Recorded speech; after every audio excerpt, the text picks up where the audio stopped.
have said they were going to perform, not necessarily supporting President-elect Trump and his politics, but supporting the institution of the presidency, supporting the peaceful transition of power. And there was a very strong and harsh backlash from liberals in the entertainment community and others, and they withdrew their names. We haven't seen that kind of thing in a long time. That's right. And then the people who did agree to perform, like the piano guys, for example, who are wonderful. You followed them around one summer. The piano guys. I did, but we're not going to talk about that. Okay. That's from my youth. Selling grilled cheese sandwiches. Sure. But they and other groups that are performing felt the need to release statements explaining themselves, which we haven't seen before, talking about the fact that this is an American tradition, an American critical part of American democracy, and why wouldn't they participate in that, no matter who is going to be inaugurated? So let's go to CNN's Barbara Starr right now. We're going to go to talk about the laying of the wreath with Donald Trump and President-elect Donald Trump and Vice President-elect Mike Pence. And Jake and Dana, that's going to happen Barbara? A short distance from you, across the river, up the hill, across the Potomac River. This is the beginning of seeing the very somber and solemn elements of being commander-in-chief begin to assemble around Donald Trump. Nothing is more somber than going to Arlington Cemetery, where tens of thousands of Americans, veterans from America's wars over 200 years plus, have been laid to rest. He and the Vice President-elect will lay a tomb at the unknown. There are the remains of unknown soldiers dating back to World War I, almost 100 years there. There will be a very solemn ceremony. As you look at those pictures, those who live in Washington or have visited Arlington from across the country know that U.S. soldiers stand guard at the tomb 24 hours a day in all kinds of weather. If there's a winter blizzard in Washington, you will find them out there honoring the nation's fallen. And this location at Arlington is also interesting because he will be just up the hill from Section 60, where dozens and dozens of America's fallen from the wars in Iraq and Afghanistan, as well as other conflicts, are laid to rest. What we've seen today is this beginning of the assembly of these elements of being commander-in-chief begin to arrive really right in front of Mr. Trump. It began this morning. He got on a U.S. Air Force military aircraft to arrive in Washington. He is here at Arlington, very somber. And tomorrow, when he is on the stand at the nation's capital, he will have the nuclear football close by if there's a crisis. He will have all elements of being commander-in-chief. Barbara Starr, thank you so much. And of course, there is nothing more serious in terms of the role of being president than keeping this nation and its people safe. A reminder as the president-elect and vice president-elect go to the Tomb of Unknowns of that solemn responsibility. Back to you, Wolf. All right, guys, we're going to continue to watch. We're standing by over at Blair House, the official residence, official guest house for visitors of the president across the street from the White House. You're looking at live pictures. Momentarily, the president-elect and his family, the entire entourage, they'll be leaving Blair House. We'll have live pictures for our viewers. They'll be heading over to Arlington National Cemetery for this wreath-laying ceremony. We'll have coverage of that. In the meantime, I want to bring in our panel, and we have a really good panel, to assess what we've heard today. And David Gregory, we've heard, almost 5 hours of testimony from the Secretary of the Treasury nominee, Steve Mnuchin. He was asked some tough questions, but by and large, he seemed to handle himself pretty well. He did. He pushed back on areas where Democrats came at him hard about his personal holdings, his personal wealth, things that he didn't initially disclose, the issue of his role in the subprime mortgage fiasco that was such a major topic as President Obama was coming into office. And as somebody who was at Goldman Sachs some 15 years ago, he also owned a company called IndyMac that was involved in purchasing subprime loans. There's a lot of self-righteousness around the issue of the subprime market. Nobody's really got a monopoly on that. Certainly those who were in the financial industry were culpable, and there's a lot of different different views on Capitol Hill about who should have been villainized and all of that. So he kind of caught all that incoming fire and had to deal with issues like China, the debt ceiling, and taxes. So he becomes a very key appointment by Donald Trump, by President-elect Trump, and he's held up pretty well under a lot of fire still coming. You agree, Matt? How did he do? Yeah. Look, I think the problem for Democrats who are hoping to score political points is with most of these, it's really a tale of two nominees. It's a he said, she said. So either Steve Mnuchin is a guy who, kind of raided businesses and kind of got people when they were vulnerable and took advantage of them, or he's a guy who stepped up, bought failing banks during a financial crisis, rebuilt them, and helped them thrive. That's a heroic version. And the question is, which version will we end up with at the end of the hearing? Yeah. And the other thing that's going on now, we're going to see near the first official inauguration event. This will be somber. In contrast to the concert at the Lincoln Memorial, this wreath-laying ceremony for service members who've died without their remains being identified. It's always such a moving moment, and we'll see the president-elect, the vice president-elect at Arlington National Cemetery for this ceremony, the first official inauguration event.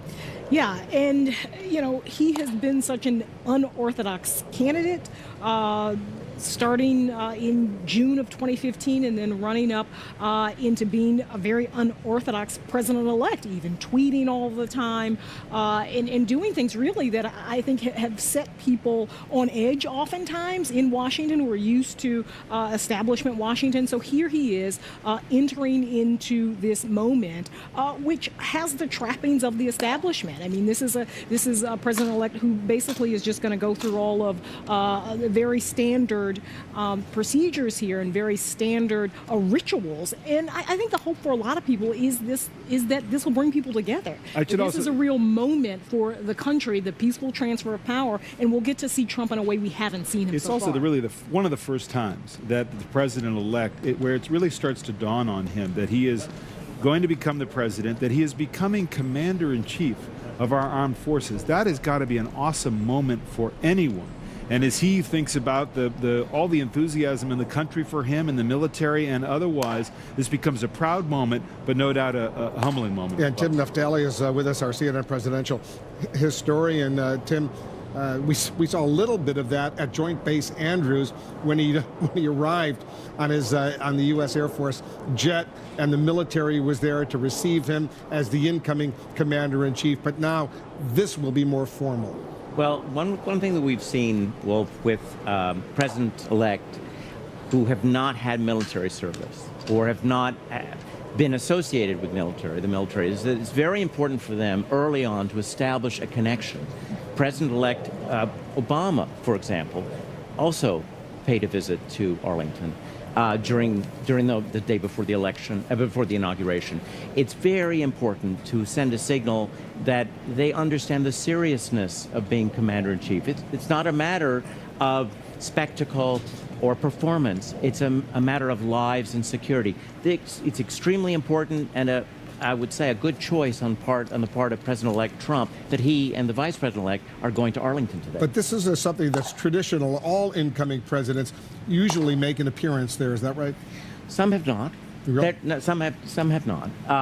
It was very important for President-elect Obama not only to go to Arlington, but also to visit some of the wounded warriors, to send a signal that the country was at war, that he was a war president, too, that he was succeeding another war president.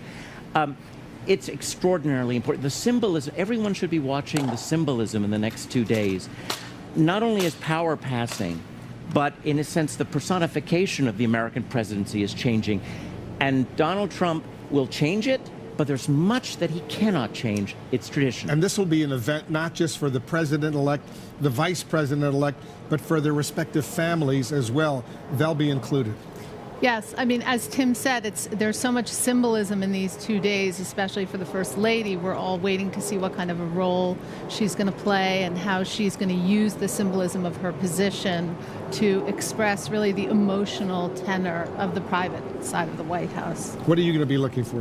Well, you'll also get to see your first look at the first children, and the children have already been posting a number of photos as they've arrived in Washington and over the last couple of days as they've said goodbye to their lives in New York as well. So we've seen Ivanka post a photo of her arriving here in Washington with her children in tow. Donald Jr. also posted a photo with his wife and his children, and I think this is a really humbling moment for them as well. This is something that they never thought that they would get to do, and they really seem to be taking it in and appreciating what they're getting to witness. It's going to be an emotional moment for all of them. By the way, I think the family is getting ready to leave Blair House right now, across the street from the White House near Lafayette Park. We'll show our viewers some live pictures coming in from Blair House. They'll be getting into the motorcade, and it's a pretty quick drive across the Potomac River from the White House, from Blair House, over to Arlington National Cemetery.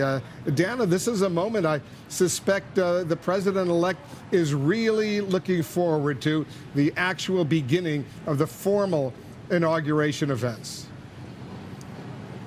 Oh, no question about it. Looking forward to it, I would imagine, as any human would, has trepidation because, Donald Trump started this out on a lark. And look at where he is. He is about to be the 45th president of the United States. Kind of remarkable. And as your panelists were saying, just the awesome weight of having... There you go. There, he's in the doorway right there at the Blair House. The Blair House across the street from the White House. So he's going to be getting in the car at the Blair House, as Jake said, across the street from the White House, and is going to be making his way to Arlington National Cemetery. Certainly not something that Donald Trump ever thought for certainly the first several decades of his life as a real estate magnate and then a reality TV star that he would actually be doing. Don't you think, Jake? No, I agree. And I mean, the weight of the office has a way of changing a person. Many former presidents have talked about the moment when they really realize, when it really hits them, how much responsibility they have. Oftentimes, it's after they win and they have that first security briefing as the president-elect and really hear about everything going on, all the threats to the nation, 99% of which most of us never know about, never hear about, as is often said. The national security apparatus in this country has silent successes. We don't hear about their successes, only their failures. And the weight of that is immense. It was 8 years ago, and we didn't learn about this until much later, that the national security apparatus was really worried about a threat to the Obama inaugural in 2009. And hopefully, thankfully, we don't know of anything like that going on now. But the office and the responsibility just has a way of changing people. There's a reason why presidents in 8 years age about 30 years. And their hair gets quite gray. If they still have it by the end of it. I don't think that's going to happen this time, the gray hair. Who knows? Who knows? It's we're off the map here. It's a whole new era. Wolf? The president-elect getting ready to leave Blair House. He's going to be staying overnight at Blair House, the official residence for guests of the president. Tomorrow night, he'll be staying in the White House. He will be president of the United States together with his family. Quite a difference. Blair House is very impressive, but the White House clearly a lot more impressive. David Gregory, you've often taken that drive from. Yeah, here he comes out. There's the president, Melania Trump. Walking out, he looks like he's pretty happy over there, and deeply appreciative of the symbolism of what is about to happen. He's going to go to Arlington National Cemetery for the wreath-laying ceremony at the Tomb of the Unknowns. And Jake, afterwards, he's going to cross the Memorial Bridge and come to where you are, a very short drive over to the Lincoln Memorial for a very different event, this concert that has been put together. It's going to be a couple of hours. And I take it at the end of the concert, Jake, the president-elect will actually speak. That's right, Wolf. We're told that the president-elect will speak. There are obviously a lot of performers here. This inaugural concert, the Make America Great Again welcome celebration, has been somewhat controversial in the entertainment community. I don't think I'm talking out of school to say that, but there are some some headliners, including Toby Keith, including Lee Greenwood, who will be performing, as well as the Piano Guys and Three Doors Down, some others. And we're told John Voight will be here as well, the Hollywood actor, not the dentist, the Hollywood actor John Voight will be here, a strong supporter of Donald Trump. And then, of course, the headliner, I suppose it's fair to say, is actually President-elect Donald Trump, who will address the crowd, which is starting to gather here. We're here at the Lincoln Memorial, and the crowd extends and will extend all the way down to the Washington Monument. And the people really have gathered, at least coming in, talked to people from Colorado, from Florida. I mean, there are certainly VIPs who get the good seats up there. Seats, sure. But there are those who clearly were Trump voters, supporters, and wanted to come and be a part of this historic event. And in fact, as you know, Wolf, CNN just confirmed that Woody Johnson, the owner of the New York Jets, is here, and President-elect Trump will be naming him to be ambassador to the Court of St. James, to be the ambassador to the United Kingdom. So that's one of the supporters here who has been honored in a distinct way, perhaps in a way following in the footsteps of Dan Rooney, whom Obama named, Dan Rooney, the owner of the Steelers, whom Obama named to be ambassador to Ireland. Wolf? And we saw Michael Flynn, the three-star retired general, the president's national security advisor, also walk down those stairs at Blair House with getting ready for this event. Michael Flynn, former head of the Defense Intelligence Agency. He'll be the president's national security advisor. Barbara Starr, you've got some thoughts on what we're about to see. Well, Wolf, as we've discussed, we are seeing all the elements of being commander-in-chief beginning to assemble around Mr. Trump. As they were walking down the steps of Blair House, one of the things that became very apparent, there was a young man in a military uniform at the rear of that line. He had a rope on his shoulder. That's like this, and it's usually a signal in a military uniform that that person might be a military aide to the president-elect. I'm not sure we have seen that yet. Perhaps another sign of military protocol being extended to Mr. Trump and the beginning of what we've been talking about here, all the elements, the very somber elements of being commander-in-chief beginning to assemble around the president-elect. As we said, the plane he came to Washington on, and very much where he is going now. Just steps from where he will be at the Tomb of the Unknown, hundreds, if not more, troops who have fallen in recent wars, especially Afghanistan and Iraq, have been laid to rest. Arlington is perhaps the most highly visited memorial in Washington by Americans who visit Washington from across the country. It is a remarkable place, as all of you know better than me. Millions of people have visited President Kennedy's burial site, just steps from where Mr. Trump will be, and the Tomb of the Unknown, where he will lay a wreath. That is so representative of so many presidents. It is nearly 100 years old. It dates back to World War I, where remains of the unknown are buried. The military refers to the unknowns as those known only to God, because years ago, they didn't have DNA. People fell on the battlefield. They could never be identified. They could never be returned to their loved ones. It's one of the most somber moments in military protocol. And one of the things we know is before that wreath is laid, military personnel will brief Mr. Trump, brief Mr. Pence on military protocol. They will make sure everything goes smoothly for both of them, Wolf. We're watching the president-elect's motorcade. The vice president-elect is there, their families, their friends. They are driving through the streets of Washington. They'll cross the Potomac River into Virginia. They'll go to Arlington National Cemetery. We're standing by for the first official inauguration event of President-elect Donald Trump's stay here. He is now in Washington. We'll take a quick break. We'll be right back.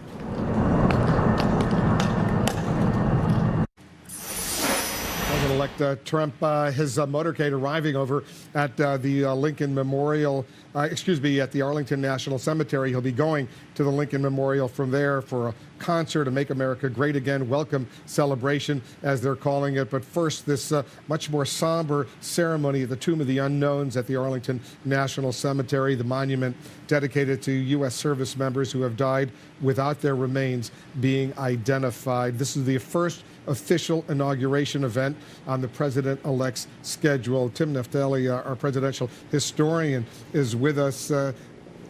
This is history unfolding right now.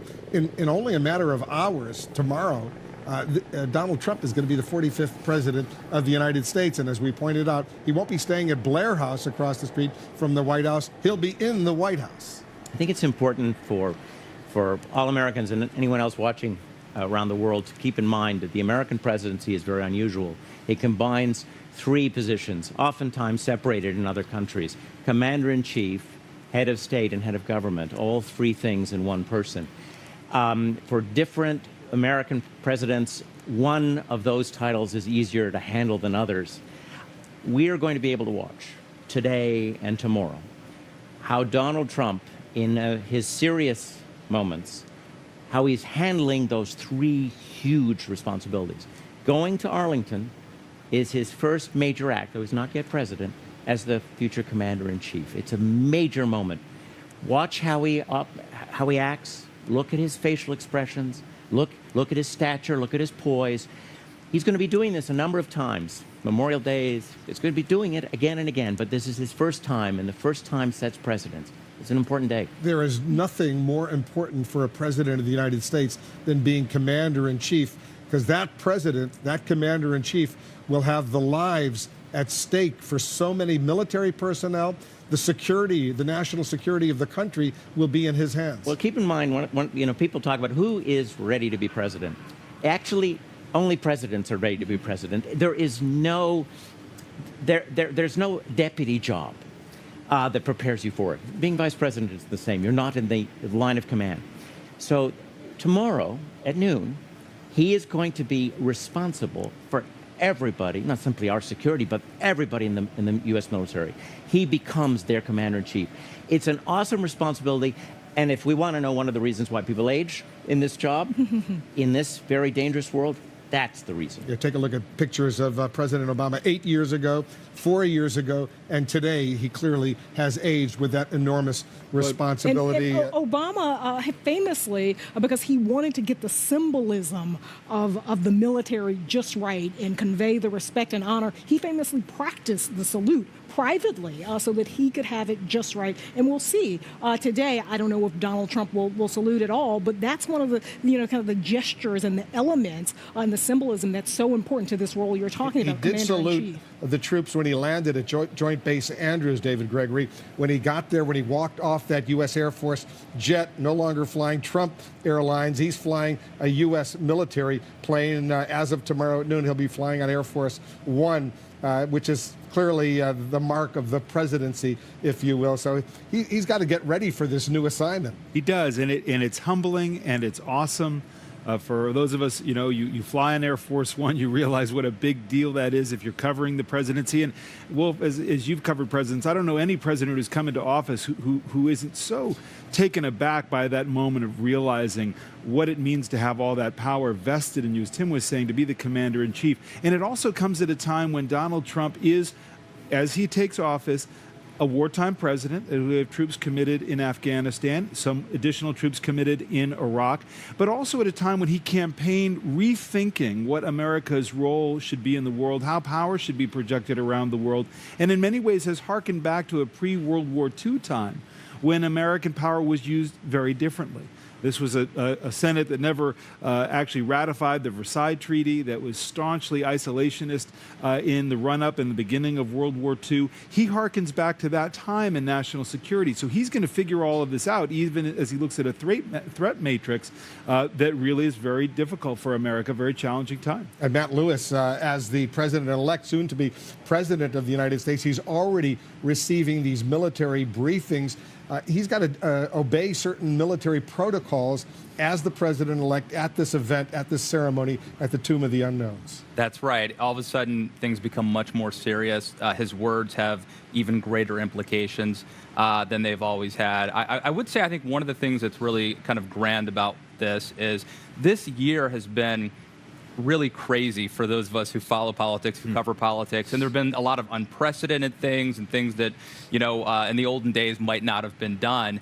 But this is a time to get back to some pomp and circumstance, some of the tradition, and we're seeing that with Donald Trump. Here's a guy who, tweets, but yet he is now going to be observing these traditions and this protocol today. I think that's very special, and I think it is a time to come together.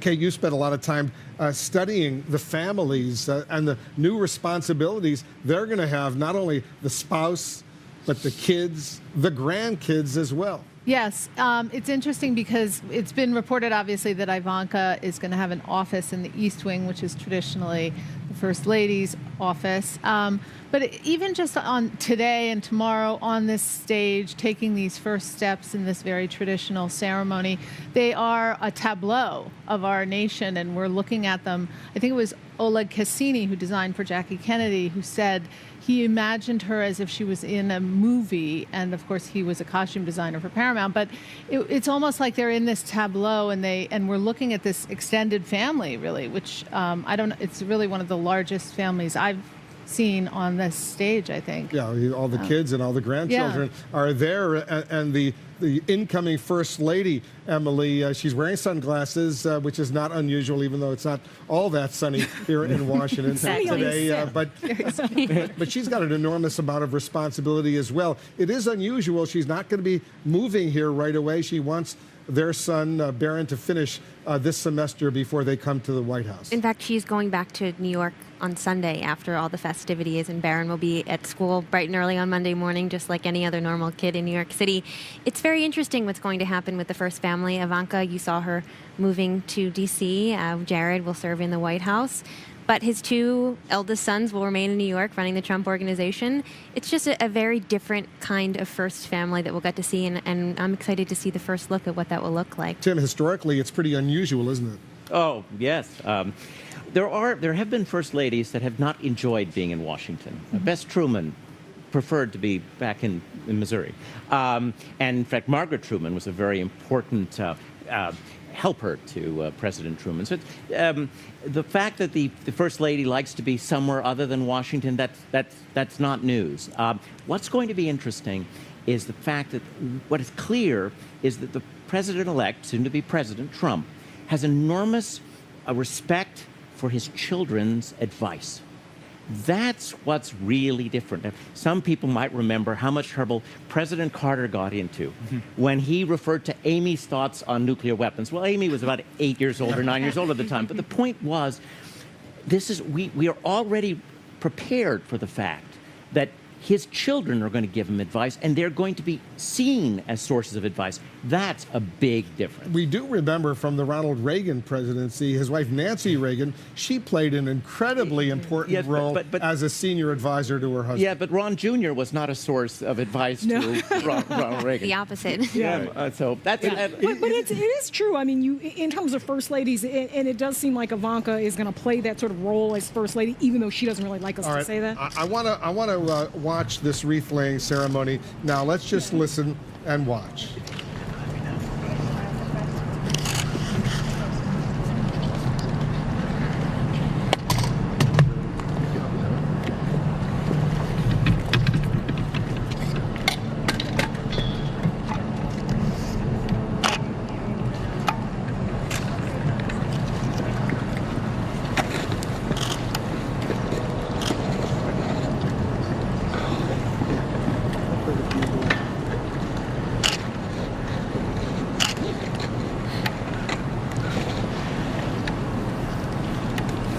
All right, we're waiting for the start of this wreath-laying ceremony. I'll set the scene for our viewers. This is Arlington National Cemetery. The wreath will be placed at the Tomb of the Unknowns, the monument dedicated to the U.S. military personnel who have died in action without their remains being identified. Once again, this is the first official inaugural event for the President-elect of the United States, Donald Trump, and the Vice President-elect, Mike Pence. This event will begin momentarily. We're going to have extensive live coverage of this moment. David Gregory, you and I, we're both former White House correspondents. We've seen this wreath-laying ceremony many times, but no matter how many times you see it, you're going to be moved.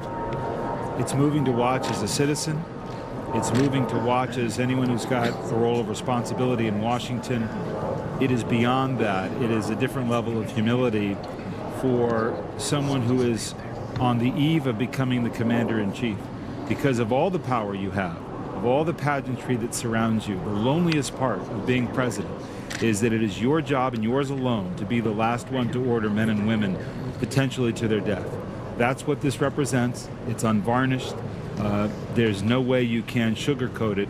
It is part of the job. It's an awesome responsibility, and you come face to face with the honor that this represents, the bravery it represents, but the painful anonymity that it represents as well, that we can have a son or daughter lost in battle and never truly identified in all different parts of the globe.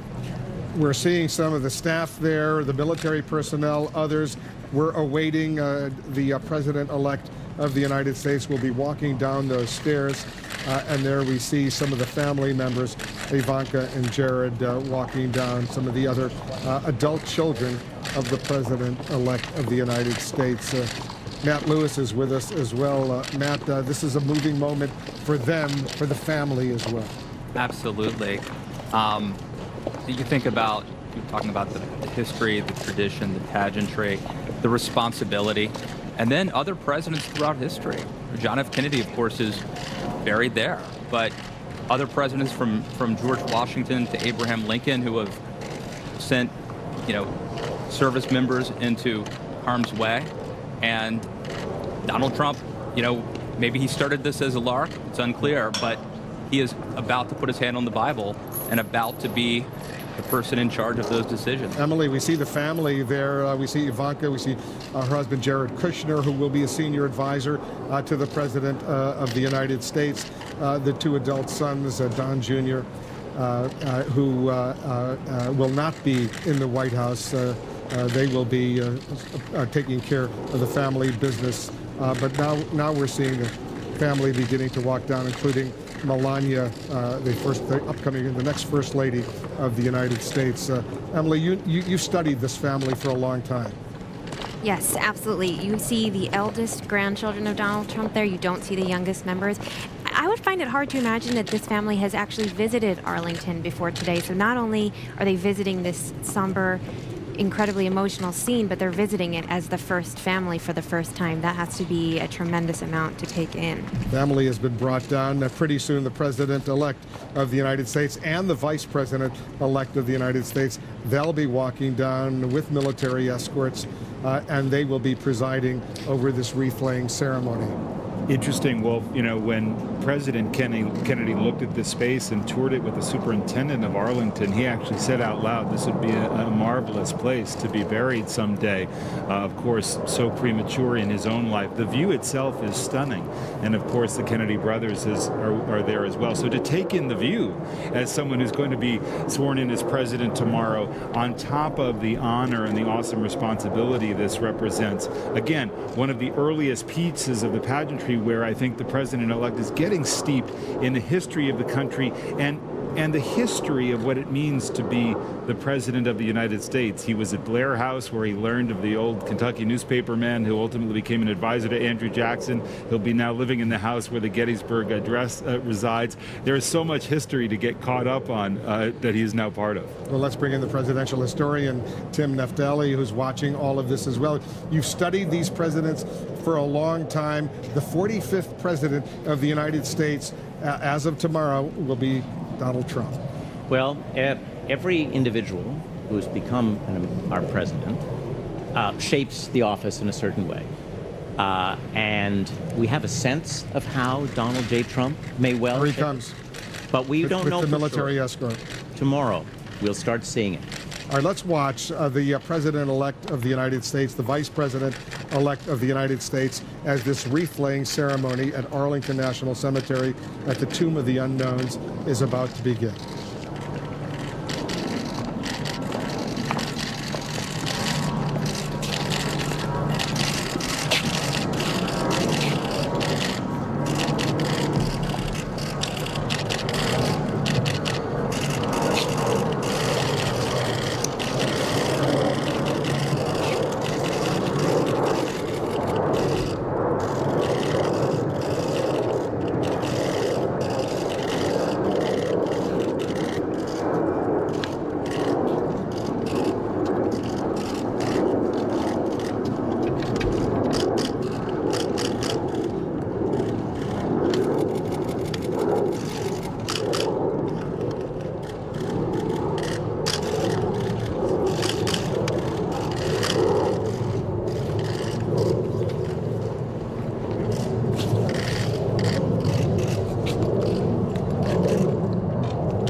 David Gregory, that was a very, very moving moment, the first official inaugural event for the President-elect of the United States.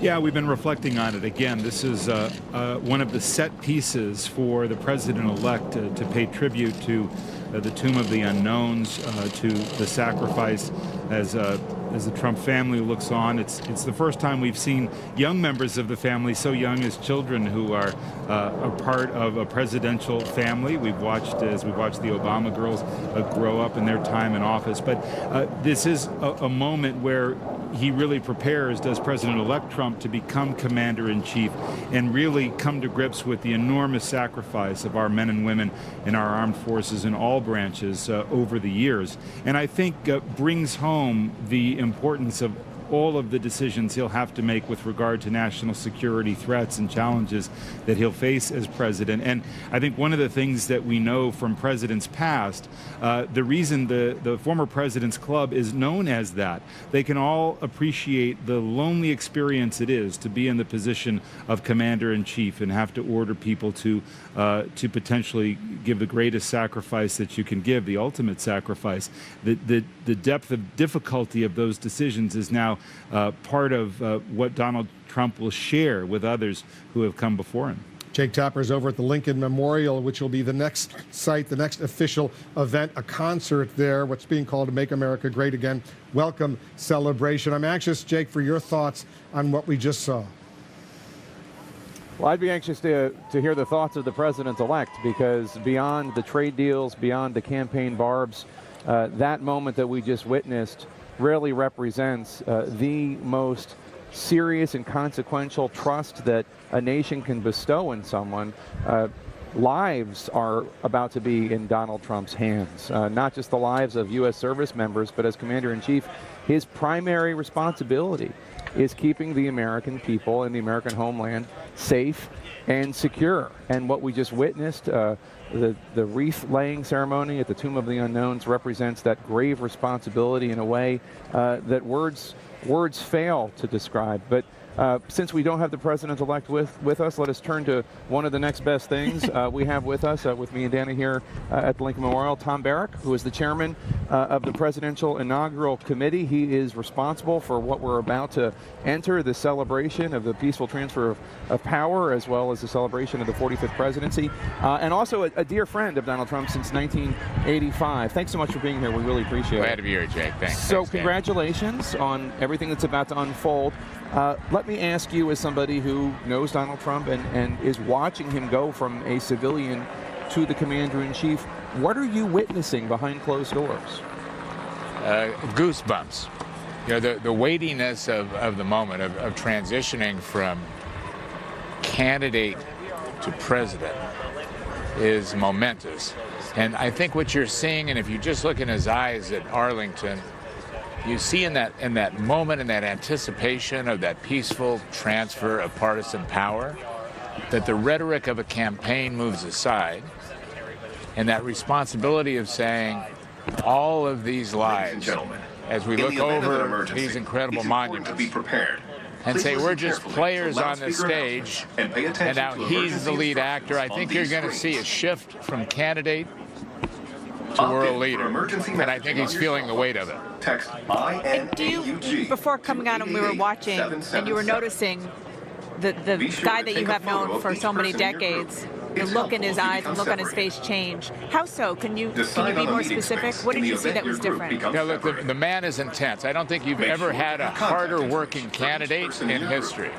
And just at this inauguration, instead of showing up for 2 or 3 events on Thursday and Friday, which is an unbelievable day, tomorrow, St. John's, coffee and tea with one great president and his wife, transcending in 3 hours to leaving their home and turning that home over to him, is a change in attitude of saying, I'm here because of a constituency that supported me in a political campaign. And what I'm going to do is I'm going to represent all of the constituencies, including the constituencies that didn't represent me. And that heaviness, that burden of being able to communicate that, you can see in his eyes, he's there. He's up for it. You also said that you don't think he's going to be as glib anymore. it's really hard for people who have followed him as the presidential, not just the campaigner, but also the reality TV star. It's hard to imagine, but you really think so?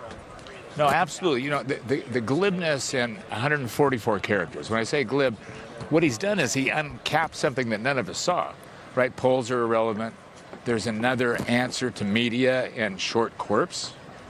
So a short quirp, when you don't have to dictate policy, is okay. And it's a great tool that he utilizes. Now he has a cabinet. Now he has heavy issues. And I think you're going to see him do it as he did in selecting his cabinet. Thoughtfully, considered. He's got a team. He's going to give them accountability, responsibility. And I think it's time for all of us in America to say whatever it was that we did during the campaign, we should follow his lead. Let's put it behind us. Let's give him a chance. Let's look at these monuments. Korea, Vietnam, Washington, Jefferson, Lincoln. These were built on the back of controversy and people's lives and spirits that we need to honor. And this moment is one of the few moments in the world in which this transition of power happens this way. I mean, if you can imagine, one of the most unbelievable moments for me is the coffee and tea where Michelle and President Obama invite them into their house. For both of them, the compassion they must feel for each other. President Obama saying, hey, pal, you're about to step in to something you probably can't imagine. And President-elect Trump saying, I have such compassion, respect for what you've done. I may not agree with the political issues, but as a man, as a leader, thank you. It's momentous. This evening, there will be a dinner with President-elect Trump, Vice President-elect Pence. We're told that there may be some big names at that dinner. Can you fill us in? Anyone that we should know about? Well, you know, the big names in Trump land are actually the invisible people, right? So if you look at the people who got him elected, it's the waiters, it's the drivers, it's the people who are working 3 shifts when we, the beneficiaries, are able to celebrate a triumph. But it's all the big donors, it's all the big cabinet nominees, it's the congressional leadership, it's who you would expect as a prelude to the next day, which is really showtime. Right at 11:23, when he steps onto the west platform of the Capitol, that moment is the impactful moment. So this is intended to be just a prelude of gathering of that community as a tribute to everybody who's worked for that 2-year period to say thank you on his behalf. I think there are a lot of Americans out there who would love President-elect Trump to rise to the moment that you're describing in the way that you're describing, to talk about uniting the country, to talk about putting away the divisions of the campaign, but have been disappointed by a lot of things that have happened during the transition. This is not a Sunday show.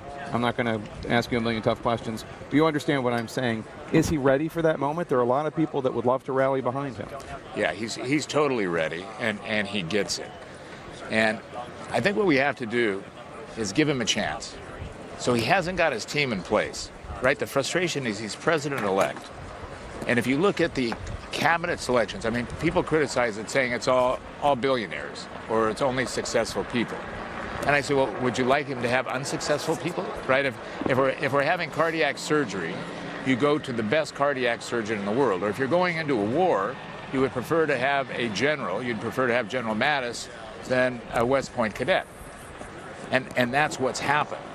So what I would love to see, and I think what will happen with him, is he now knows he's president for all. He'll take that responsibility. I think you're going to see it in spades. And in turn, all of us need to give him a chance. And to say, great, now you're the leader. Let's see what you're going to do. Take those 100 days and fabricate that tapestry with congressional leadership and senatorial. You have 535 people that he's got to meld this with. He's not a dictator. So that weaving of that tapestry, which is his vision, which incorporates all the threads which are all of us, of every walk in life, can happen. And it can happen if we all get behind it. He'll do it. He's got the capability. And his first opportunity to do that, obviously, is going to be at his big address right down the mall, his inaugural address. Have you spoken to him about it, or have you seen it? Do you feel confident that he is going to set the tone you described in that major address? Yes, and by the way, he wrote it himself. I mean, you know, Steve Mo, he's got the best speech writers available to him. He wrote it himself. He's written 13 bestsellers. No, he would never share it with any of us, right? Oh, really? He's going to use it as a surprise for all of you. But it really comes from his gut, from his heart. It's well thought. And I think it'll be a message to the world. And what we need to do as a message to the world is say, look, we can never be attacked by the outside if we're together on the inside. So I think that's the first task. And those first 100 days is domestic policies, immigration, tax reform, Obamacare, education. He'll nail those, and his team will do it. And foreign policy, he was the first president that ever reached out to the domestic diplomatic corps. When we started this, he said, look, I want you to reach out to the domestic diplomatic corps, and I want to know what they think. I researched it. It had never been done. So he said, I want to do it someplace special. So he did it in the Mellon building, which he's been a critic of NATO. We did it in a building in which the NATO pact was signed, and we had 165 ambassadors who had never, ever been invited to a function like that in history. So what should that tell us? That he has that cultural sixth sense. He has adaptability. He listens. He's reaching out for information. He'll be a conciliator, and he knows how to draw hard lines. When he draws a hard line, that is the hard line. He'll do both. Best of luck. Thanks. Really hope here. it's a great inaugural celebration for you and the president-elect, Nice and to of see you, course for the country. Thank you. We're going to take a very quick break. When we come back, the inaugural is just getting started. Stay with us.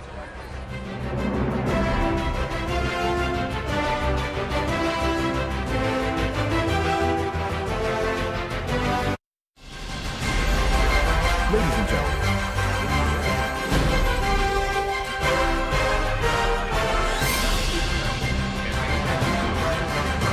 we are live at the Lincoln Memorial for the first major public event of the Trump inauguration. We are going to have a concert which welcomes the incoming president, and I think it's fair to say a new era here in Washington and across the country. I'm Jake Tapper here with Dana Bash, and this is a special edition of The Lead. Just moments from now, the concert, the inaugural concert will begin, and President-elect Trump and his family will make a big entrance. Tonight's featured performers include country music stars Toby Keith and Lee Greenwood. We will hear from the band Three Doors Down. But I think it's fair to say that President-elect Trump will get top billing. The President-elect will speak tonight just hours before he will be sworn in as the 45th Commander-in-Chief. We're going to carry this all live, of course. And Dana, one of the first people we're going to hear from after a patriotic opening will be the actor Jon Voight, who narrated Donald Trump's biography, the short little film, during the Republican convention. That's right. He is kind of a staple, a Hollywood staple at Republican conventions and inaugurations. As we've been talking about, Hollywood does not tend to be very rah-rah Republican, especially when it has come to Donald Trump. But Jon Voight is certainly, different from that. The one thing that struck me as we were standing here with Tom Barrack, who we were just interviewing, who is the guy who ran this whole thing, the whole inauguration, is that everybody was sitting here on the big screens watching Donald Trump lay the wreath, or at the wreath at the Tomb of the Unknown Soldiers, and it was almost as if you could hear a pin drop here. Yeah, well, obviously thousands of people here. We're at the Lincoln Memorial. Behind us is in front of us rather, is the reflecting pole in the Washington Monument, and there are thousands of people here, fans of President-elect Trump. Tom Barrack making the point that this is a celebration not merely of one man, but a celebration of America, of the peaceful transfer of power, of the fact that we have 220 plus years of such peaceful transfers of power in this nation, something to celebrate, and that this is really a celebration of that. This is really honoring that American tradition.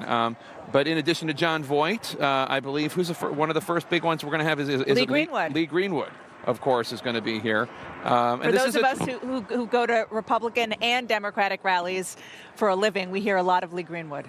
You hear Lee Greenwood at Democratic rallies? Yeah, depends on where we are in the country. Yeah, it's a distinctly west, further south. Yeah, it's fair to say this is a distinctly Republican lineup of entertainers. For sure. I think. And as we discussed earlier, there were other entertainers who didn't necessarily support President-elect Trump, who were invited to perform, who said that they would.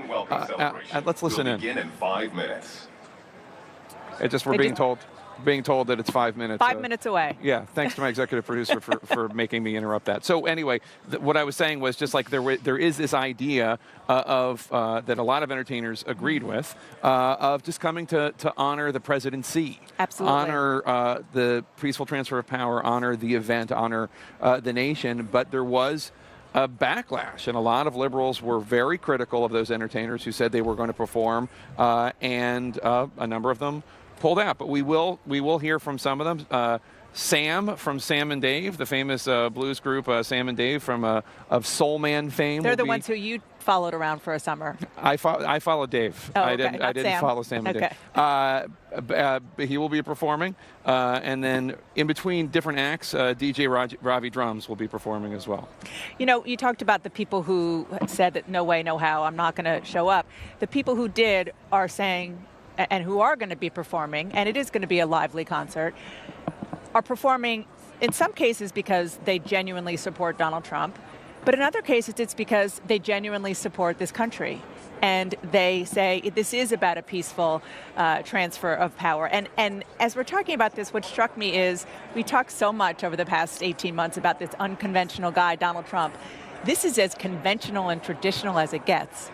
Getting off the big blue plane, going in the motorcade to Arlington, laying the wreath, coming here. This is what presidents do to kick off their celebration. And that's what Donald Trump is doing. It's been pretty traditional. I think that's fair to say. It is interesting also, one of the things that's been going on is there have been individual Girl Scout troops that are going to be marching in the inaugural parade tomorrow. Also individual Girl Scout troops that are going to be participating in the Saturday Women's March, which in many ways is a protest of Donald Trump. And there has been a backlash against the Girl Scouts for letting Girl Scouts march in an inaugural parade, which a lot of people find odd, given that the Girl Scouts tradition is generally just to let individual troops engage in civic participation however they want to. Wolf Blitzer, you've covered a few of these. Do you agree with Dana here that this is a fairly traditional inauguration so far, despite it as a fairly untraditional president-elect? Very untraditional president-elect, but a very traditional inauguration. I've covered several of them, and it's unfolding the way it's supposed to unfold, precisely with a very somber ceremony at Arlington National Cemetery, now a very different event over at the Lincoln Memorial. David Gregory, among others, is with us right now. You've covered a lot of these inaugurations as well. So far, so good. So far, so good. It is... it's a great part of our country and our democracy and the transfer of power. It's a beautiful day for it to get started. And it's worth remembering there are so many people who come here, a lot of them supporters of our president-elect, others it may not necessarily be, but to see this in person, to experience history is really, I can remember being a student here in Washington and going to my first inauguration just as a student. I talked to friends who live in Northern Virginia who rented out part of their house, rented a room, and they had actually from Axe's hometown a mother and a daughter from Chicagoland who were coming to see the inauguration. So it's worth remembering how exciting it is for Americans of all political stripes to come see this close up and to take part in an extravaganza of democracy, which includes this concert we're about to see. Kate Bennett is with us, our newest CNN contributor. Welcome, first of all, to CNN. Thank you. Kate, I think it's fair to say we're going to see a new Washington starting tomorrow. I think so. I mean, you have to remember we're coming off a presidency that was very culturally aware, that used popular culture and celebrities to his advantage strategically, and that's going to be a different type of administration we're going to be seeing, but exciting nonetheless, just maybe a different breed of glitz and glamour. You say exciting and to a certain degree unpredictable. Exactly. Because it's Donald Trump. He will be the president of the United States. And we've watched him very closely over many years, but especially over the past, year and a half, 2 years as he was running, and he actually won.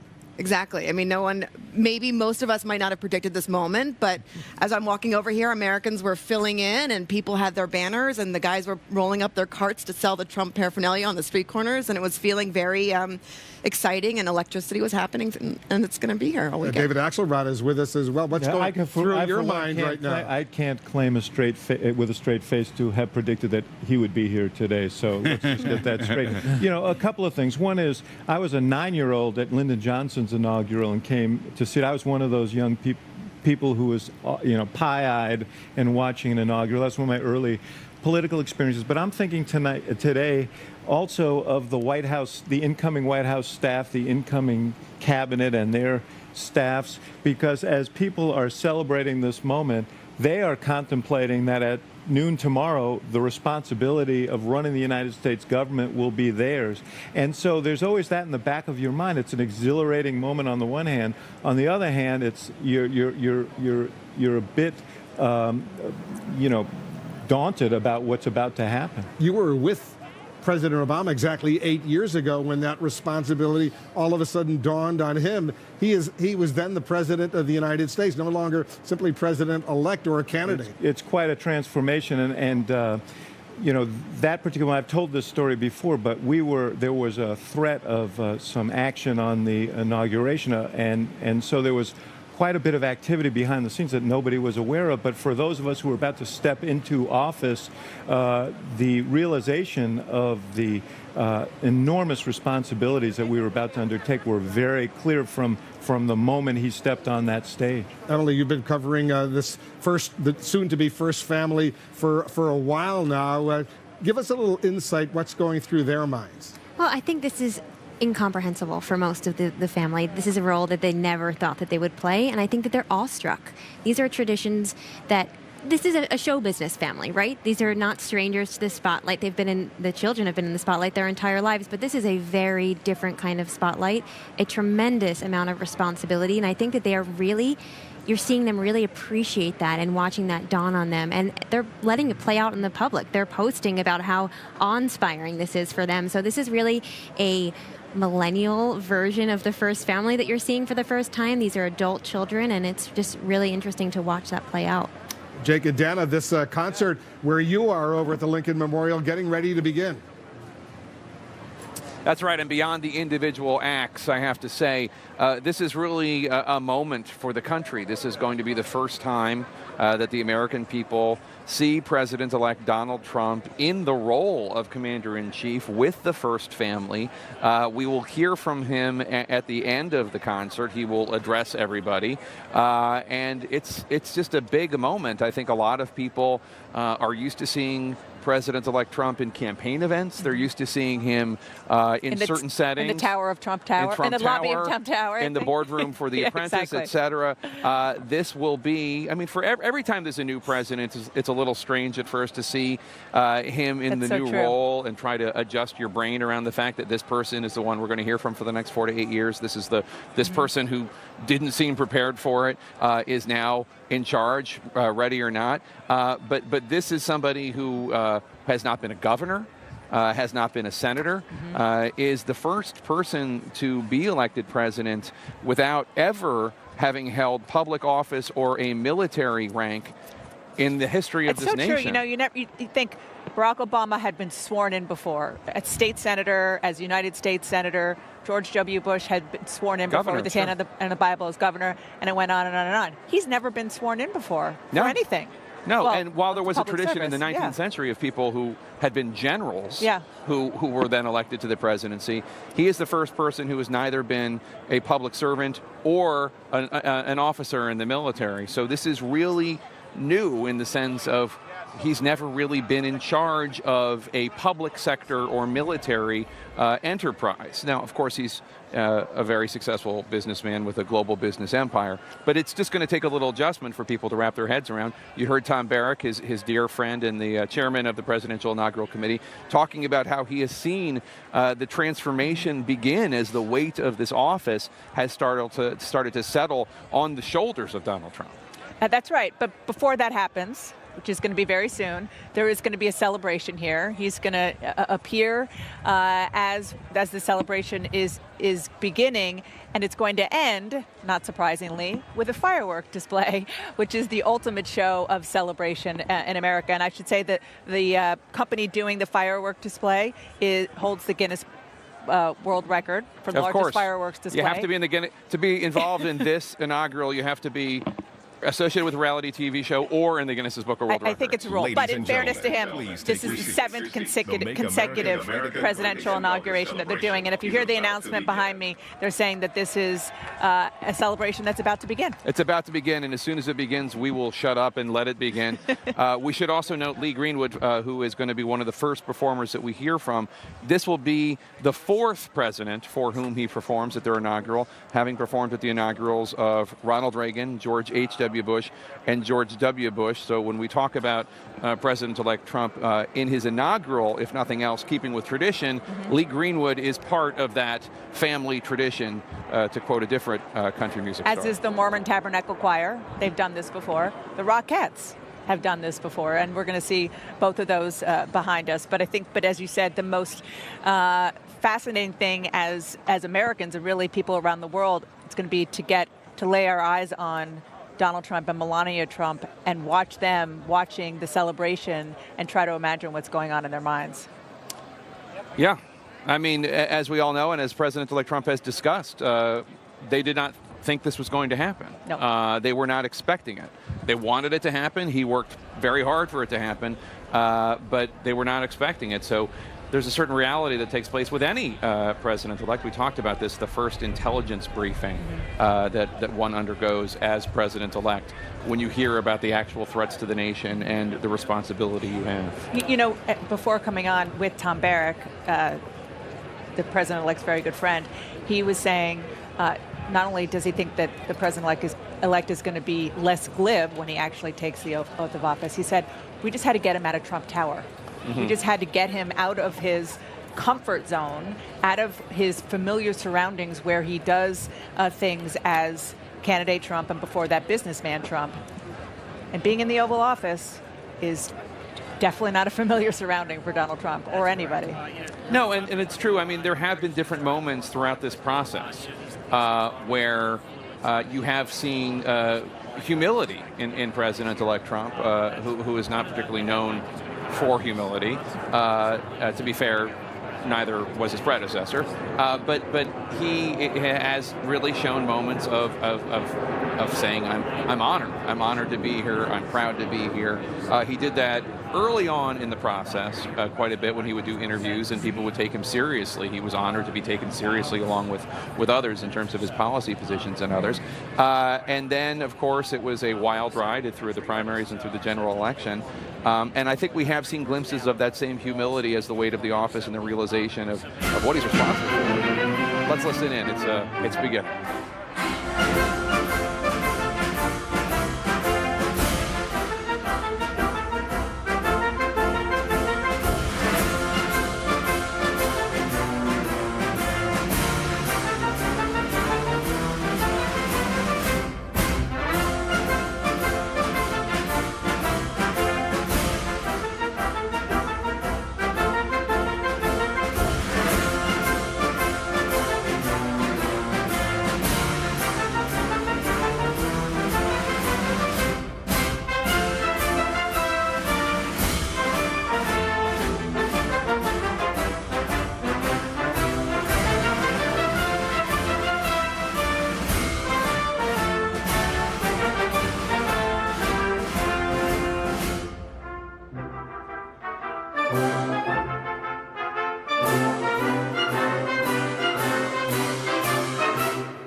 We're going to take a very quick break. When we come back, we're going to see the president-elect come out and join the crowd here at the Lincoln Memorial. Stay with us.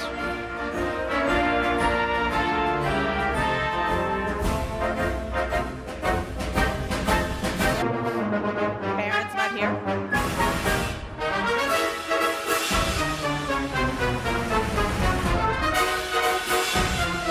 We're back at the Lincoln Memorial at a concert celebrating the inauguration of President-elect Donald Trump. And Mr. Trump will soon make his entrance on the eve of his swearing-in ceremony. We're listening to a little John Philip Sousa right now, and in a few minutes we will hear from the actor Jon Voight.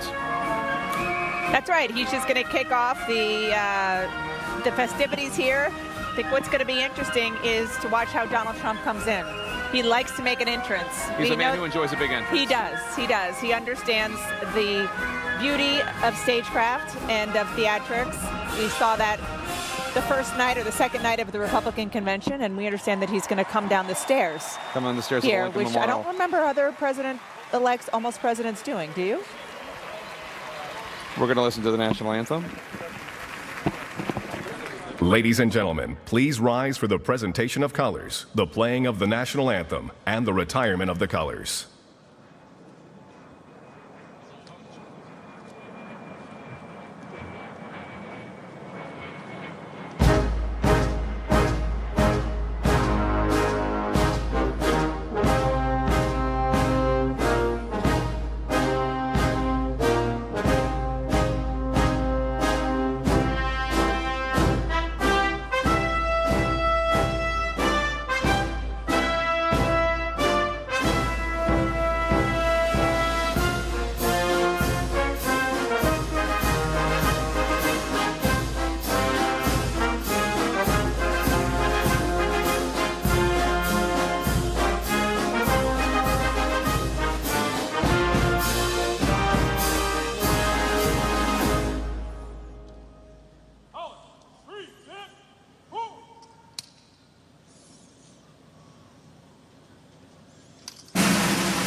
Still there, oh say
breakdown from supporters, just a cursory visual interpretation from those who are not.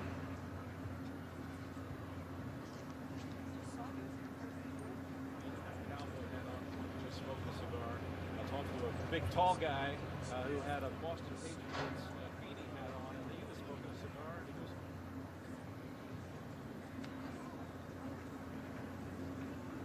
His innovative and dynamic drumming has been seen everywhere, from the Super Bowl to the Academy Awards. Please welcome the rhythmic beats of Ravi Drums.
Ladies and gentlemen, please welcome esteemed Academy Award-winning actor, Jon Voight.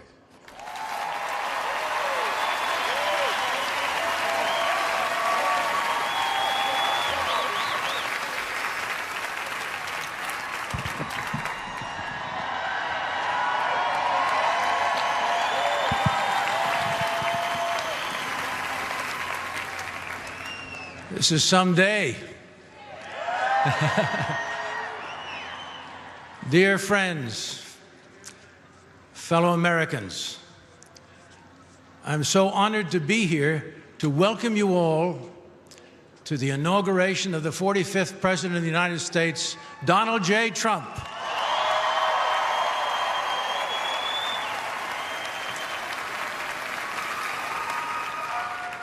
We have all been witness to a very grueling year and a half for the president-elect. We have been witness to a barrage of propaganda that left us all breathless with anticipation, not knowing if God could reverse all the negative lies against Mr. Trump, whose only desire was to make America great again.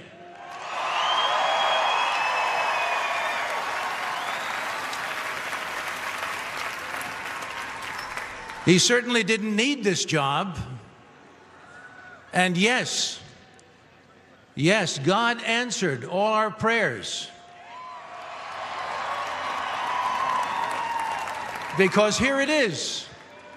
We will be part of history. All of us.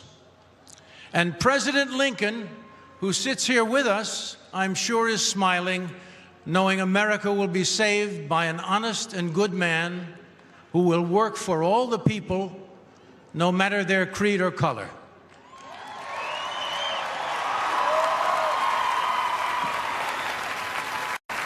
So, my friends, let us rejoice in knowing that from this time on, we will see a renewed America.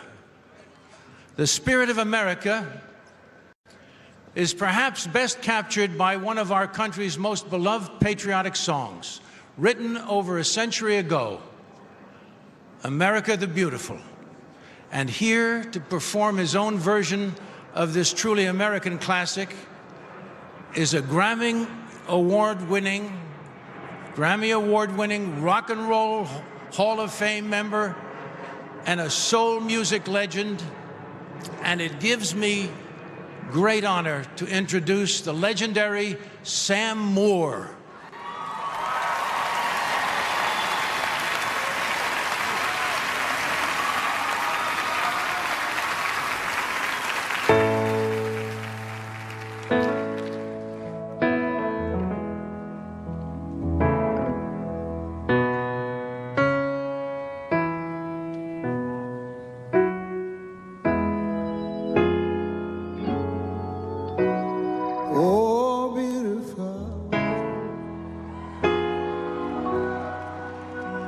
For spacious skies,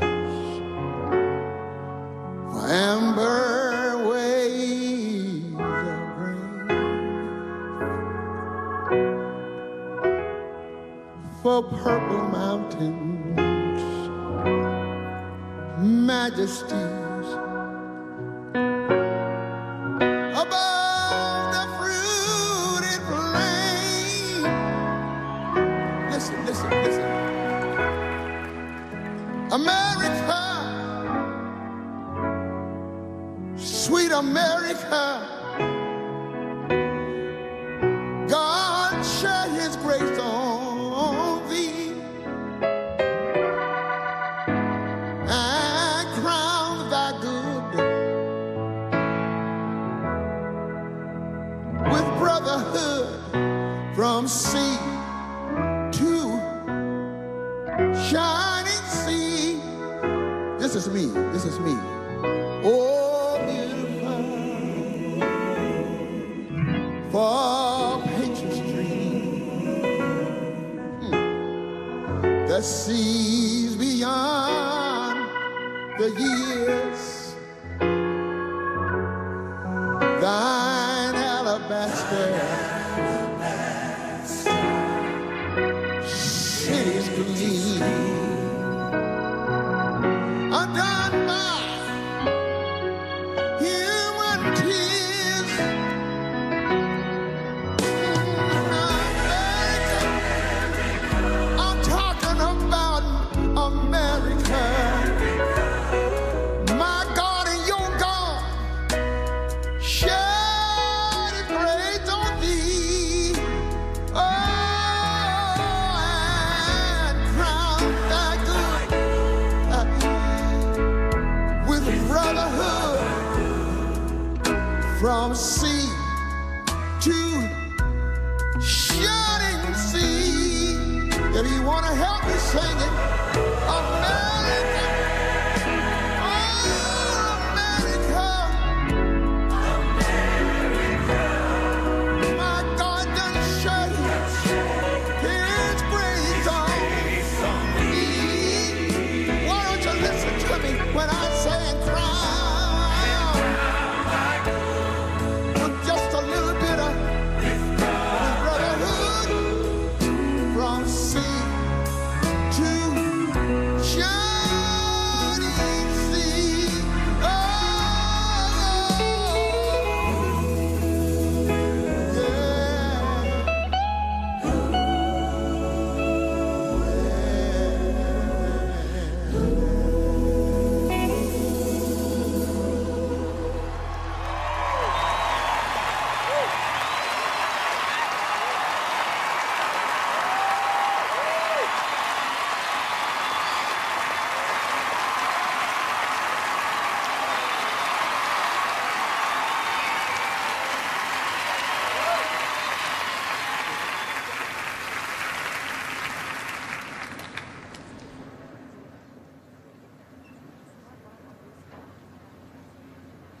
Ladies and gentlemen, representing the heritage of American military music that traces back to the Revolutionary era, performing a medley of songs from the 18th and 19th centuries, please welcome the United States Army Old Guard Fife and Drum Corps.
Once again, ladies and gentlemen, the United States Army Old Guard Fife and Drum Corps.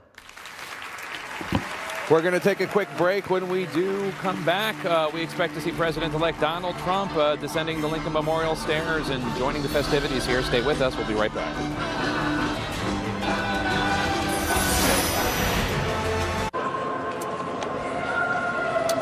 Welcome back to CNN's live coverage of the Make America Great Again Welcome Celebration, the beginning of the inaugural of the 45th President of the United States. We're here at the Lincoln Memorial. We are expecting President-elect Donald Trump to join the festivities any moment now, coming down, descending from the stairs of the Lincoln Memorial and joining his family. We are beginning, Dana Bash, to hear what sounds like the beginning of the Donald Trump campaign playlist. We're hearing Rolling Stones, "You Can't Always Get What You Want." It was a untraditional song, not the kind of campaign song one is used to for a non-traditional candidate and campaign. Absolutely. He personally chose his music. This is one of the songs. And the fact that it's playing now, we were just talking about it, the fact that now we feel like we're in very familiar Trump territory because we hear it so much. But it is kind of ironic. You can't always get what you want, as the man who got exactly what he wants is about to descend the stairs of the Lincoln Memorial to really start the festivities for his inauguration. We don't really know what we're going to expect here. We're told by Tom Barrack, President-elect Trump's friend of several decades and the chairman of the Presidential Inaugural Committee, that this will be a unifying event, weekend, a celebration of the peaceful transfer of power, a celebration of America. That's what the inaugural address will be tomorrow. But the very first speaker here this evening, actor Jon Voight, gave an address that I think it's fair to say was not particularly unifying, talking about a barrage of propaganda lies that the public had never seen, attacking Donald Trump, a man who only wanted to make America great again, who didn't have to enter the presidency, but through the grace of God, God intervened and delivered the presidency to President-elect Donald Trump. It was a comment, a speech that found favor in this crowd of Trump supporters, not surprisingly, but not exactly what I was expecting. No, not unifying. Given what Tom Barrack said that we were going to hear. Not unifying, but maybe not surprising, given the fact that that tends to be Jon Voight's MO, pretty much wherever he goes, and especially when it's politics. I do have to say, you mentioned the crowds. As Donald Trump finished laying the wreath at the Tomb of the Unknown Soldier at Arlington Cemetery, I texted an aide with him saying, "Can you ask Mr. Trump how he feels right now?" Since we've been talking about that. An incredibly momentous event, an incredibly powerful event. You realize really what it's all about. The weight of the nation is on your shoulders. So here was the President-elect's response to me via his aide. "The crowds are double what we anticipated. It is a very special day." This is my edition, hashtag classic Trump. Yeah, and the crowds are very loud. We're looking out at the mall here, or at least the reflective pool, and it is packed with people.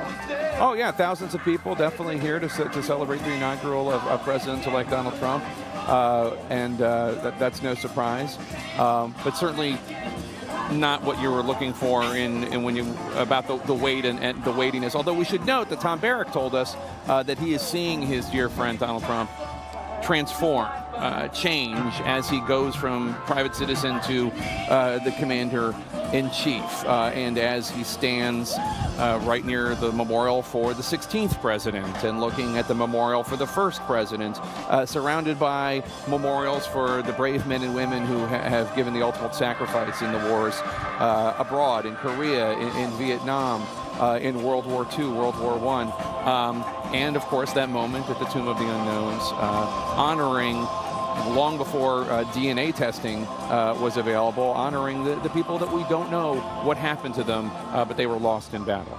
No question. And you're right. I was fishing for something introspective. He doesn't always do introspective, but the fact that he said it's a very special day is noteworthy. And the other thing is, as we sit here with the Lincoln Memorial behind us, I don't know about you, Jake, whenever I come here, and I try to come here pretty often, as often as I can as a local, I think about the history of this memorial, not just Abraham Lincoln, but everything that has happened here.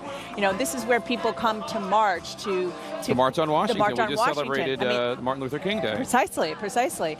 And we saw so many of those images on Monday when people were remembering Martin Luther King. But that this is such a platform for people to come here and speak their mind and use the tools of democracy, which is the ability to speak their mind. You know, the fact that John Boyd can stand there and, you know, say what he's saying and all these people could cheer.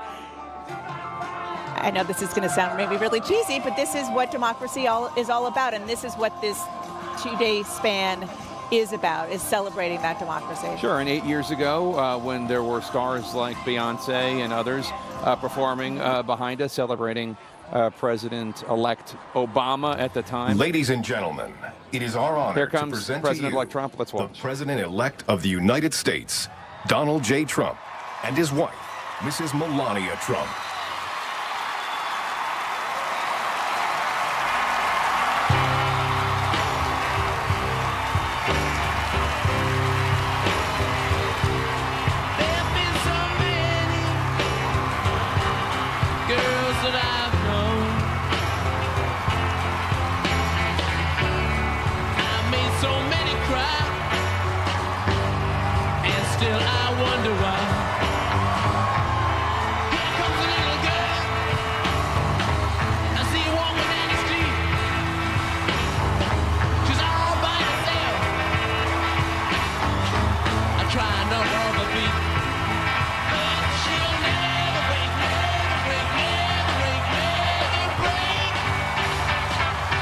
This heart of stone. Oh no, no, this heart of stone. What's different about her? I don't really know. No matter how I try, I just can't make her cry.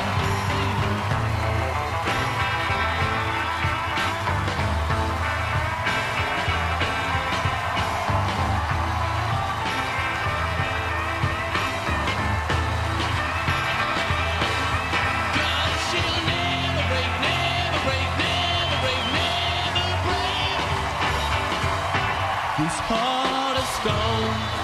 Oh no, no, no, this heart of stone. Don't keep on looking that same old way. If you try acting sad, you'll only make me glad. Better listen, little girl. You're going walking down the street. I ain't got no love.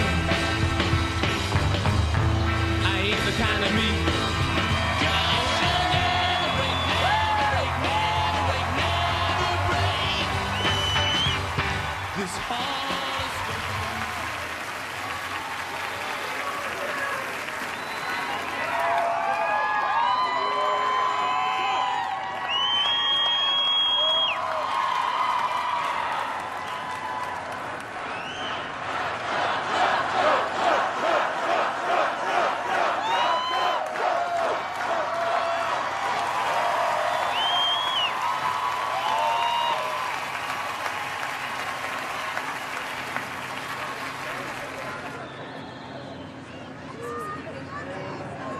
They're the lead singers of 3 of the biggest supergroups in country music history.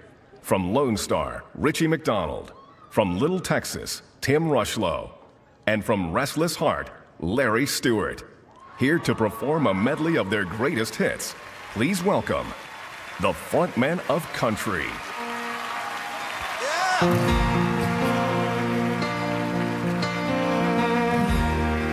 Hello, America.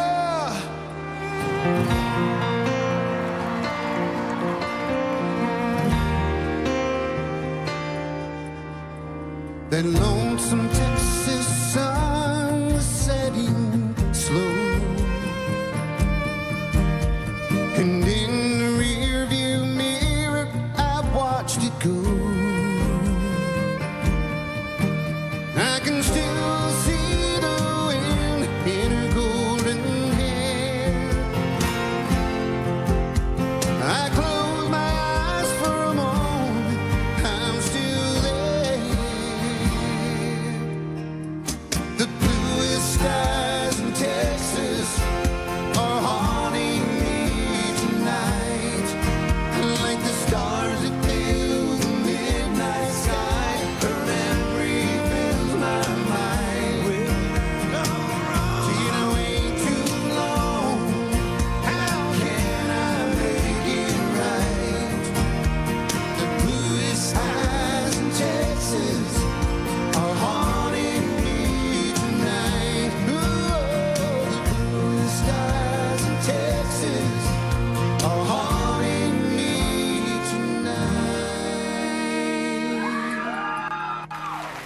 Richie McDonald of Lone Star, everybody.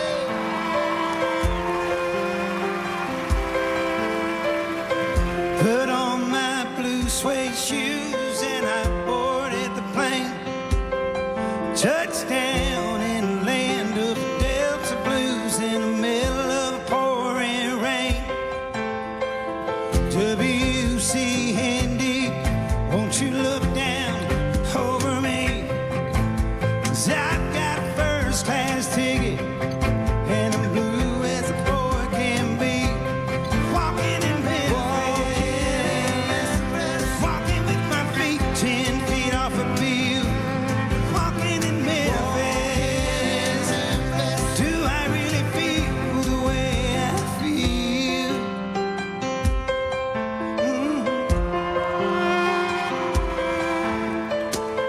Put on my blue suede shoes and I boarded the plane. Touchdown in a land of the Delta blues in the middle of a pouring rain.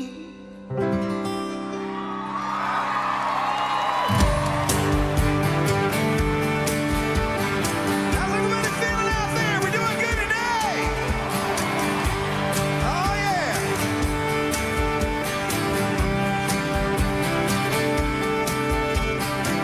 We left Texas on a windy night in a beat-up Chevy van.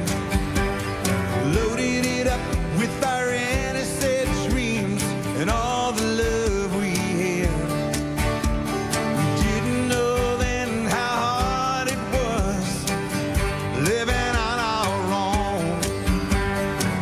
I'd find her crying late at night, talking to the folks back home. I wonder what went wrong and wishing now I'd love to know. I bet Amy's back in Austin, working at the Zona Rosa Cafe. I remember the night we lost it, the day she went away. Was it the angry words? Did she miss her mama? I don't know, but it don't feel right. I bet Amy's back in Austin, and I'm missing her tonight. Oh, I bet Amy's back in Austin. I bet Amy's back in Austin. I bet Amy's back in Austin. Oh yeah!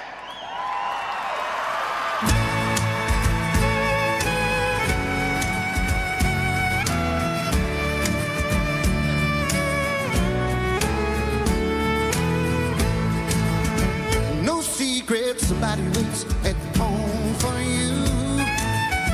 And I know how hard this is for you to do. So if you really believe this love is so wrong, we don't have to carry on. But still I wonder, why does it have to be wrong or right? Why do we have to be one way or the other? I want somebody, please, please tell me, why does it have to be black or white? Why do we have to hurt one to love another? Oh, tell me why does it have to be? U.S. Army veteran Donnie Reese, everybody.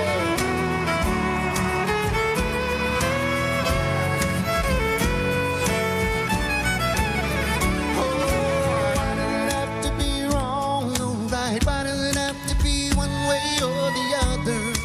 I want somebody, please, please tell me, why does it have to be black or white? Why do we have to hurt one to love another? Oh, tell me why does it have to be?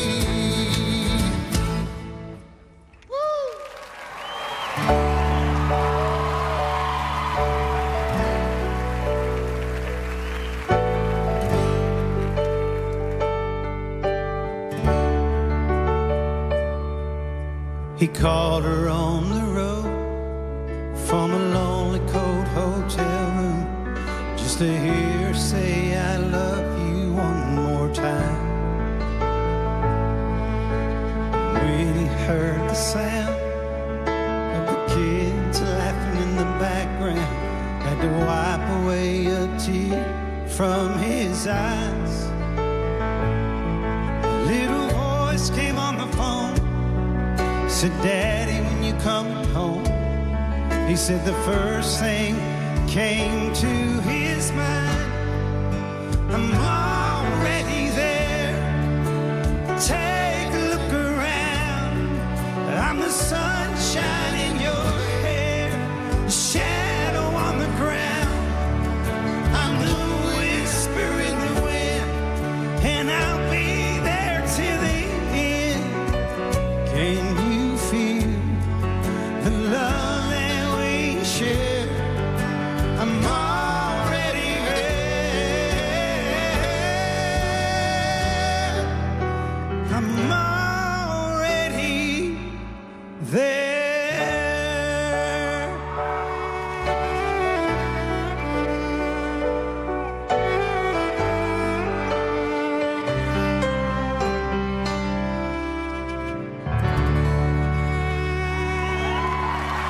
Richie McDonald, y'all. Oh, yeah. Let's take things up a notch here. Help.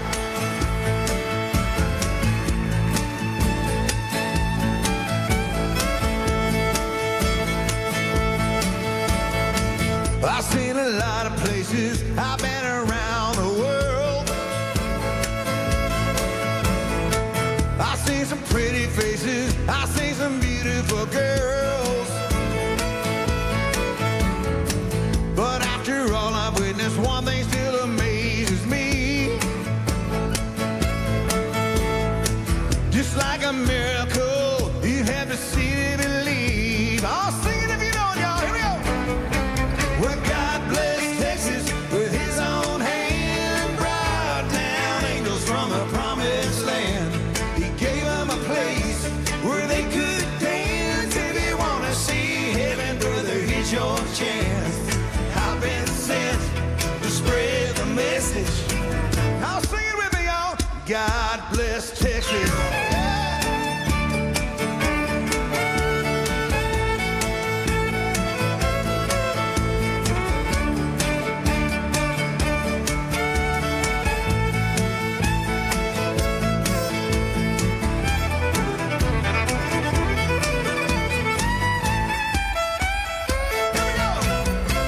Well, God bless Texas with his own hand. Brought down angels from the promised land. He gave them a place where they could dance. If you want to see heaven, brother, here's your chance. I've been sent to spread the message. Help me sing it, y'all. God bless Texas. I've been sent to spread the message.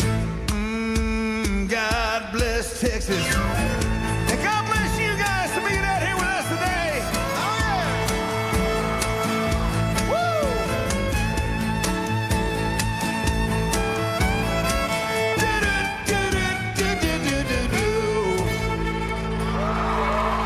Tim Russlow, everybody. Thank you, guys. Bless your heart.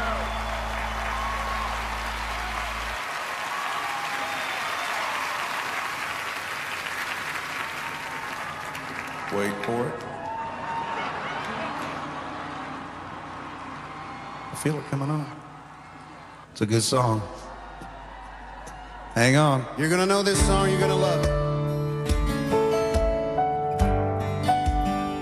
I think everybody should sing along.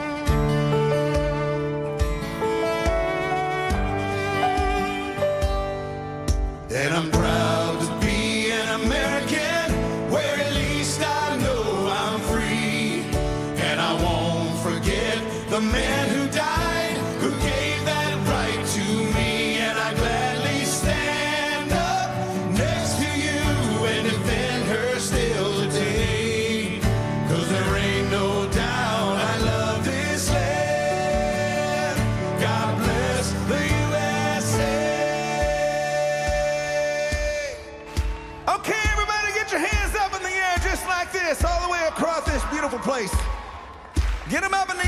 There you go. That looks beautiful. It's an honor for us to be here representing music from Nashville, Tennessee, country music, and all the great bands out of Nashville over the last 30 years. This next guy's also from Nashville. He wrote this song way back when. The performer, the writer of this song, a 5-time Grammy winner. Please welcome Lee Greenwood.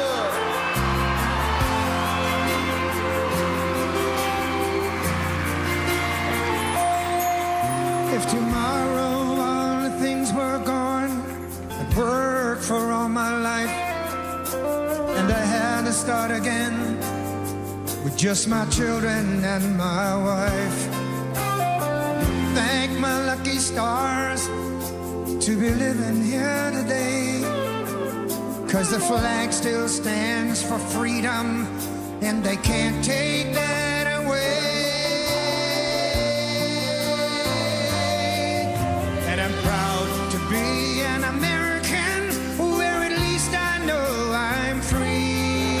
And I won't forget the men who died, who gave that right to me. And I gladly stand up next to you and defend her still today. 'Cause there ain't no doubt I love this land. Sing it! God bless the USA.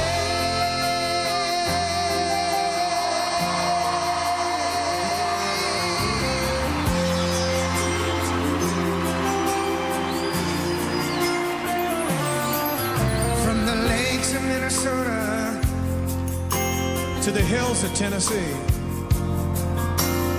across the plains of Texas, from sea to shining sea, from Detroit down to Houston, and New York to LA, where there's pride in every American heart, and it's time we stand and say,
Okay, fine.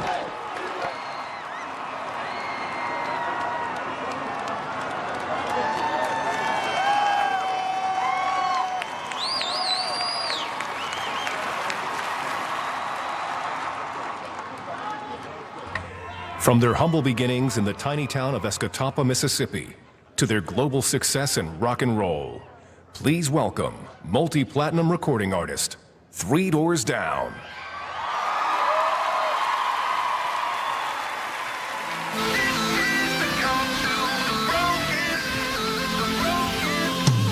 Take it from me, they don't care if you're lonely. As you can see, they don't care if you're scared.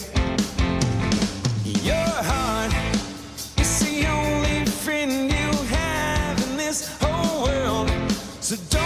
heart. Think you can do this yourself. This is a call out. This is a call to the broken, to all the ones who've been thrown away. This is the call to the broken. Stand up and take back your world today.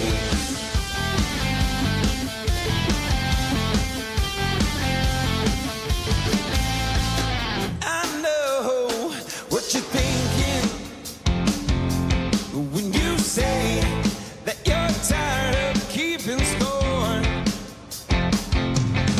Trust me, you're not the only one going through this. You see, I've been through this before. This is a call out. This is a call to the broken, to all the ones who've been thrown away. This is the call to the broken. Stand up and take back your world today. This is the call to the broken. We're gonna do this our own way. This is the call to the broken. Stand up and take back your world today.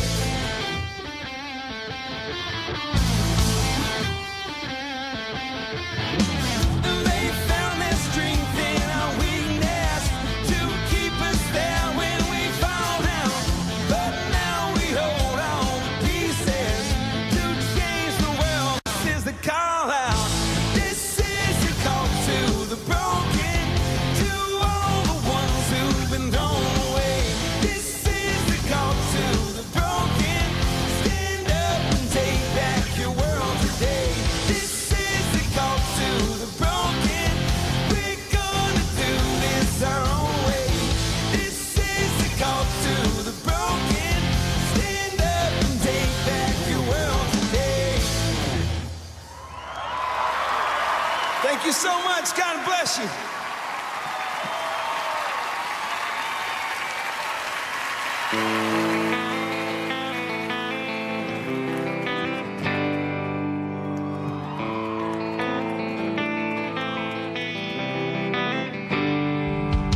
There's another world inside of me that you may never see.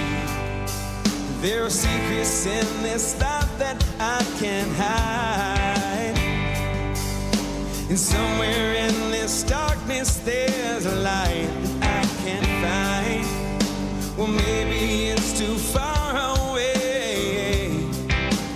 Maybe I'm just blind. Maybe I'm just blind. So hold me when I'm here, got me when I'm wrong, hold me when I'm scared, love me when I'm gone. Everything I am and everything in me wants to be the one you wanted me to be. I'll never let you down, even if I could. I'd give up everything, if only for your good. So hold me when I'm here, got me when I'm wrong, you can hold me when I'm scared, won't always be there. So love me when I'm gone. Love me when I'm gone. When their education X-ray cannot see under my skin, I won't tell them a damn thing that I could not tell my friend. And roaming through this darkness, I'm alive, but I'm alone. And part of me is fighting this, but part of me is gone. So hold me when I'm here, grab me when I'm wrong, hold me when I'm scared, and love me when I'm gone. Everything I am and everything in me wants to be the one you wanted me to be. I'll never let you down, even if I could. I'd give up everything, if only for your good. So hold me when I'm here, grab me when I'm wrong, you can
God bless you, my friends.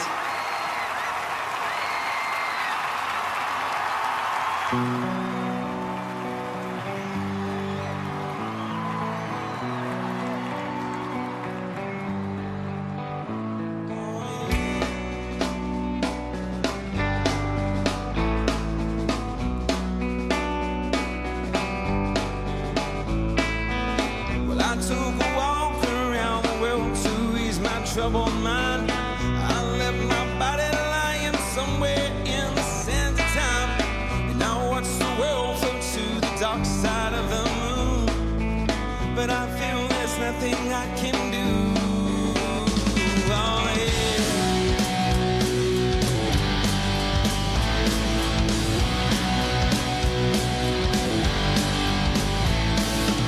Well, I watched the world float to the dark side of the moon. And after all, I knew it had to be something to do with you. I really don't mind what happens now and then, as long as you'll be my friend at the end. If I go crazy, then will you still call me Superman? If I'm alive, then well, will you be there holding my hand? I'll keep you by my side with my superhuman mind, kryptonite.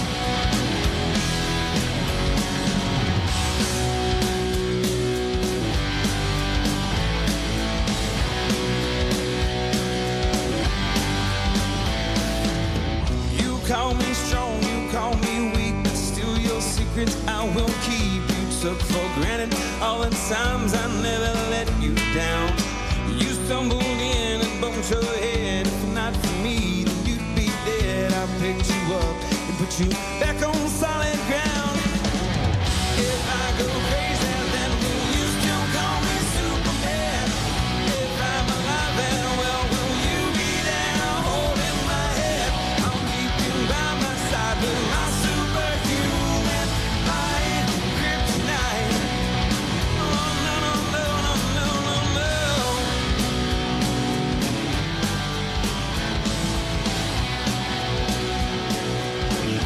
Oh, no, no, no, no, no.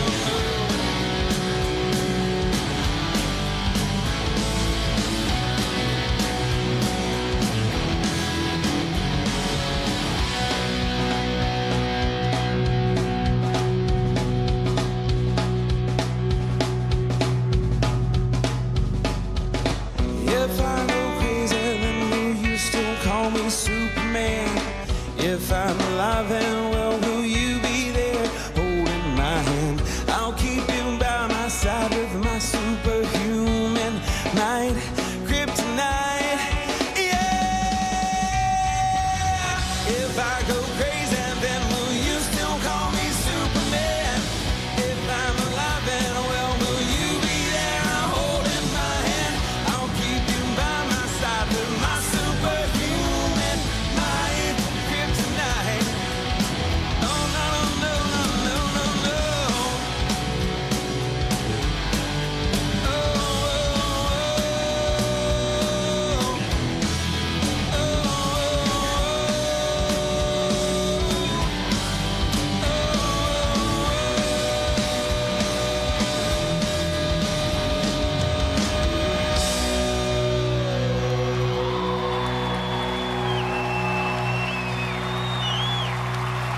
thank you.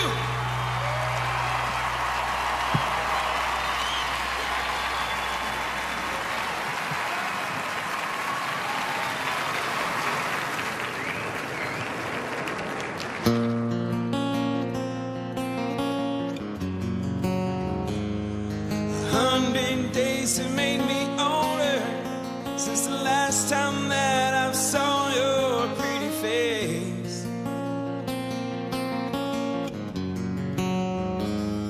1,000 lies have made me colder, and I don't think I can look at this the same.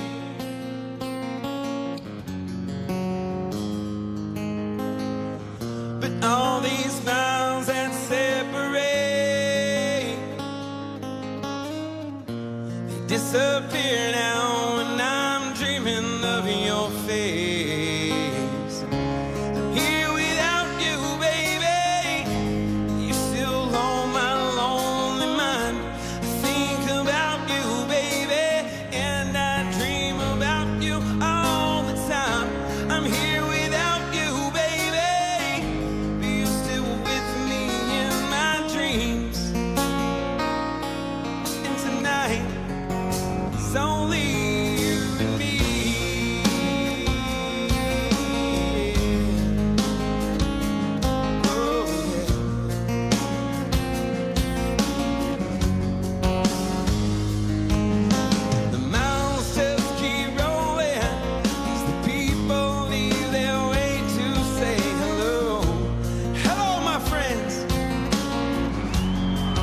bless you, my Coming up, friends. Toby Keith, and then President-elect Donald Trump will address this huge crowd at the Lincoln Memorial, the inaugural concert. Our special coverage here in the Situation Room continues right after this.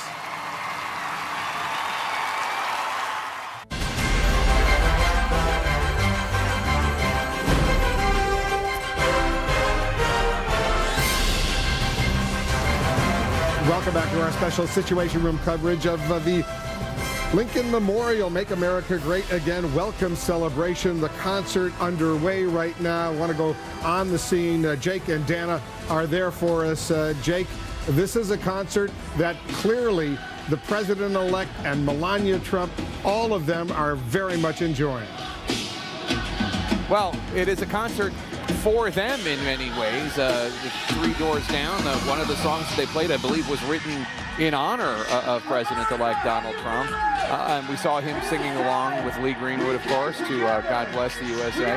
A song, you may know, written first in the 80s after the Russians shot down a Korean airliner and many Americans were killed on that flight. And since then, it's experienced a few renaissances during the first Gulf War. And then, of course, after 9/11, it was a big crowd pleaser. It's a beautiful night here at the Lincoln Memorial, Wolf. It is freezing, but it is a gorgeous night, and the crowd really seems to be having a good time. We are, of course, waiting for the next major performance while we also enjoy the rhythmic stylings of DJ Ravi drums. And we're going to hear soon from the Piano Guys. A lot of people know they actually became a YouTube sensation after these four guys from Utah just started playing the piano the brilliant way they do and putting videos online. And, you know, it's one example of modern technology making people famous. Probably quite appropriate for somebody who used modern technology, Twitter, effectively to become president. We're not sure of this, but we think it's likely that this is the first YouTube sensation to play at a presidential inaugural concert, although Dana Bash, as always, invokes the Bieber clause and says it's possible that Justin Bieber played at an inaugural and we forget. It is possible. I'm not really sure. Always quick with the Bieber clause, Ms. Bash. I'm sorry, I just want to hear more Lee Greenwood trivia. Can you give me more? That's all I got. Okay. We're going to listen in now, Wolf. They're four musical dads from Utah who became a worldwide internet sensation with one of the most viewed YouTube channels on the planet. Please welcome the Piano Guys.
Okay, America, it's time to put all our differences aside. It's time to unite our hearts, our minds, and our voices as one.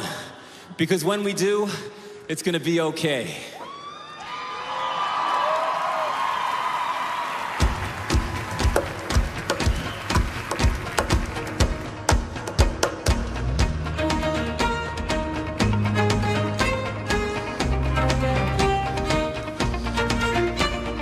Doubt is a broken record that plays inside my head. I try to turn it down, but I can't quite drown it out. I'm tortured every day, these never-ending worries pulling on my sleeve. So many times now I was forced to tap out. All the walls would fall down around me. All anybody would tell me is all that bad news, how it's gonna fall through. But no matter what they say or what they say, it's gonna be okay.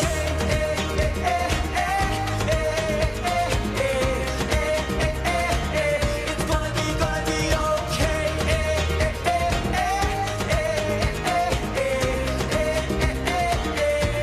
No matter what you've been through, here you are.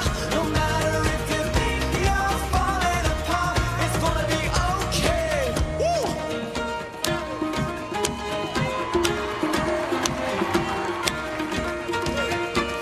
And there is a battle raging in your heart, but you must win. It comes for all of us, saying we are not enough. So fight for your life.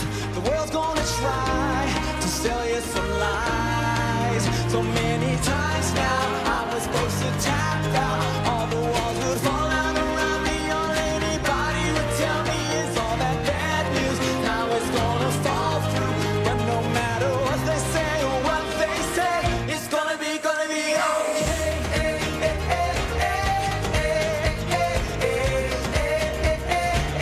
It's gonna be okay.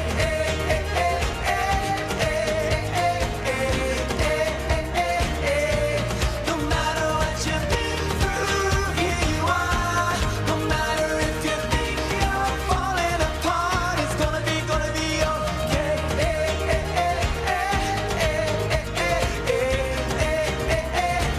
It's gonna be okay. It's gonna be okay. It's gonna be okay.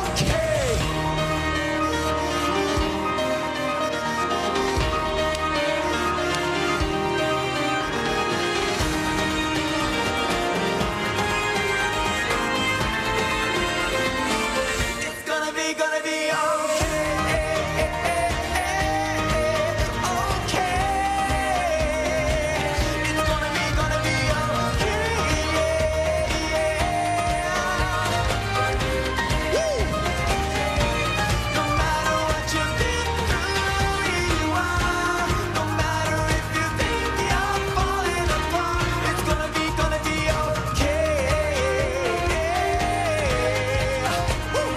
It's gonna be okay.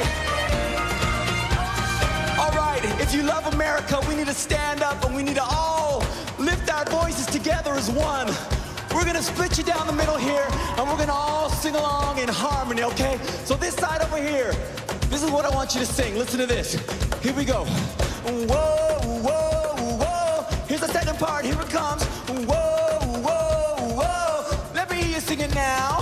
Whoa, whoa, whoa. Woo! Louder. Whoa, whoa, whoa. Keep on singing. Okay, over here. Here we got. Let me hear it now. It's gonna be okay. Here we go. It's gonna be okay. Whoa, whoa, whoa. It's gonna be okay. Keep on singing. 1, 2, 3, 4. Whoa, whoa. It's gonna be okay. Whoa, whoa, whoa. It's gonna be okay. Whoa, whoa, whoa. It's gonna be okay. Whoa, whoa, whoa. Keep on singing. Whoa, whoa, whoa. It's gonna be okay. Whoa, whoa, whoa. It's gonna be okay. Whoa, whoa, whoa. It's gonna be okay. Whoa, whoa, whoa. It's gonna be okay. Woo! Thank you. God bless America. The piano guys still to come. Toby Keith and the president-elect Donald Trump will speak at the Lincoln Memorial concert. Our special Situation Room coverage continues right after this.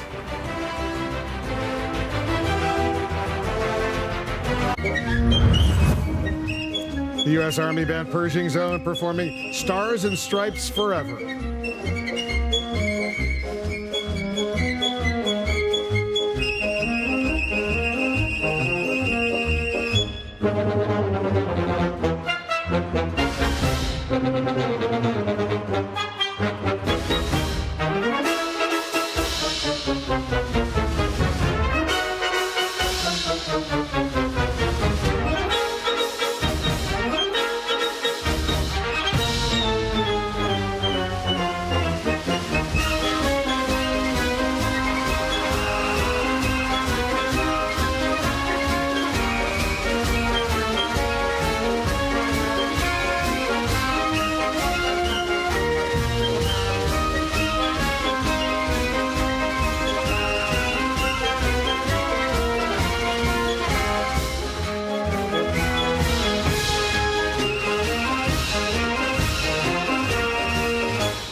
He's topped the charts with over 20 #1 hits and over 40 million albums sold worldwide.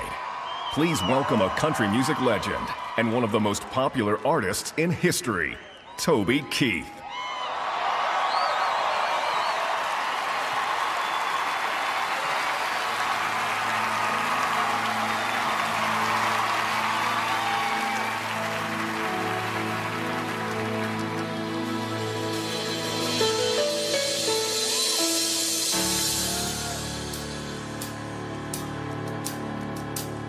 I'm just trying to be a father, raise a daughter and a son, be a lover to their mother, everything to everyone, up and at 'em bright and early, more business in my suit. I'm dressed up for success, from my head down to my boots. I don't do it for the money, I got bills that I can't pay, and I don't do it for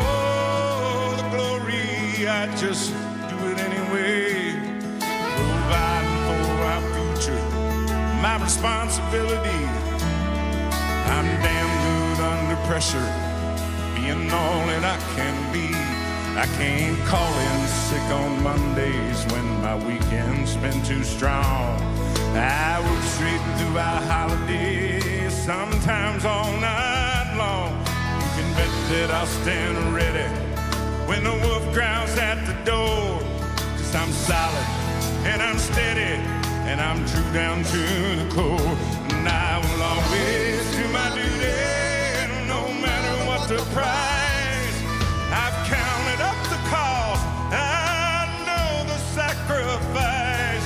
People, I don't want to die for you, but if dying's asking me, I'll bear that cross with honor.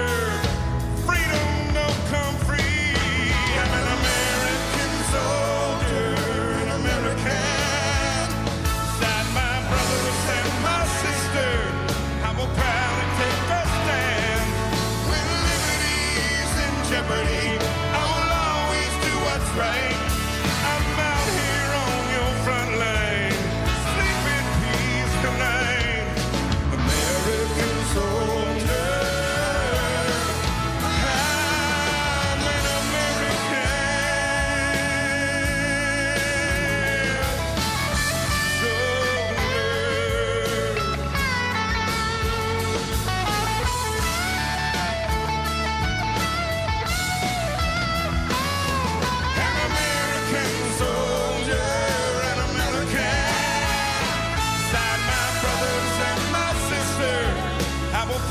take a stand. When liberty's in jeopardy, I will always do what's right. I'm out here on your front line, people. Sleep in peace tonight, American soldier. I'm an American.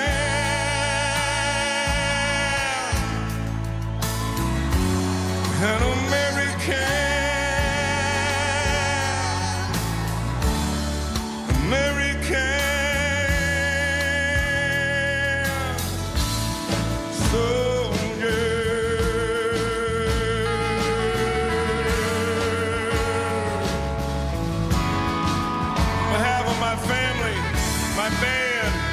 all my fans. I want to salute the Army, Navy, Air Force, Marine, and the Coast Guard. Thanks to Barack Obama for your service. And thanks for the 45th President of the United States, Donald Trump. I salute you.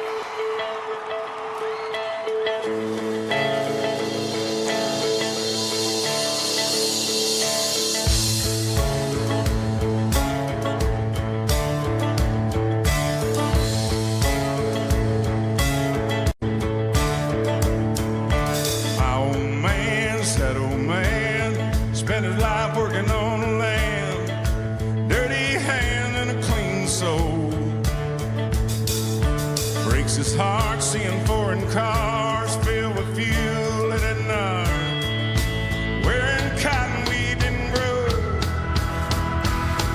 Got the red, white, blue, flying high on the farm, silver flag tattooed on the left arm, spent a little more in the store for a tag, and the back it says USA.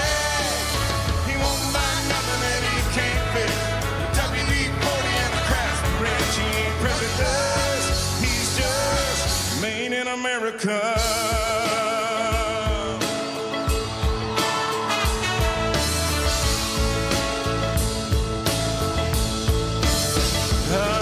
He loves his wife. She's that wife. She decorates on the 4th of July, singing every day's Independence Day. She's golden rule, teaches school, and some folks think it isn't cool, but she says the pledge of allegiance anyway. Got the red, white, blue, flying high on the farm, separate flag tattooed on the left arm, spent a little more in the store for a tag, and the back it says USA. He won't buy nothing that he can't fix. With WD-40 and a Craftsman wrench, he ain't president. He's just made in America. Born in the heartland, raised up a family, King James and Uncle Sam. Got the red, white, blue flying high on the farm, a Semper Fi tattooed on the left arm, spent a little more in the store for a tag, and the back it says USA. He won't buy nothing that he can't fix. WD-40 and a Craftsman wrench, he ain't president. He's just made in America. Made in America. Made in America.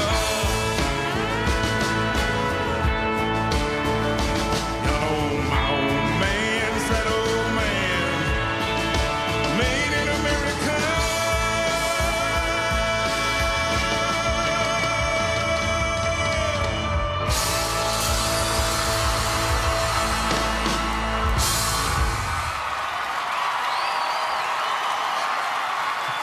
Go country.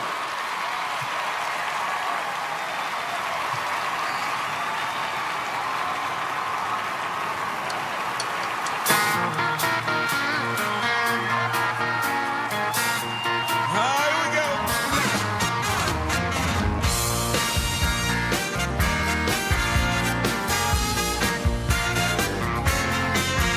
Yeah, man, come on. Our 6 o'clock news. Somebody got shot. Somebody been abused. Somebody blew up a building. Stole a car. Somebody ain't got any way. Somebody didn't get too far. They never get too far. Grandpappy told my pappy back in my day, son, man has to answer for the wicked that he's done. Take out a road in Texas, find a tall old tree, round up all them bad boys, hang them behind the street. All the good people see. Hey, justice is one thing you should always find. Saddle up boys and a draw a hard line.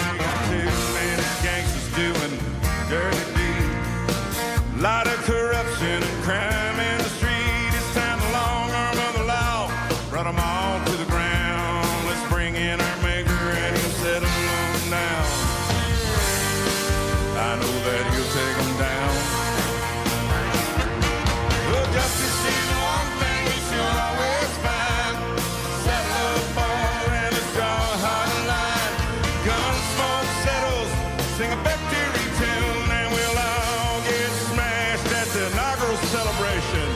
Raise up our glasses against evil forces. Sing! Whiskey for my man, and beer for my horses. What you got?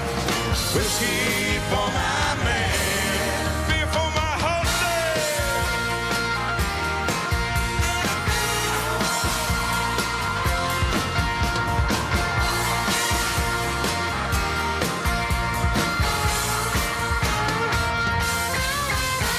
It's just this season, one thing you should always find. Saddle up, boys, and let's draw a hard line. Gun smoke settles, sing a victory tune, and we'll all get drunk in American saddles. We'll raise up our glasses against evil forces. Let's go! Whiskey for my man, and beer for my horses. Yeah, tequila for my girls, lots of beer for your pony. Drink 'em up!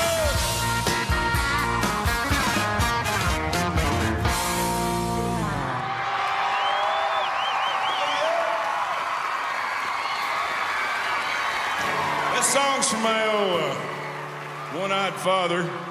Came back from the service with one eye. He never complained about it my whole life. And all the stuff I do for the great mighty USO and all the good work they do for our fantastic military. It's all in dedication to my father. And I'd like to do this song for him tonight. American girls, American guys will always stand up and salute and always recognize when we see old glory flying. There's a lot of men dead, so we can sleep in peace at night when we lay down our head. My daddy served in the army. We lost his right eye and he flew our flag out in our yard. Till the day that he died, he wanted my mother, my brother, my sister and me to grow up and live forever in the land of the free. His nation and love is falling under attack. A mighty sucker punch came flying in from somewhere in the back. As soon as we could see clearly through our big black eye, man, we lit up your world like a 4th of July. Hell, Sam, put your name on top of his list. Statue of Liberty started shaking her fist. Eagle will fly, it's gonna be hell. Then you and more freedom start ringing that bell. It'll feel like the whole wide world raining down on you. Brought to you courtesy of the red, white, and blue. They're here tonight, right out there,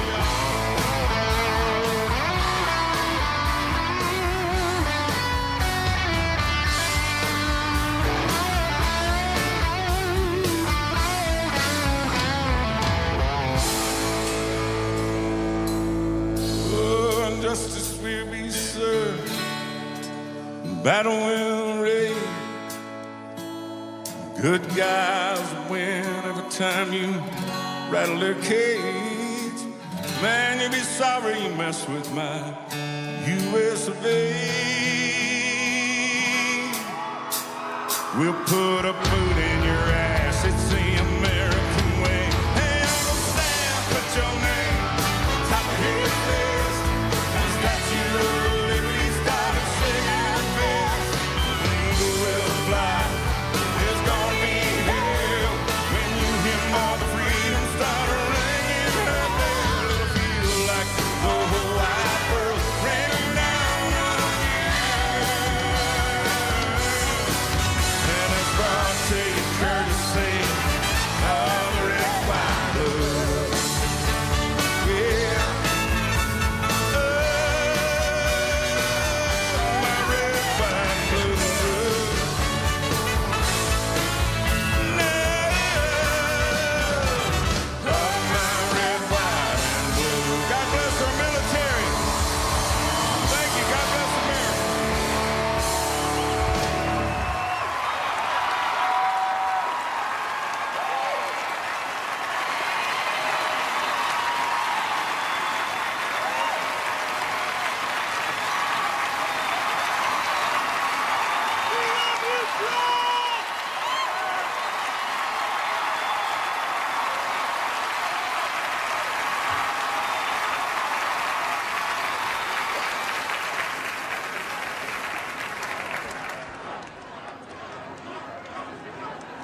Ladies and gentlemen, please welcome Chairman of the Presidential Inaugural Committee, Tom Barrack.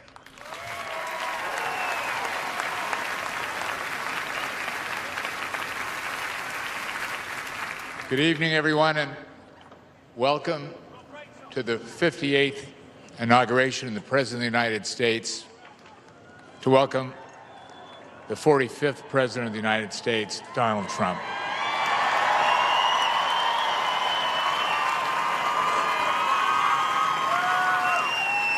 I have to tell you, this is the most incredible setting of structures that I have ever seen, at least of those that President-elect Trump has not built.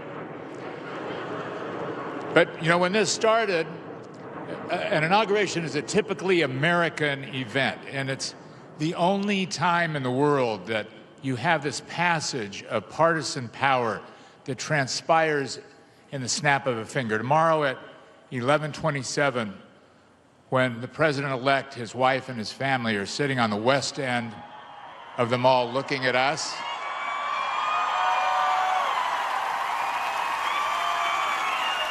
and that power of the free world transcends with respect from what was a great man doing his best to do a great job to the anticipation of a new president as the global leader of the world. In 3 minutes, you have reflection and you have expectation. And every president puts their own fingerprints on an inauguration. And this president-elect was very specific about what he wanted. And what he wanted was a you. He wanted it to be of the people. And when I say you, he meant the united you. And set in this setting of this reflection pond that sits between three unbelievable monuments of three of our profound leaders. And what you see are these incredible stone, beautiful, incredible tributes that stand above us for the purpose of reflecting, of thinking, of what was it, what went before them. But what really stands out, and you can hear it in the silence amongst you at the moment, is the mortar. Not the stone, not the granite, not the marble. It's the thousands of lives, it's the millions of hopes, it's the 10,000 aspirations of all the people, of all the themes that went into these great men. And along the road, we've had 45 men that have left their footprints and their fingerprints throughout the mortar and in the middle of this tidal basin. So as you reflect on those who came before us, and as you have expectations before you, I would like you to pay a tribute to the courage, to the stature, to the strength, to the commitment, to the loyalty of a man who is going to lead you with his footprints to diversity, to put the campaigns behind us, to unite behind one man as one America.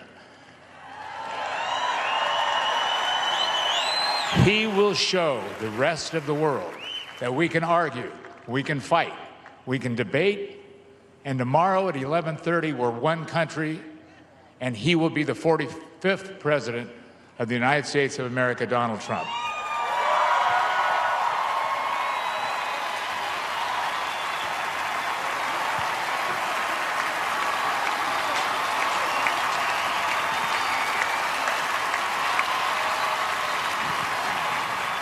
Thank you.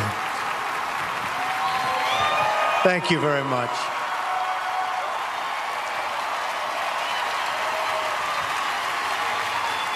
Thank you very much, everybody, and thank you, Tom.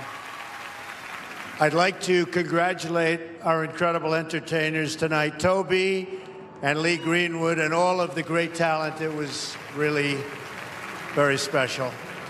I also have to thank our incredible military talent right here. Thank you. Stand up, please. You guys were great. Thank you very much. Thank you. So this journey began 18 months ago.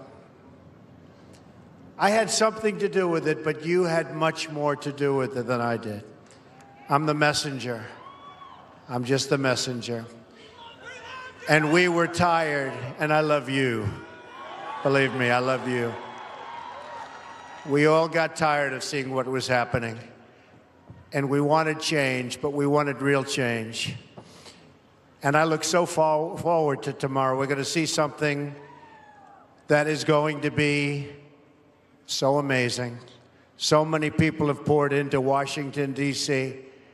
This started out tonight being a small little concert. And then we had the idea, maybe we'll do it in front of the Lincoln Memorial. I don't know if it's ever been done before, but if it has, very seldom. And the people came by the thousands and thousands, and here we are tonight, all the way back. All the way back. So it's a movement that began. It's a movement that started. And it's a movement like we've never seen anywhere in the world, they say. There's never been a movement like this. And it's something very, very special. And we're going to unify our country. And our phrase, you all know it, half of you are wearing the hat, make America great again.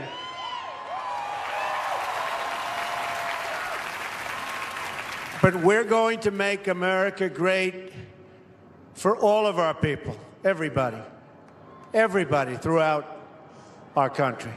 That includes the inner cities, that includes everybody. And we're going to do a special job. And I can only tell you that 18 months ago, we never knew. A lot of people didn't know. Some people had a feeling. A lot of people didn't give us much of a chance, but we understood what was happening. And that last month of the campaign, when I traveled around to every place that you can imagine, state after state after state, speech after speech, and we had 10,000, 20,000, 30,000 people. There was never an empty seat, just like tonight. We didn't know if anybody would even come tonight. This hasn't been done before. And you look, it was the same way. And we all knew that last month of the campaign. I think a lot of us knew the first week of the campaign. But that last month of the campaign, we knew that something special was happening. And I can only tell you this. The polls started going up, up, up, but they didn't want to give us credit because they forgot about a lot of us. On the campaign, I called it the forgotten man and the forgotten woman. Well, you're not forgotten anymore, that I can tell you. Not forgotten anymore.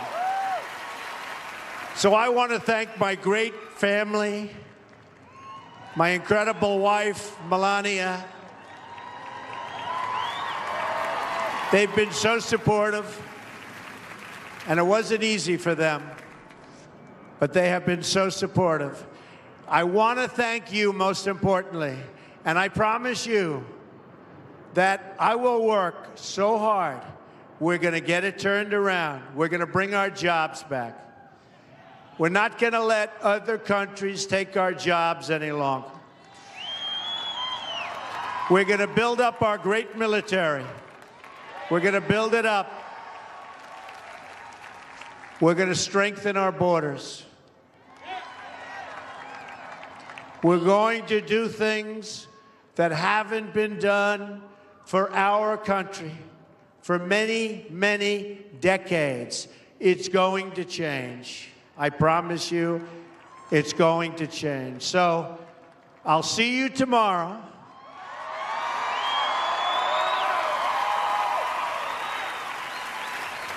And I don't care, frankly, if it's going to be beautiful or if it's going to rain like crazy. Makes no difference to me. I have a feeling it's going to be beautiful. But I will see you tomorrow, and I'm going to be cheering you on. You're going to cheer me on, but I'm going to be cheering you on because what we've done is so special. All over the world they're talking about it, all over the world. And I love you folks, and we're going to work together, and we are going to make America great again, and I'll add, greater than ever before. Thank you very much, and enjoy the fireworks. Thank you, everybody. Thank you.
The new first family saying goodbye to the adoring crowd here at the Lincoln Memorial. President-elect Donald Trump is someone who knows a little something about putting on a show, and that was something of a show, a spectacular show, ending with the U.S. Army Pershing's Own and chorus singing Glory, Glory, Hallelujah, with a fireworks spectacular afterwards. And now they are looking at the sculpture of Abraham Lincoln inside the Lincoln Memorial.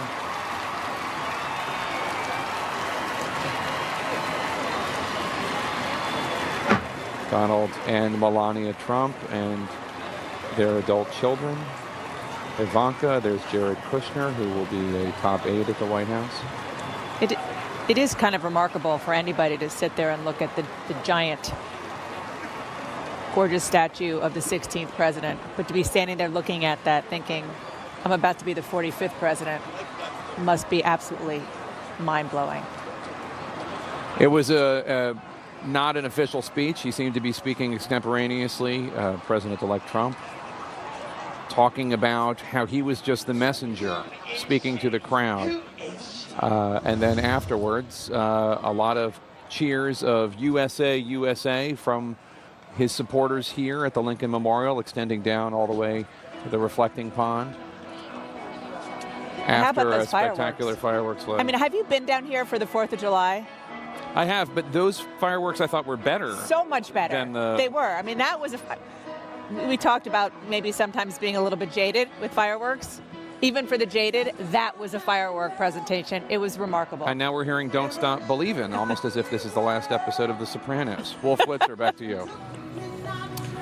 A really spectacular set of fireworks. A really very, very excellent program as well. Gloria Borger, clearly we're getting ready for a new first family here in the United States. You know, I have to think that it must be, as we saw them all looking at that statue, as Dana and Jake were talking about, how humbling an experience this whole day has been and tomorrow will be. But when you go and you lay a wreath on the tomb of the unknown soldier, and then you have a concert in your honor at the Lincoln Memorial, and the fireworks are for you and your family, welcoming you to the city.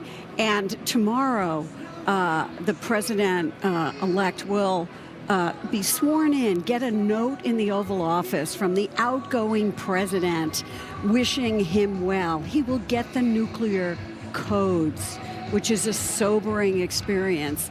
And you can imagine, even for Donald Trump, who is a large personality and well-known and is the president-elect, that it is the most humbling experience I think anybody in this country can ever have when you become commander-in-chief. There obviously is nothing like it, and I think you can sort of hear it in him a little bit. David Axelrod, the tone of the president-elect tonight, what does it say about tomorrow? I'm not sure. I think, you know, in the spirit of a concert where people played their oldies, he reached back and grabbed a couple of his own, you know, talked about his polls, talked about his crowds, and talked about strengthening the border, strengthening the military, and bringing jobs. But the task tomorrow will be to lift that up and make a speech that really grabs the entire country and projects a vision that people can see themselves in. And it'll be the biggest challenge he's had and he says he's written the speech himself.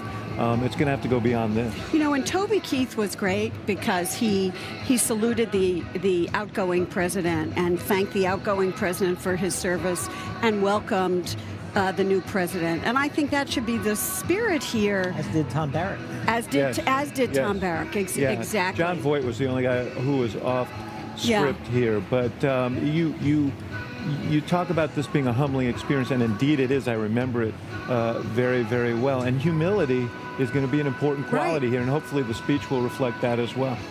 Much more of our special coverage here in the Situation Room. We'll take a quick break. We'll be right back.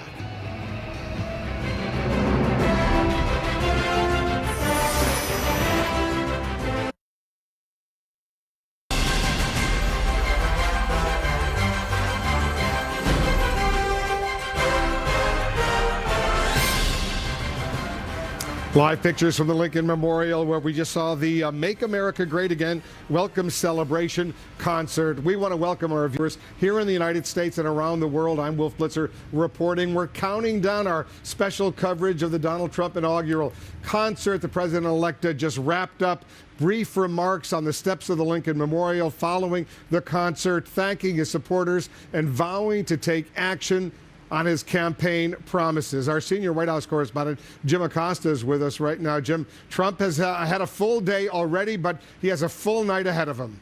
That's right, Wolf. And as we just heard, Donald Trump is sounding an inclusive tone, but as he is taking command of the most powerful office in the world, he is definitely doing things his way. The moment few saw coming has arrived. Donald Trump and the nation's new first family touched down just outside Washington, not on his private jet, but on U.S. military aircraft, and climbed into his motorcade for a ride the world will never forget. What a beautiful room this is. Where is this? This is a gorgeous room. A total genius must have built this place. Within minutes, Trump arrived at where else but his glitzy new D.C. hotel, where he praised his cabinet choices. We have by far the highest IQ of any cabinet ever seen. And appeared to assign his new ambassador to the United Nations, Nikki Haley, a task normally reserved for the Secretary of State, a trip to China. When I send her over to speak to China, and when I send her over to speak to everybody, we're going to have, I think we're going to do a lot of great things, Nikki, right? Our job is to be ready on day one. The American people can be confident that we will be. Earlier in the day, across town, Vice President-elect Mike Pence boasted the new administration is ready to launch, even as the incoming White House press secretary accused Democrats of holding up Trump's cabinet. There are so many issues facing this country that we need to get moving on. And the idea that Democrats would use these stall tactics, it's not in the country's best interest. But Trump just finished filling out his cabinet, selecting former Georgia Governor Sonny Perdue as Agriculture Secretary. That makes Trump the first president since Ronald Reagan to begin an administration without a Latino in the cabinet. The number one thing that I think Americans should focus on is he hiring the best and the brightest? Democrats aren't buying it, questioning why former Texas Governor Rick Perry was even named Secretary of Energy, a department he once said should be eliminated. At his hearing, the sometimes gaffe-prone Perry proved he can still provide some accidental humor. I hope you were as much fun on that dais as you were on your couch. Well... May I rephrase that, sir? Please. Please. Please. Oh, my Lord. Oh, my Lord. Well, I think we found our Saturday Night Live soundbite. Another sign Trump isn't quite ready. He's holding on to Obama administration officials in key roles, such as Brett McGurk, President Obama's envoy in the battle against ISIS. But the Trump team insists the incoming president, who later reaped at Arlington National Cemetery, is approaching his biggest deal yet with the seriousness it deserves. At a pre-inaugural concert at the Lincoln Memorial, Trump sang along to Proud to Be an American. God bless the USA. And offered a preview of his speech to the world tomorrow. We're going to unify our country. And our phrase, you all know it, half of you are wearing the hat, Make America Great Again.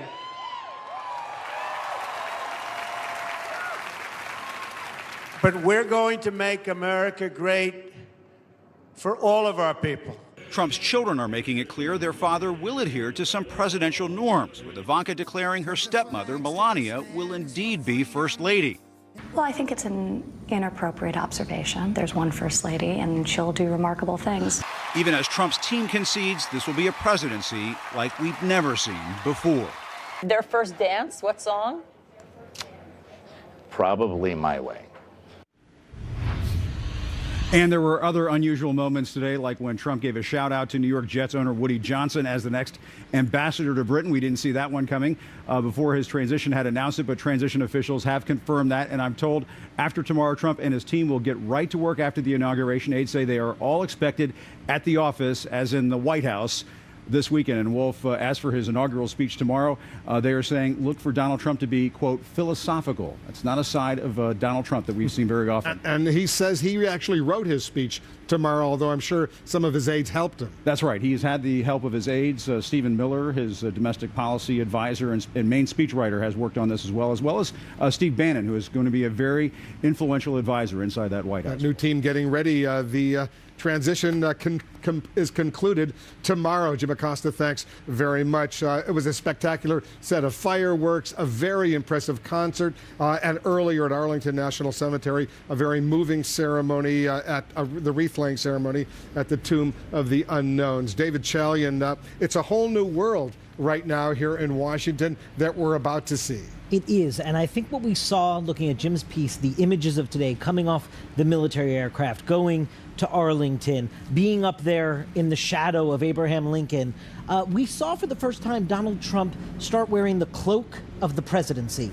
And for someone who has been such an unconventional candidate and didn't look like what we were used to seeing as a presidential candidate necessarily out on the campaign trail, there are certain sort of rituals and traditions and a conventional nature at times to the presidency as an institution. The person in it sort of carries that institution. And I thought today we got a sneak preview of looking at Donald Trump starting to embody that institution, which is totally different from how I think we have seen him to date. Ryan, Liz, I think David makes an excellent point. He was more subdued than he normally is out there on the campaign trail. He was, and I mean, all the pageantry of this is perhaps having an impact. I'll be very curious to see what Stephen Miller and the team of Stephen Miller, Steve Bannon, and Donald Trump come up with for their inaugural address tomorrow. Often inaugural addresses are about a story about where America is at this moment in time and where the president wants to take the country. For instance, in 2009, as David may remember, Obama's inaugural address was about the crisis, the economic crisis, and the wars in Iraq and Afghanistan, and a call that we've been through tough things before and we can come out of it together. There's always a great note of unity. Trump and the people around him have a very different view of where America is at this point, this populist nationalist message that him and his aides have campaigned on. So it'll be striking to see both where he wants the country to go, but also sort of what the story is he tells of America. He has a unique opportunity, David Axelrod, tomorrow to start his presidency on the right foot. He does. You know, I think he has a challenge that, for example, President Obama didn't have in 2009, in that he starts off with rather low standings in the polls, and this is an opportunity to really reach out and build support and speak to those who aren't with him now and who are concerned about him. So I do think that this is a big moment for him. But I agree with David. I remember so well what it was like to see someone invested with the power of the presidency, and it changes everything. Jackie, you wanted to weigh in. Yeah, one of the things that they've said is that it's going to reiterate some of the themes of the campaign, his speech, jobs, for example. And they've also been comparing it to Jackson's inaugural speech in its length. But one of the things Jackson's inaugural speech had, it was very vague, so people listening could take it and make it apply to them. It wasn't that specific. And so I think you might hear a little bit of that, so everyone listening can take a piece of it and think he's actually speaking to them, and that's important as far as unifying the country. He looked at Reagan's inaugural speech, JFK, and Richard Nixon. And if you think back to Richard Nixon, he had a divided country. He won with 43% of the vote in a three-way race. And what he did was give really a unifying speech at his inauguration. And in the short term, it worked for him. And he said, we cannot learn from one another until we stop shouting at one another. And that was Richard Nixon saying that. And so a lot of people thought Nixon would never do that. Well, maybe a lot of people think that Donald Trump can't do that. Let's see what he does tomorrow and what his overall message is. We remember when he won, he gave a real uniting kind of speech, and I think he might do that. I think tomorrow. He will do that tomorrow morning when he speaks and addresses not only the American people but the world to set the right tone. Absolutely. And whatever he does say on that stage, one of the biggest stages you can have in politics, it will have a major impact on setting the tone for his administration. But it's only the first step, really, Wolf. I mean, he is going to need to follow up on that speech with actions that reflect those priorities. And you mentioned his speech on election night, his victory speech, where he did profess to really focus on that unity, focus on bringing the country together and being a president for all Americans. But in the transition has taken a very different tone and has lashed out at his critics and has not maybe united the country as maybe some of his detractors had hoped he would. So we'll have to see what he does after this. And David Swirling, he says he's going to start taking action immediately tomorrow, Saturday, Sunday, and Monday, signing executive orders, getting that process started.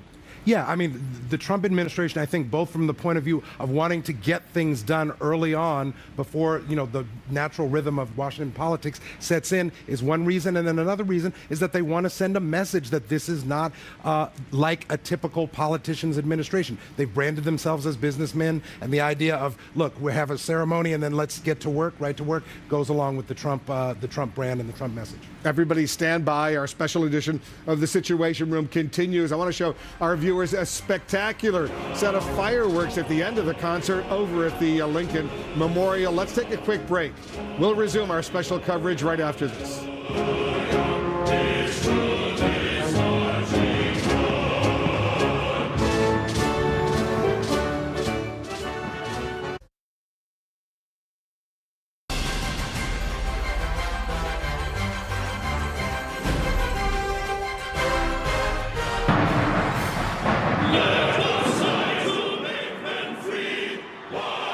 We saw a spectacular set of fireworks at the end of the concert, the Make America Great Again Welcome Celebration concert at the Lincoln Memorial. Lots of majesty, presidential majesty on this day, David Chalian, but they got to get down to a lot of work to do as well. Getting these cabinet secretaries confirmed is an enormous challenge. It is, and it hit an additional speed bump today. Initially, we thought maybe tomorrow at the very least, even though it would be less than what previous presidents have on day one, that after he was inaugurated, that at least 3 cabinet level positions would be immediately confirmed. We now learn one of those, the CIA director, Mike Pompeo, Ron Wyden, the Democratic senator from Oregon, is, you know, as every senator has the right to do, object and postpone this. He wants to be able to make vocal, you know, comments on the floor in opposition to Pompeo, perhaps, and that vote now will be pushed off until Monday. So even what looked initially earlier in the week like the easy ones that Donald Trump was going to be able to have in his pocket immediately after taking the oath of office, even that's hitting a bump in the road. And it's going to be frustrating, Gloria, for the new team coming in. The process, even though they do have eventually the votes in the United States Senate to get most of those nominees confirmed. Well, this is where they have to recognize reality here. They're facing a Democratic opposition, just as there was a Republican opposition to Barack Obama. And there are some cabinet appointments like General Mattis for defense, which I'm sure will be approved pretty easily. But I think this is where the Democrats sort of put their stake in the ground here. And they feel under Chuck Schumer, who, by the way, is a new leader of the Democrats, and he's kind of giving the Trump administration an idea of how he will be. They're saying, you know what, we're not going to roll over. We want to make our points. Will most of these people get confirmed? Absolutely, they will. But I do think that there is going to be this to and fro, and the Democrats are going to raise the questions they feel need to be raised, whether it's about conflicts of interest, whether it's about policy, whether it's about Donald Trump. And that's their role. Ryan Lizza, the Secretary of Homeland Security nominee, General Kelly, he'll be confirmed tomorrow. General Mattis, the Secretary of Defense nominee, he'll be confirmed tomorrow. Others will follow in the days to come, but it's going to be a process. It's going to be a process. Like I think the Democrats would almost like to get the non-controversial ones out of the way through the system so that they can focus on the ones what they think are more problematic. So you have ones that are, there's more of an ideological response to, like Rex Tillerson, the nominee for Secretary of State, where you have Republicans who are more hawkish than Tillerson and Trump are on the fence, most notably, of course, Marco Rubio. And then you have less ideological issues, but more of the ethical issues that are coming up.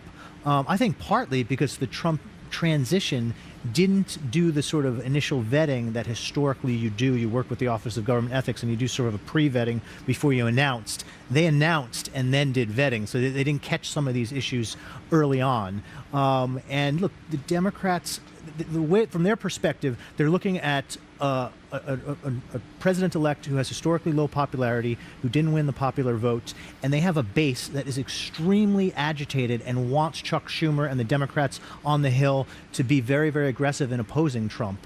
So Schumer's on safe political ground by going as hard as he can. David Axelrod, tomorrow morning, the outgoing president, President Obama, he will invite the incoming president to the White House with their families. They will talk. And then President Obama, gets out of town as the new president is sworn in. Yes, which is the tradition. Look, there is some majesty to this whole process. We all know that there are big differences between these two men, and they have different views about which way the country should go. But I think President Obama has, as he's expressed, a sense of responsibility about how this should be done. And in fact, this is a consecration of our democratic processes tomorrow. It's not a celebration of one person. It is a celebration of the peaceful transfer of power. And so it is a special moment when the one president rides down to the Capitol with the other and then fades from the scene. It's a historic moment, this peaceful transfer of power that we will see tomorrow. Just ahead, Donald Trump will also be facing many challenges as the new American commander-in-chief. Tonight, North Korea may be preparing to challenge the new Trump administration. We're going to bring you that breaking news and more when we come back.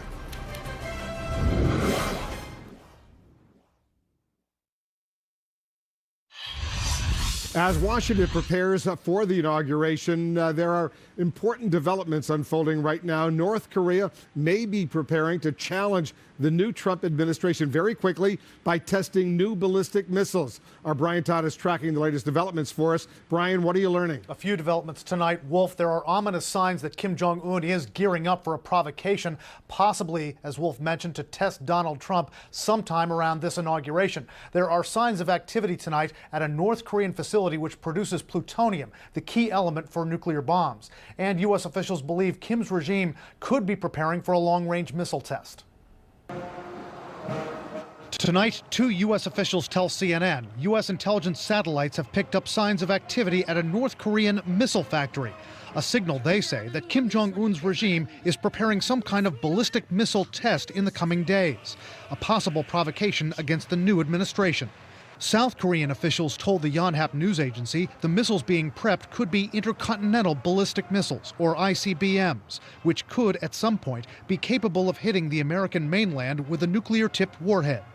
Here we are now kind of on the cusp of them demonstrating an ICBM missile capability. It's no longer a hypothetical thing, and really we need the kind of defenses to defeat these things. At the same time, the monitoring group 38 North tonight has new satellite pictures showing the North Koreans could be resuming their efforts to produce plutonium for nuclear bombs. Pictures of the Yongbyon nuclear facility show roofs with no snow, indicating possible activity inside. On the missile threat, experts say North Korea has never fully tested an intercontinental ballistic missile before, but earlier this month, Kim warned they were about to. Intercontinental ballistic missile test launch preparation is in its last stage. The South Korean news agency says the North Koreans have placed 2 missiles on mobile launchers for tests. An official from South Korea's Joint Chiefs of Staff told CNN that report could not be confirmed, but they're watching this closely. Experts say a mobile-launched missile is even more dangerous. It can really be launched from anywhere, and you don't necessarily going to see it coming like you might with a missile on a launch pad. U.S. officials and outside analysts say Kim's regime faces a big hurdle in perfecting a long-range missile that could hit the U.S. The missiles haven't yet been tested to withstand re-entering the atmosphere. But experts say if the North Koreans continue to advance their technology, they could have the ability to fire those missiles at the U.S. during Donald Trump's administration. If they get that capability, how could it change the calculus of North Korea's young, vicious ruler? They may feel more emboldened in conducting not only provocations, but actual attacks, perhaps tactical level, against South Korea, feeling that they have immunity from any kind of U.S. response because North Korea has a nuclear deterrent to the U.S. nuclear umbrella. A key question tonight, is America ready if North Korea gets the capability to fire a long-range nuclear-tipped missile at the U.S.? The U.S. does have missile interceptor batteries in Alaska and California, but by many accounts, those are dated. One missile expert tells us they rely on 1990s technology. Pentagon officials, though, insist those batteries are able to shoot down North Korean missiles, and they're confident in their ability to protect America. Wolf? Brian, even when these North Korean missile tests fail, which they often do, the threat does not decrease, does it? Absolutely, Wolf. Some argue that actually ratchets up the threat because the North Koreans learn from their mistakes. They learn about the speed of the missiles. They only get better at this. Brian Todd reporting for us. Thanks, Brian, very much. That's it for me. Thanks for watching. Aaron Burnett Out Front starts right now. Out front next, breaking news. Donald Trump just hours away from taking the oath of office. He's about to arrive at a major inauguration dinner just blocks from where we sit this evening. We're going to go there live. Plus, new details tonight about how Donald Trump will run America on day one. Is he ready? And the Obamas saying a final goodbye to America. We have the emotional images from their last day in the White House. Let's go out front.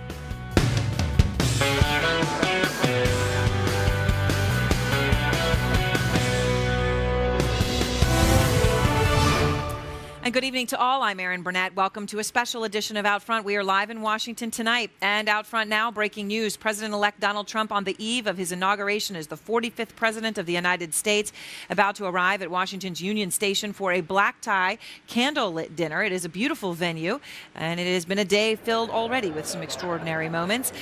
These are live pictures. This is the red carpet, as such that it is, at Union Station. These are people coming into this event. As I said, it's going to be a candlelit dinner. Vice President-elect Pence will be there. President-elect Donald Trump and his family. His cabinet picks will also be with him here at Union Station. Congressional leadership will also be there, as well as, and this has been a big theme over the past couple of days, some of the biggest donors.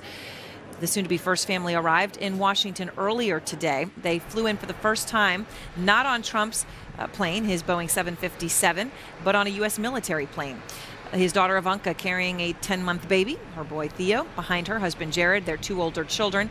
Following them coming off that plane, you see Tiffany Trump coming off, and then you see Donald and Melania. There they are. This was a moment. They sort of paused. I'm sure this is moments as they start to see the extreme import of what has truly happened to their lives. Trump will assume the reins of power before hundreds of thousands of people, swearing in at the Capitol building in less than 17 hours, just behind us. Trump will take the 35-word oath of office from Chief Justice John Roberts. It is forecast to be much colder than it's been the past few days, 40 degrees and rain. Trump then today made a brief stop at Arlington Memorial Cemetery. He laid a wreath at the Tomb of the Unknowns. Just a short time ago, he attended a live outdoor concert in front of the Lincoln Memorial, something Barack Obama had done, so he's keeping with tradition quite a bit today. Trump making a promise there to the nation. I want to thank you most importantly, and I promise you that I will work so hard. We're going to get it turned around. We're going to bring our jobs back. We're not going to let other countries take our jobs any longer. And just moments ago, following Trump's remarks, the fireworks, and it was a spectacular display, lighting the night sky over the Lincoln Memorial. Another iconic moment from that event, the Trump family taking a moment before the statue of Abraham Lincoln, just pausing and standing there. Trump will take the oath of office with his hand on a Lincoln Bible. Sarah Murray has been covering Donald Trump for the past 18 months. From start to this day, she is out front live with me in Washington tonight. And Sarah, as you watched this, the pause as they got off that on that jetway, standing in front of Abraham Lincoln at the Lincoln Memorial, does it appear to you that the enormity of this has sunk into the president-elect? Aaron, one of the things you learn in covering Donald Trump for this long is that this is not someone who spends a lot of time on self-reflection. It's not someone who spends a lot of time on ceremonial events like this. We have not seen things like this from him throughout the course of the campaign, but there were a number of moments today watching him with his family in front of these historic monuments at Arlington National Cemetery as well, where it just seemed like the weight, the gravity of the responsibility he is about to take on began to finally set in. Donald Trump is leaving his gilded Trump plane behind in New York, trading it in for an Air Force jet as he and his family touched down Thursday in the nation's capital. He arrived in Washington to spend his last night as president-elect at the storied Blair House, a presidential tradition. Friday, he'll move into his home for at least the next 4 years, 1600 Pennsylvania Avenue. I will see you tomorrow, and I'm going to be cheering you on. The magnitude of the duty that lies ahead as the next commander-in-chief evident at his first official inaugural event, a wreath-laying ceremony at Arlington National Cemetery. With taps echoing in the background, Trump and his soon-to-be Vice President, Mike Pence, looked on, hands over their hearts. The somber moment giving way to celebration later in the afternoon at Trump's inaugural concert, as military bands played against the backdrop of the Lincoln Memorial, part of Trump's effort to highlight the armed forces throughout his inaugural festivities. I also have to thank our incredible military talent right here. Thank you. Stand up, please. You guys were great. Thank you very much. Trump, a billionaire businessman turned reality television star, is no stranger to the spotlight. And even he wasn't sure this day would ever come. Who would want to leave the White House, right? You know, you're in there. No, seriously. Who would want to leave the White House? Although I'm building a hotel right next door, which is also located on Pennsylvania. You know, I have my alternative. If this doesn't work out, I'll still be on Pennsylvania Avenue. But Friday surely marks the biggest stage of his lifetime as he prepares to take the oath of office and deliver his inaugural address. Aides say Trump is personally writing his remarks and still honing his final draft. I think it's going to be less of an agenda and more of a philosophical document, a vision of where he sees the country, the proper role of government, the role of citizens. But amid the pomp and circumstance, questions still linger about whether Trump and his team are prepared for the challenge ahead. We have a lot of smart people. I tell you what, one thing we've learned, we have by far the highest IQ of any cabinet ever assembled. Trump will head to the White House as many of his cabinet nominees are still awaiting Senate confirmation.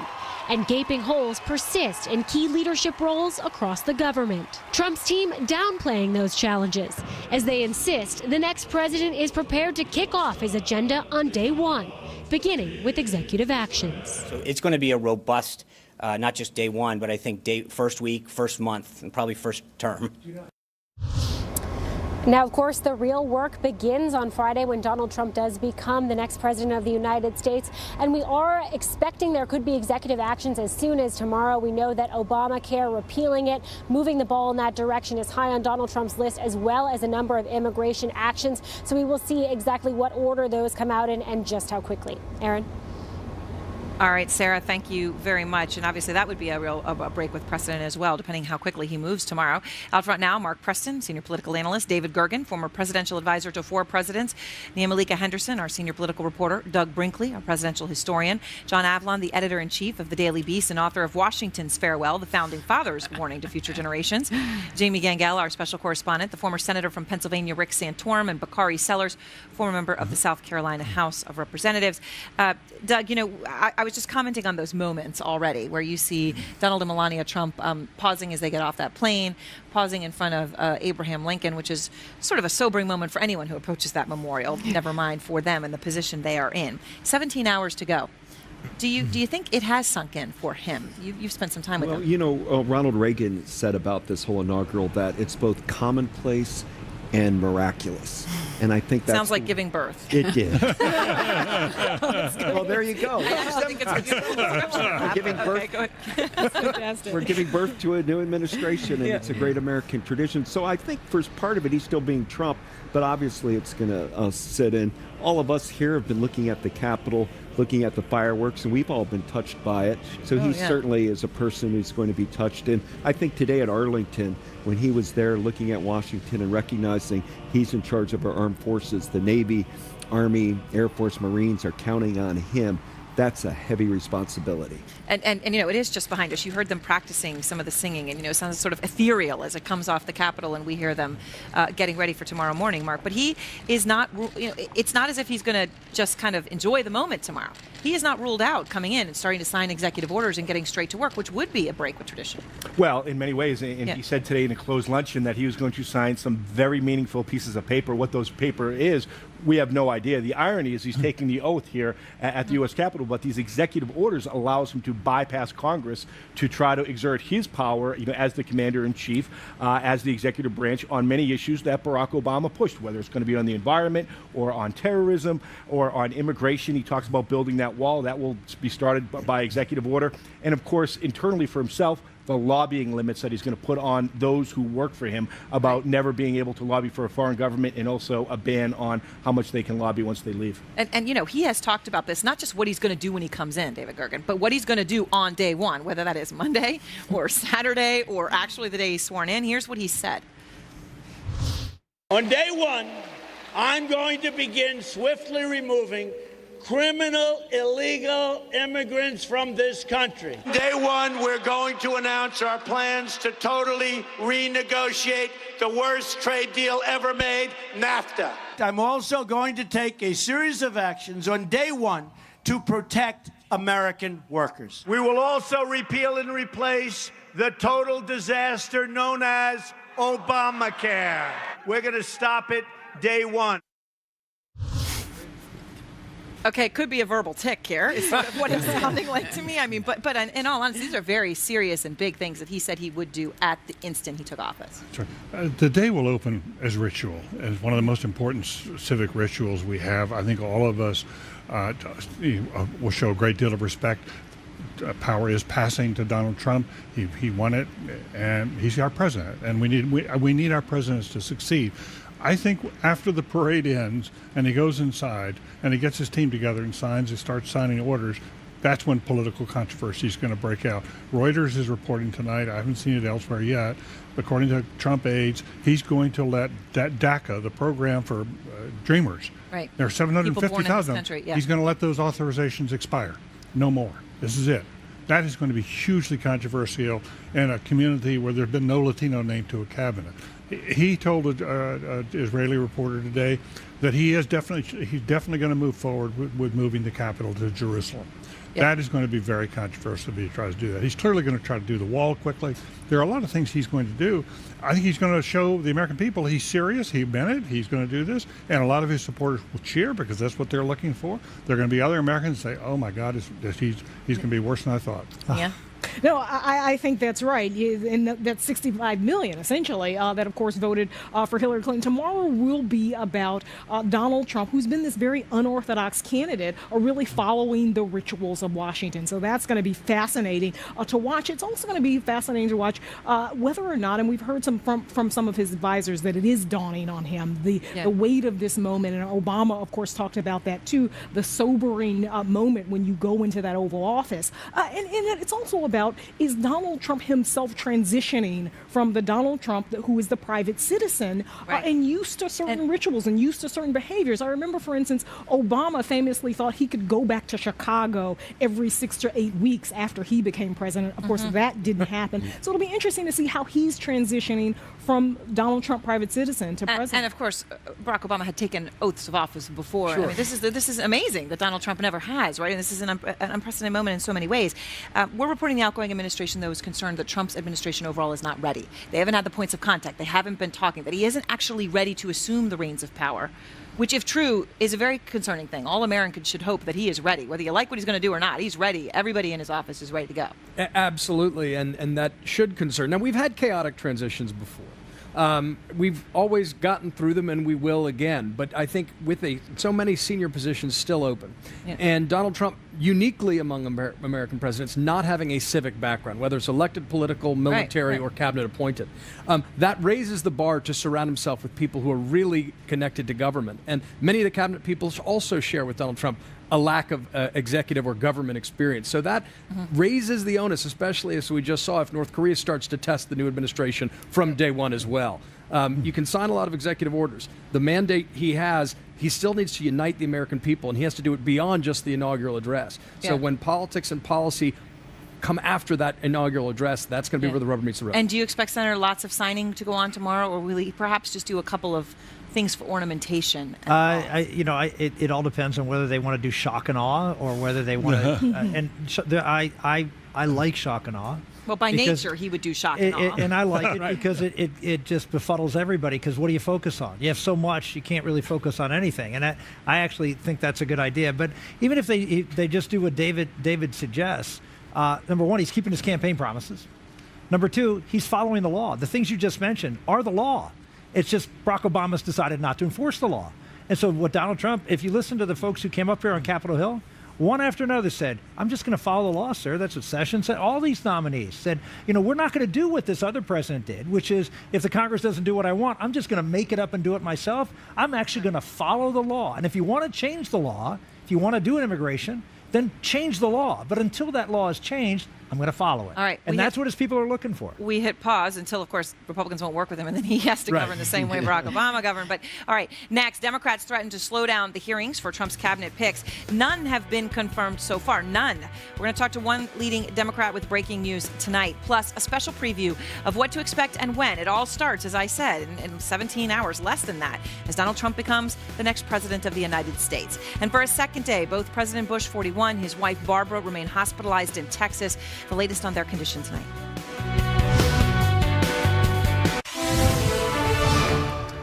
And welcome back to a special edition of Out Front. Breaking news. We are just hours away from the moment President-elect Donald Trump will become President Trump. At any moment, he will arrive with Vice President-elect Pence for a candlelit dinner at Union Station here in Washington. Moments ago, Caitlyn Jenner arrived at that dinner. We've also seen some big donors. Ken Langone, the co-founder of Home Depot. Langone is a big, long-time Trump donor. Also attending tonight, Wayne LaPierre, the executive vice president, the face of the NRA.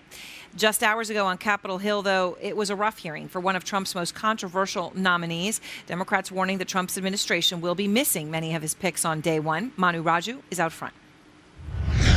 President-elect Donald Trump says he wants his team to hit the ground running on day one. But Senate Democrats have other ideas, agreeing to confirm just 2 cabinet nominees on Inauguration Day. Retired General James Mattis to lead the Defense Department, and retired General John Kelly to head Homeland Security.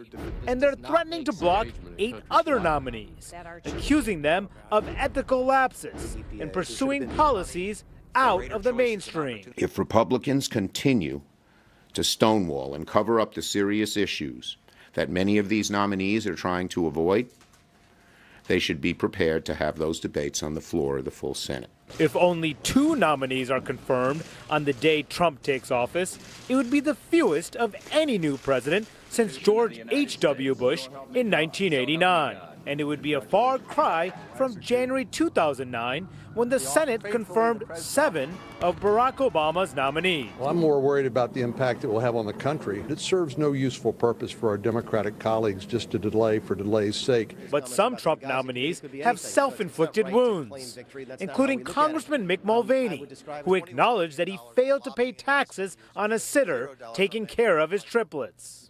Even some top Republicans are warning Mulvaney's nomination as Trump's budget director could be in trouble. It could create problems. I haven't studied it, so I don't know for sure. Republicans are trying to quickly confirm Rex Tillerson as Secretary of State, warning they'll try to advance his nomination next week, even if GOP Senator Marco Rubio joins Democrats to reject him in committee. Yes, I plan to move Tillerson to the floor. No matter what happens in the committee. Absolutely. But Democrats and some Republicans are concerned about Tillerson's ties to Russia and his record as the head of ExxonMobil, and plan to drag it out. Also under fire from Democrats, Steve Mnuchin, Trump's pick to head the Treasury Department, who faced a grilling on Capitol Hill today. We unfortunately did foreclose on certain people in the military. It was quite unfortunate. It was inappropriate. We responded to those people and made them whole. Well, I wouldn't be proud of all these findings. But Democrats seem more willing to accept former Texas Governor Rick Perry, nominated to run the Energy Department, an agency he once promised to eliminate. After being briefed on so many of the vital functions of the Department of Energy, I regret recommending its elimination. Now, Trump will eventually get most, if not all, of those nominees confirmed, but any one senator can actually delay the process. And we actually saw that happening today and tomorrow when Congressman Mike Pompeo, the CIA director, was expected to be confirmed by Republicans. But one senator, Oregon Senator Ron Wyden, has some concerns about Mr. Pompeo's views on surveillance issues, and he wants to delay that nomination until sometime next week. Karen? Manu, thank you. And out front now, the Democratic senator from Ohio, Sherrod Brown. He is the ranking member on the Senate Banking, Housing and Urban Affairs Committee, also sits on the Senate Finance Committee. Appreciate your time, Senator. And, you know, we just saw part of a heated exchange between you and Steve Mnuchin. Where do you stand on him tonight? I'm going to vote no on his confirmation. We're seeing, you know, the president-elect talked about draining the swamp, but what we're seeing increasingly is a White House that looks like a Goldman Sachs executive retreat. Too much influence in Wall Street, too many people who were connected with the housing crisis and all that happened. The zip code my wife and I live in Cleveland, Ohio, 10 years ago, had more foreclosures than any zip code in the United States. And I know how this turns families upside down long term and what foreclosures mean. And I don't want more of the same from this administration. So you're going to vote no on this nomination. I want to play something about, think how you really put your reasoning to Steve Mnuchin today. Here you are, Senator. I don't want to talk about your situation. I understand your defensiveness both in individual meetings, mine and others, and in this committee about what happened at One West, but let me lay this out. In 2006, businessman Donald Trump responded to a question about the possibility of a real estate crash by saying, quote, I sort of hope that happens because then people like me would go in and buy, unquote. Now, you didn't just buy properties. You bought the bank. You bought the ability to help families stay in their homes. That's not what you did. At the depth of the financial crisis, of course, Senator, the country was at risk of falling apart, as you were just saying, people literally losing their homes, put out on the street. At that time, there was only one buyer for IndyMac, which, of course, was one of the largest lenders in the United States, to take that risk and possibly saving many people's livelihoods. So I guess I'm trying to understand, does the actual act of making money during the crisis in real estate make him unfit to serve, in your view? No, his purchasing the bank was one thing. I frankly, not particularly quarreling with that. That may have been the right thing to do. It's what he did after purchasing the bank, the procedures they followed, the foreclosures that they accelerated, their unwillingness to do modifications the way that they could have to keep people in their homes. They apparently made, it seems to us, made more money by encouraging people or by foreclosing on people than they did helping them stay in their homes. And that's one of the disagreements that Mr. Mnuchin and I had. When he sold the bank, most of the profit he made from selling it came from the federal dollars that the bank attracted, if you will, from FDIC and others to supposedly help these homeowners. So of the 8 nominees the Democrats are going after in particular, can you support any of them? Betsy DeVos, Stephen Mnuchin, obviously you're a no there, Mick Mulvaney, Tim Price, Scott Pruitt, Andrew Puzder, Jeff Sessions, Rex Tillerson. At this moment, are you a yes on any? Well, I've only made a decision on 3 of them now, and on a negative decision on 3. I'm going to vote for the Secretary of Defense. I'm going to vote for the Secretary of Homeland Security. I'm going to vote for Secretary of the Department of Transportation. I lean to voting for the Secretary of HUD. I expect there will be, I like very much the pick for Secretary of the VA. I think he's the best pick of all.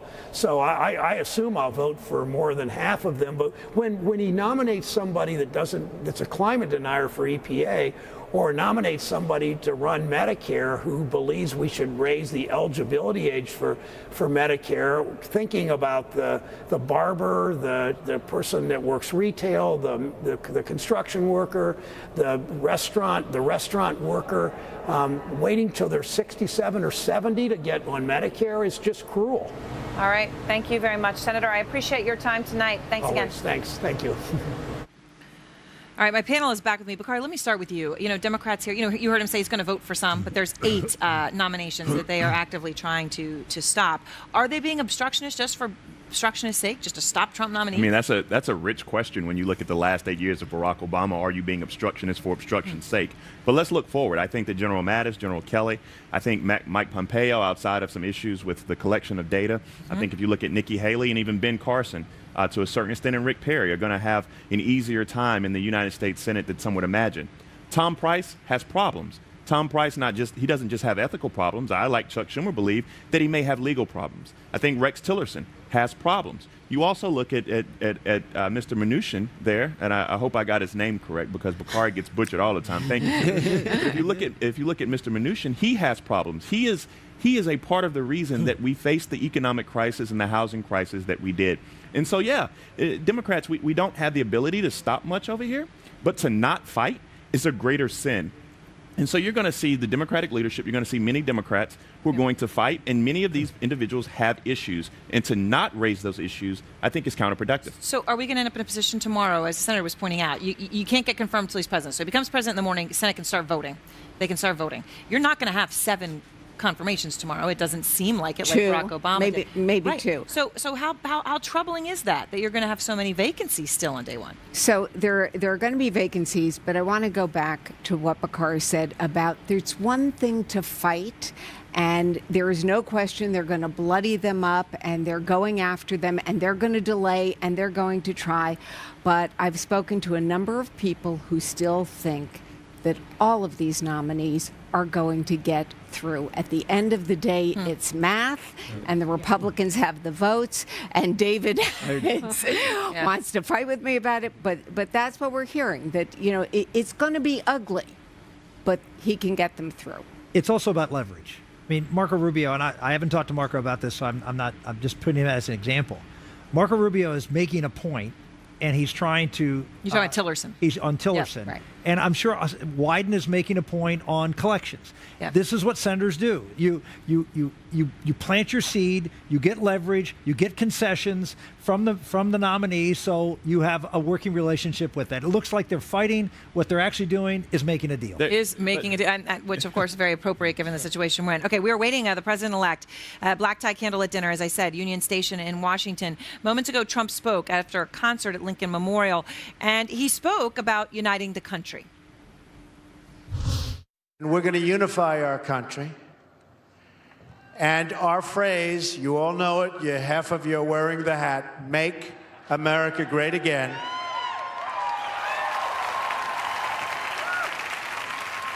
But we're going to make America great for all of our people, everybody throughout our country. That includes the inner cities, that includes everybody. The big question, though, remains, what will tomorrow, the big day, look like? Will he be divisive or inclusive or what? Tom Foreman is out front. And, Tom, we're expecting a lot of people to show up right behind where I'm sitting, right there. We can see the grandstands for Donald Trump's inauguration. Hey, Aaron, take a look at these numbers. Between 700 and 900,000 people are expected for this inauguration. That's smaller than what we saw at Barack Obama's first swearing in, but about equal to his second, or another way of looking at it, it's like 2 Woodstocks. All of those people coming together in a few square miles here in downtown D.C., where they will be met by 28,000 security officers. Local police, federal police, members of the National Guard, the Coast Guard. What are they trying to do? They want to set up a secure perimeter around everything here. Inside this red zone, there will be a lot of people, but they're not letting any vehicles in. How are they keeping them out? They're putting up barricades, buses across intersections, trucks packed full of sand, and then they're closing the airspace, of course, and they even have plans in place to make sure that no drones can come in and do something untoward. The most severe security for the people who get in, beyond the vehicles, will be right down here in front of the Capitol. There you'll need a ticket to get in, and even if you're in an unticketed area, you'll have to pass through one of 300 different magnetometers or many of the checkpoints that are out there, past bomb-sniffing dogs, all of which will also play a role after the swearing in as the procession leaves the Capitol, goes down Pennsylvania Avenue, and back up to the White House up there. Now, for all of this, authorities say they want to make sure that protesters can also do what they need to do. That includes the marijuana advocates who want to hand out some 4,000 marijuana cigarettes for free that day. That includes the people who generally just object to Donald Trump's policies out there. It includes the bikers who say they're going to come in to help stand up for the pro-Trump forces. In all, there are going to be about 100 different groups expected to take action here, including a big rally the day after the inauguration for women out there. It's a lot of people, it's a lot of officers, and a lot of security to keep an eye on for the whole weekend. Aaron? All right. Thank you very much, Tom Foreman. The panel's back with me. Jody Cantor, author of The Obamas, also joins me. David, you have been at so many inaugurations, right? You've seen this. You've seen the tradition of it, which is, I think, part of what makes people get goosebumps. That is what's so important about this. Donald Trump has sort of been the kind of guy who always wants to throw tradition away. But today, he's really stuck with it. He did that at the Lincoln Memorial. He had the concert there. He's been very traditional. Where do you expect him to be unconventional tomorrow, to break tradition? Well, for all my sins, I think this is my 11th inauguration. And listen, I think in general he showed today a solemnity that we haven't ordinarily associated with Donald Trump. It did seem, as Doug said earlier on, that it was now beginning to hit him. Yeah, because you can't be surrounded by the, you're surrounded by so many soldiers. That in part is the pomp and circumstance. You just get a sense of the enormous authority that goes with the office. But he was still Donald Trump today. I mean, he, that preposterous statement that he had the highest cabinet IQ with the highest collective IQ of any cabinet in history. Really? I think even Rick Perry would say, look, he was preceded in his office by the chair of the physics department at MIT, and his predecessor was a Nobel Prize winner, and Rick Perry had a somewhat different upbringing, and a different professional place. So I don't think we're going to see Donald Trump disappearing, the old Donald Trump. And I also think that there's going to be an enormous amount of controversy as he starts down this substantive path. And what about the speech itself? He tweeted out a picture of himself that he said he was writing at Mar-a-Lago, and a lot of people said, oh, there's nothing on that paper. They're not giving him the credit for it. You've talked to him about the speech. He is writing it. Yeah, I talked to him early in December down at Mar-a-Lago, and he made it very clear he wanted to write it. He wanted to keep the draft of it. He didn't like the idea that people were going to be ghostwriting it for him. I think maybe because he's being beat up so much as being non-intellectual, jokes of him writing it with the crayon and the like. Right. So I think he said, I can do this, and I'm going to do the first draft. And he also said he wants to keep it pretty short. He said people don't need to stand out and listen to a long-winded, boring speech. He told me, my long career of going to rubber chicken dinners and things, I've never heard somebody say, God, I wish that speech was longer.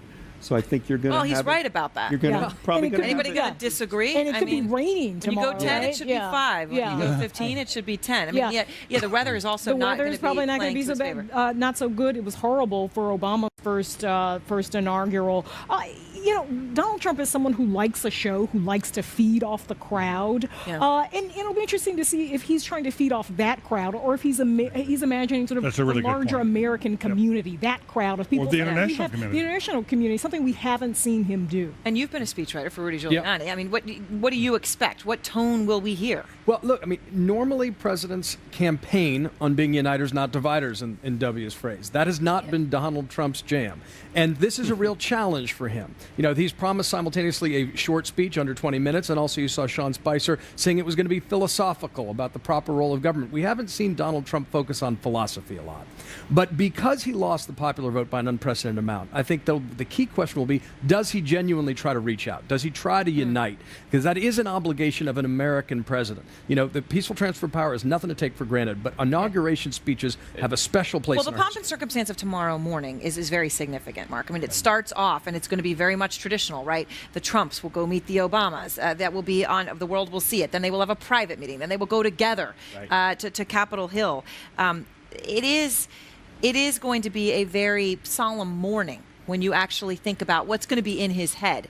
You know, it isn't the kind of feeding off the crowd lead-in. Yeah, no doubt. And he'll begin the day by going to church. I mean, you know, right across from Lafayette Park, you know, from the White House.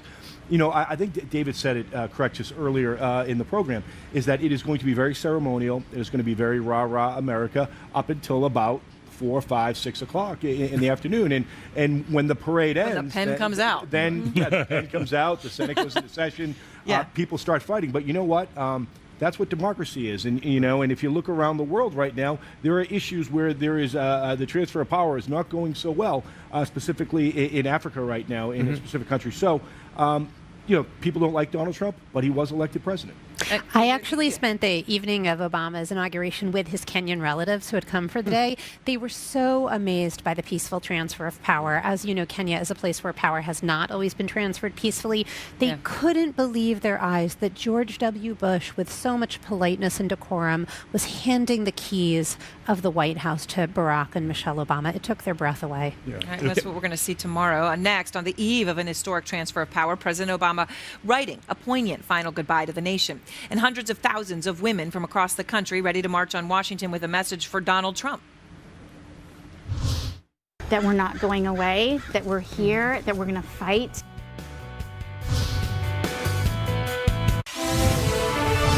Breaking news tonight, President Obama commuting 330 prison sentences, the most ever granted by a president in a single day. It comes, of course, on his last full day in office. Earlier today, he sent out a thank you letter to Americans, writing in part, "You made me a better president and you made me a better man." The First Lady also saying goodbye today, posting a photo of her and the president on Twitter. It's a lovely picture there, and it was a lovely day here.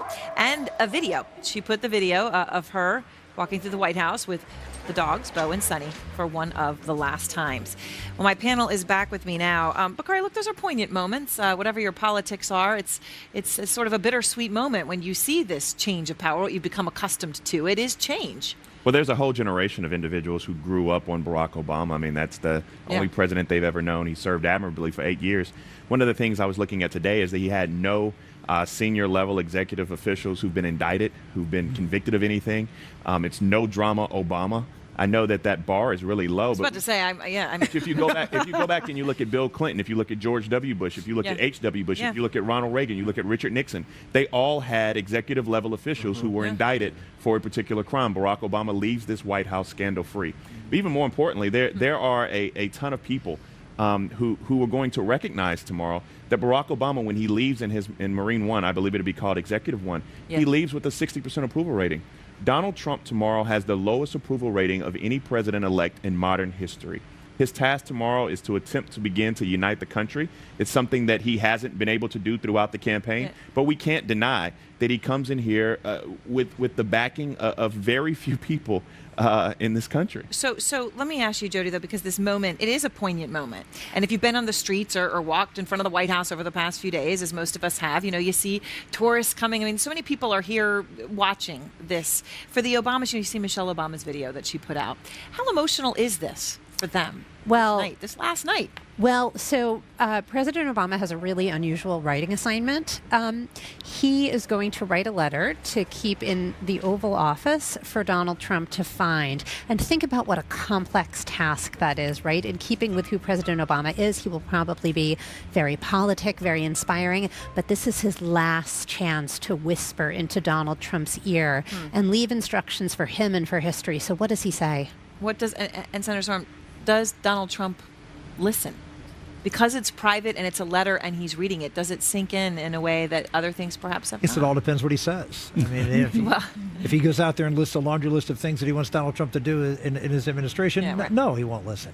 But if he actually talks about what it means to be president and the struggles that a president has and provide some real insight into the job, then yes, I think he might. I think that underscores the transition that's happening tomorrow. You know, inaugural addresses should not simply be extensions of campaign speeches. They are conversations through the generations between presidents. There is an obligation to connect to a sweep of history and a vision for America. And so it's not simply sufficient to continue the campaign. This is about elevating the game.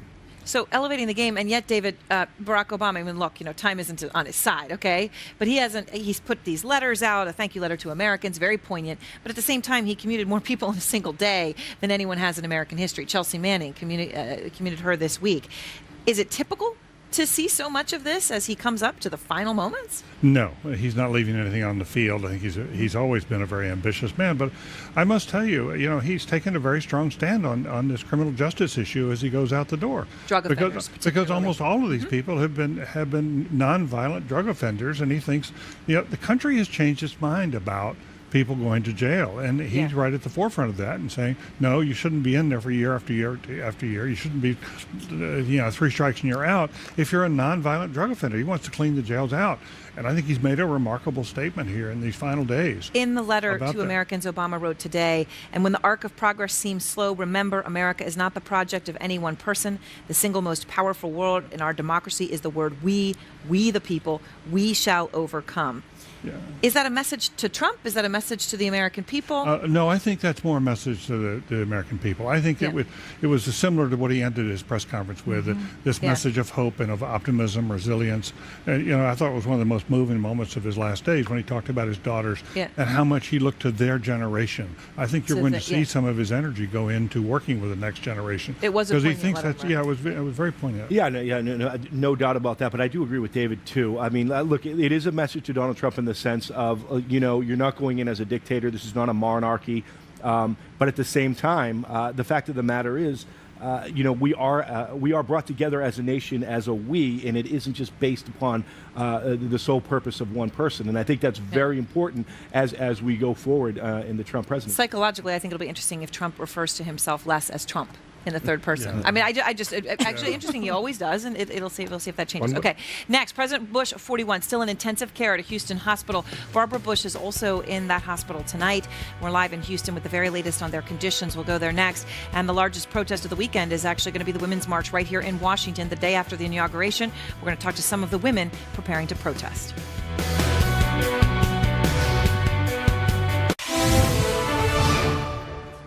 Breaking news, you're looking at live pictures outside of the dinner in Washington. There's Kellyanne Conway, of course, senior advisor to Donald Trump. Donald Trump and Mike Pence will also be attending that dinner tonight, candlelit dinner at Union Station. A number of big names attending. Let's listen to Kellyanne for just one moment. Here we can hear her, I think. Elect has said that the very first day of business week on the So we should expect most of his executive actions he's promised on day one to be on Monday. Most of But you're not ruling out some things I don't rule anything out. This is Donald Trump. And so he is done with his speech? He's done with his speech. It's an elegant, beautiful, powerful speech. It's beautifully written and powerfully delivered. I know you said he wrote it himself, but who helped? I mean, there had to be... Well, Stephen Miller, who's our brilliant, big brain, our policy guru, wonderful speechwriter out on the trail, who really understands Donald Trump's voice, but you will recognize much of it as coming right from Donald Trump. And are you concerned about some of his nominees for cabinet positions not being confirmed? Yes, I'm very concerned about the glacial pace of the confirmation process. I'm personally very disappointed because President George W. Bush, who came to office after 35 days, a very hotly contested Supreme Court decision, there were raw feelings and people felt cheated, yet the Democratic Senate knew that we need a government that functions. And so when President George W. Bush took office, he had Secretaries of State and Defense and Commerce and Treasury confirmed and a few others. But Republicans and education and energy. Republicans are in control of both houses. I mean, it's not just Democrats who are dragging this out. Republicans. I'm sure you're aware that some of these confirmation hearings have been show trials this week, and I think an attempt to humiliate some of our incredibly qualified men and women who just want to serve the country. As the President-elect said today at a victory luncheon, this has to be the highest IQ cabinet in the history of the country. I think he's got a point. But he has nominated very successful, very prominent, and very committed and loyal men and women who want to serve. So we really hope the Senate will expedite the confirmation process. What about the Syria talks on Monday? Will the U.S. send a representative? We're not prepared to say that at this moment. Tomorrow, work day for you? Are you going to be in the office? Tomorrow's a work day. Tomorrow I turn 50 years old, and it's a work day. Welcome to your 50s. So we have two things to celebrate tomorrow. And yes, it is a work day, and those of us who are going to the White House will be onboarding throughout the weekend, having our briefing. So it's really exciting. I've decided to take the office that was occupied by Valerie Jarrett before on our Fall Road. So I feel like that's great karma, and I follow in their footsteps. So I'm very excited. Thank you all very much for being here. Thank you. Have a great day. All right, Kellyanne Conway there saying a few very important things coming into that meeting. Let's just start with this one, Nia. She finished there by saying that he will be working tomorrow and he will be working through the weekend. There had been some speculation that he would really maybe have day one be Monday. Yeah. She just said that is not the case. Off. Yeah. And, this is Donald Trump, right? I mean, part of his work is theater.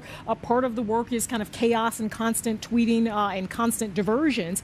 So I think it's fitting that he wants to get to work on day one and maybe sign some executive actions, undo the Obama presidency. That is what he promised Americans. The folks who voted for him are expecting that. So it's not surprising that he wants to do that. This fits with when your conversations with him. He will start right away. Well, I think he'll start day one, like he's saying, and you're going to have that. But also, we began tonight with the North Korea report. So imagine if North Korea tests a missile, he's going to want to show the country that he is commander-in-chief and in charge. And if we don't have people confirmed, although Mattis probably will be, it's going to be General Flynn. And Flynn now is going to be the one having Donald Trump's there. It tells you the power of National Security Advisor in an immediate situation. People in the world might want to make havoc with America tomorrow. And Senator, some real frustration in Kellyanne's voice when she talked about the confirmations. I really want the Senate. I sure hope they expedite the confirmation. Yeah, I mean that's job. This is just they're not going to slow. They'll slow them down, but they're going to they're all going to get confirmed unless something new comes up.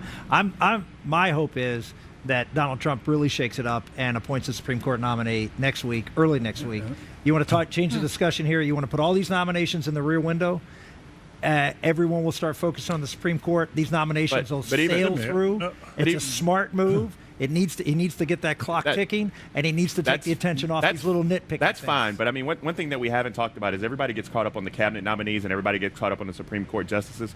Well, Donald Trump has jobs to fill that are undersecretary, that are deputy secretary, that are not filled, and they're not filled, and it's not because of the Democratic senators that they're not filled. He hasn't even made the appointments. And so there are a ton of vacancies out there. Some of the reasons it's not filled is because the cabinet secretaries haven't. No. But the point is that it's just not done. That's not an excuse. That's what there's an urgency about this we haven't discussed. If the North Koreans really are going to be testing us, there's an urgency to get his national security. By the way, the CIA was saying would happen either in the transition or on a maybe literal day one. But the Senate really needs to get cracking on his national security.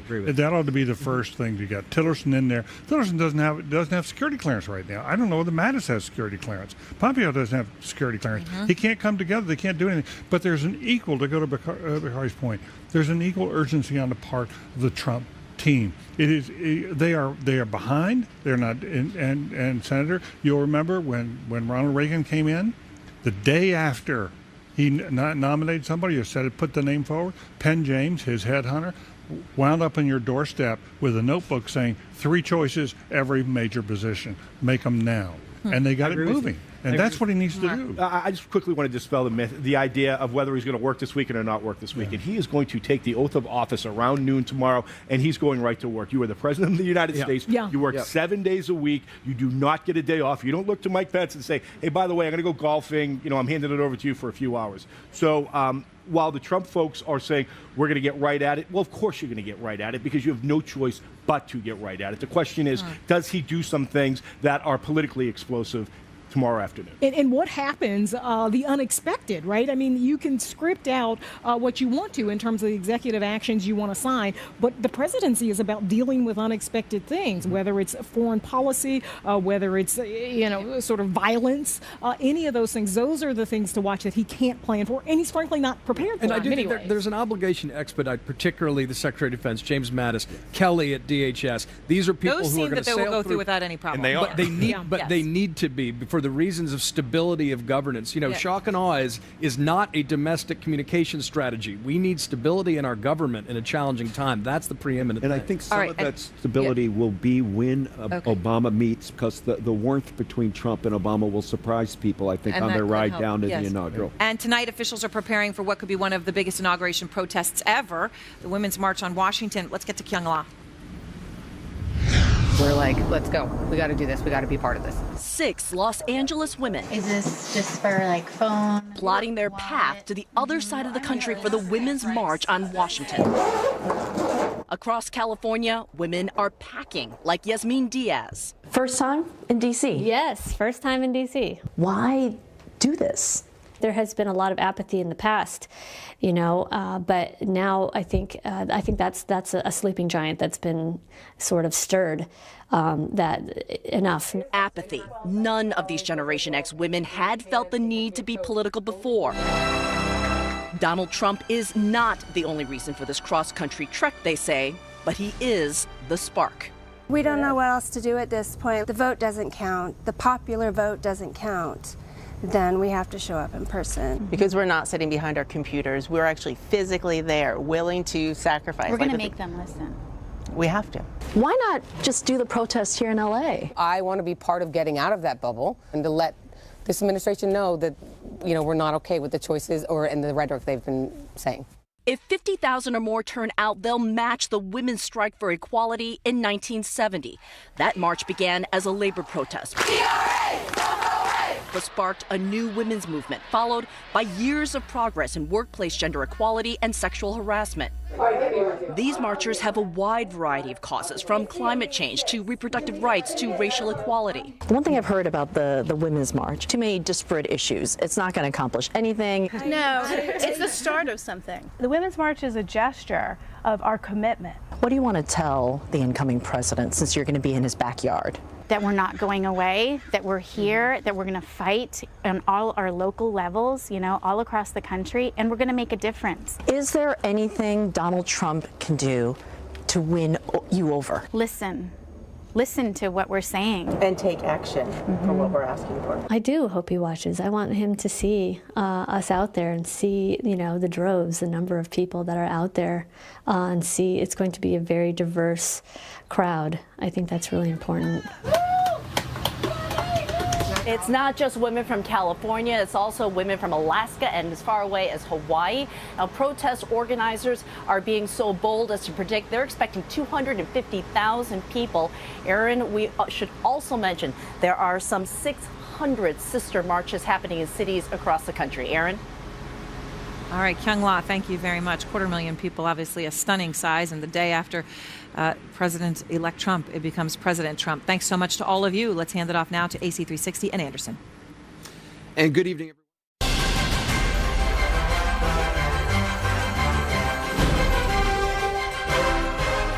Good evening, everyone, from Washington. Near the end of a very full day, ahead of an even bigger day tomorrow. President-elect Trump is due shortly at a candlelight dinner at Union Station, not far from where we are tonight. You're watching some of the arrivals right now. Both the President-elect and Vice President-elect Pence are expected to speak. Mr. Trump at the dinner, Governor Pence at the Indiana ball.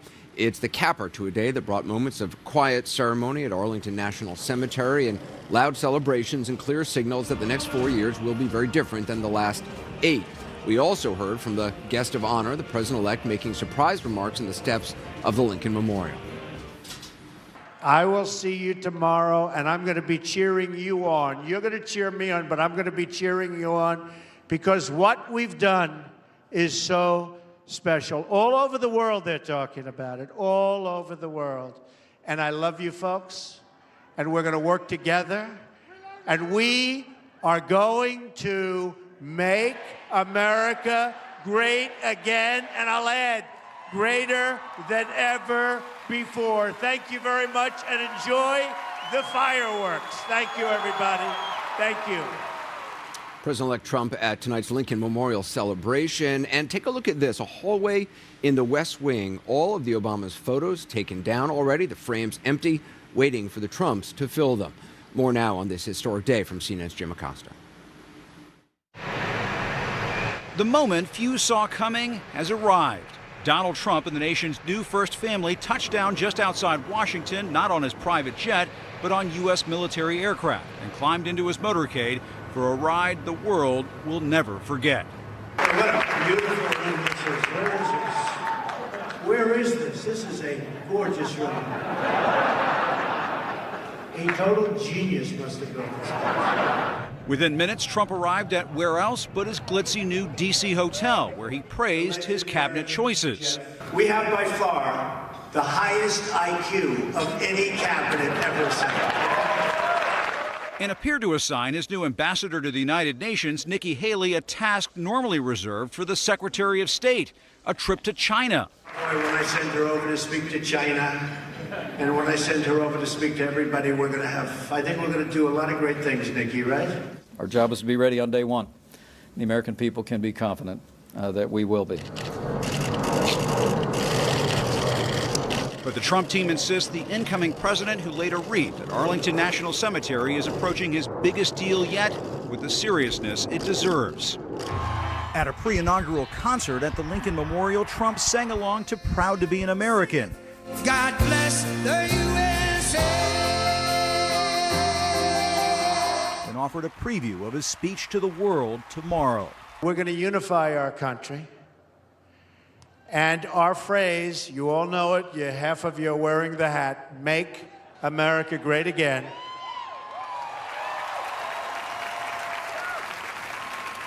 But we're going to make America great for all of our people. Trump's children are making it clear their father will adhere to some presidential norms, with Ivanka declaring her stepmother, Melania, will indeed be First Lady. Well, I think it's an inappropriate observation. There's one First Lady, and she'll do remarkable things. Even as Trump's team concedes, this will be a presidency like we've never seen before. Their first dance, what song? Probably My Way. And Jim Acosta joins us now from the White House. So, Jim, what can we expect to hear from President-elect Trump tomorrow? I know we're waiting for his comments tonight. We'll bring those to our viewers as soon as we can. But tomorrow, what's the expectation? Well, Anderson, we just heard from the incoming White House counselor, Kellyanne Conway. She said that the inaugural speech is written. Donald Trump wrote it along with his key speechwriter, Stephen Miller. We're told by aides that it will be thematic, not really a laundry list or a State of the Union-like address. He is going to be getting, quote, philosophical when he speaks to the world tomorrow. But there will be some items on his to-do list included in that speech, like infrastructure and dealing with rebuilding manufacturing in this country. Anderson, I have to tell you, just because you showed that picture at the top of the show of the empty hallways inside the White House, I was just roaming around portions of the West Wing a few moments ago. You really do get the sense that the world is changing tonight, overnight tonight. It is a somber moment here at the White House, and Donald Trump will begin to make his mark here tomorrow. Anderson. Jim Acosta, thanks very much. With us tonight is CNN political analyst Kirsten Powers, Inside Politics anchor John King, CNN chief political analyst Gloria Borger, also CNN chief political correspondent Dana Bash, CNN senior political commentator and Axe-Files podcast host David Axelrod is here. He's seen a couple of these with President Obama.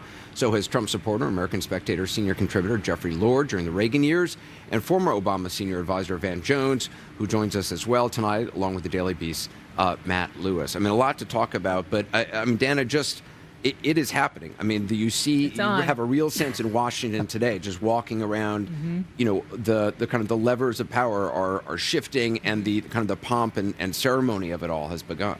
No question about it. And, you know, we saw just in this throughout the afternoon and early evening, the first sort of official act of the inaugural celebration was a solemn one, with Donald Trump going and laying a wreath at the Tomb of the Unknowns. And then, of course, what is, even though he said it was the first one, it is a tradition, certainly not the first time a president-elect has had a concert at the Lincoln Memorial. You know, what was notable to me was that he certainly seemed to be having fun.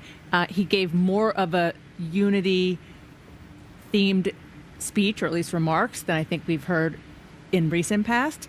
But he definitely is still obsessed with the crowds. That's not going to change. In fact, I'll just tell you that after he laid the wreath, I texted an aide who was with him. I said, does he have any thoughts, anything he wants to express about the moment?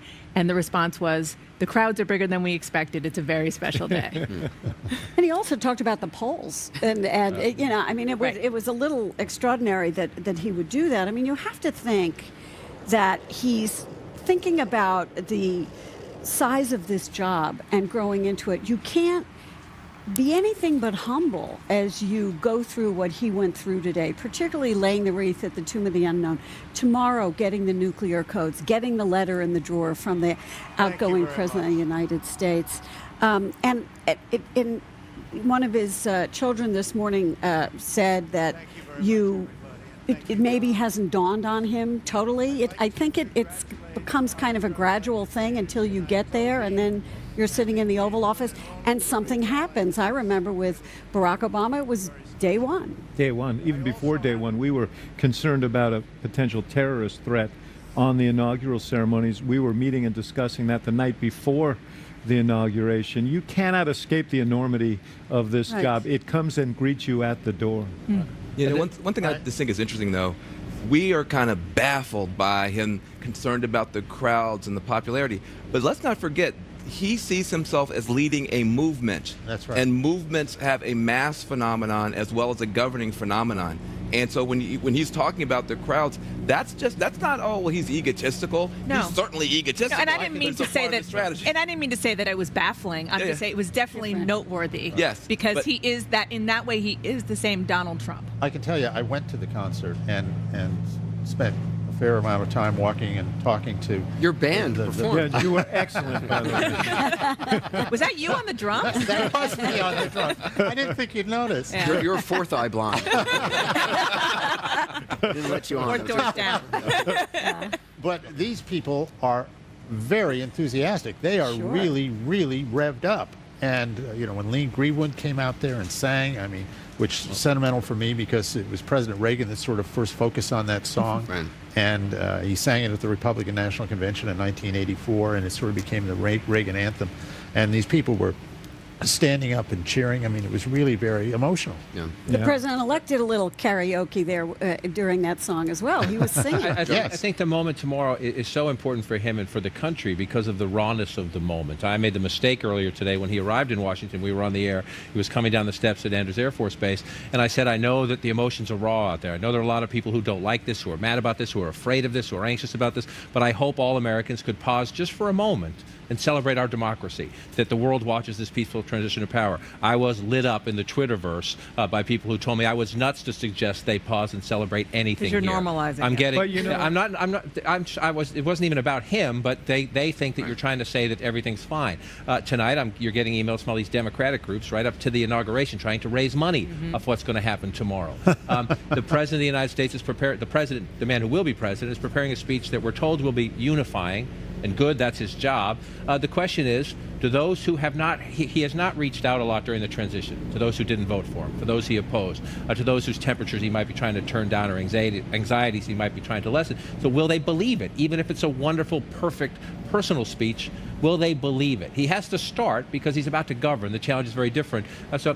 Today's the last act. It is, though, an extraordinary transfer of power. I mean, it is an extraordinary. And the inauguration isn't about Donald Trump. It's a moment not just for the U.S. but for the entire world. The entire world looks to the United States for stability, for leadership. Everybody is watching. It's the biggest day of his life as well. And this is somebody who is not a politician. It's not like he has spent his whole life thinking I'm going to be president. His life is going to change dramatically. He's lived in New York his entire life. He's gone in every day and talked to his kids about the business, and now he's going to be going into the White House, and he's going to be responsible for, the most powerful nation in the world. I agree, and think about what's going to happen tomorrow morning.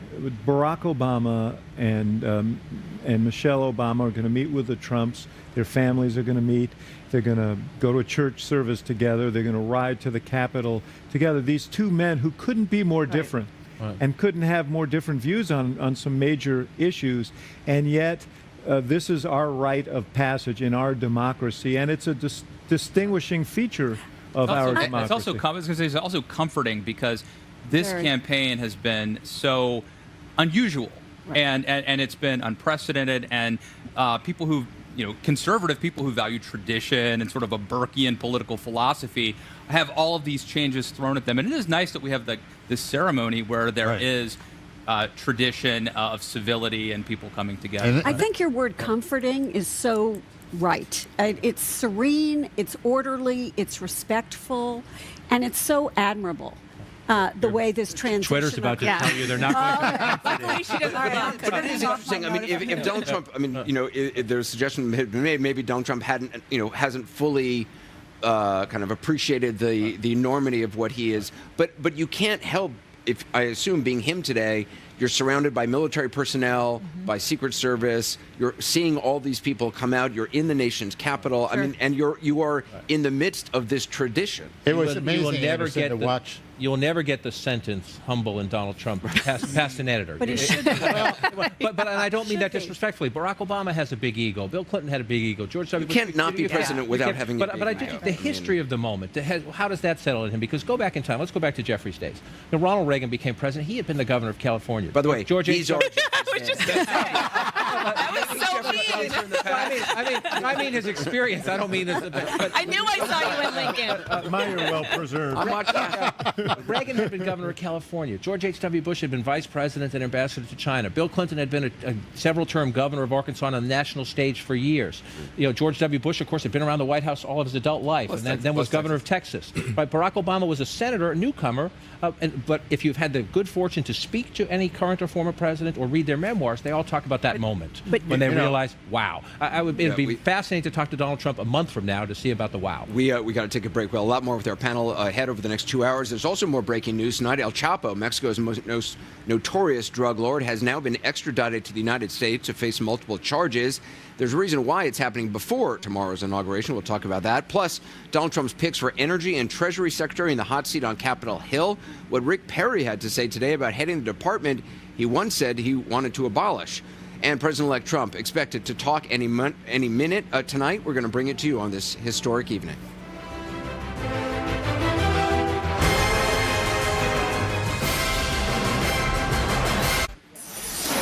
We're waiting for President-elect Donald Trump to speak tonight at a dinner for campaign donors. We're going to bring you those comments as soon as we get them. His motorcade about to leave Blair House, where it's going to head to the venue at Union Station, which is just about a 5-minute drive across town. We'll bring that to you, as I said, when it happens. Meanwhile, the current president, Barack Obama, taking one more parting shot, or at least taking away the opportunity for Mr. Trump to take credit for extraditing the notorious drug lord Joaquin Guzman, or El Chapo, to the United States. We've just learned that Mr. Guzman is now in U.S. custody on his way to the United States.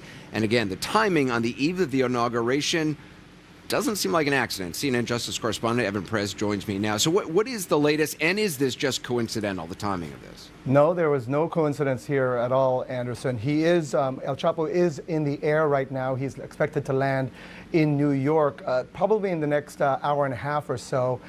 This was an extradition that the Mexican government wanted to do before Barack Obama left office. He wanted the Mexican government said today that the final court there in that country had finally ruled to reject El Chapo's petition to prevent the extradition. The Justice Department had sent a team, an aircraft with a team from the DEA, from ICE, and from the U.S. Marshal Service to pick him up, just waiting for this court ruling. And when that happened today, he was put on board this flight from Ciudad Juarez, on board this flight to New York. We now expect that he's going to appear in court in Brooklyn tomorrow, Anderson.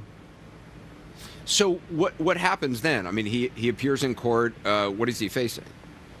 Well, he's facing an indictment there for essentially running the Sinaloa cartel.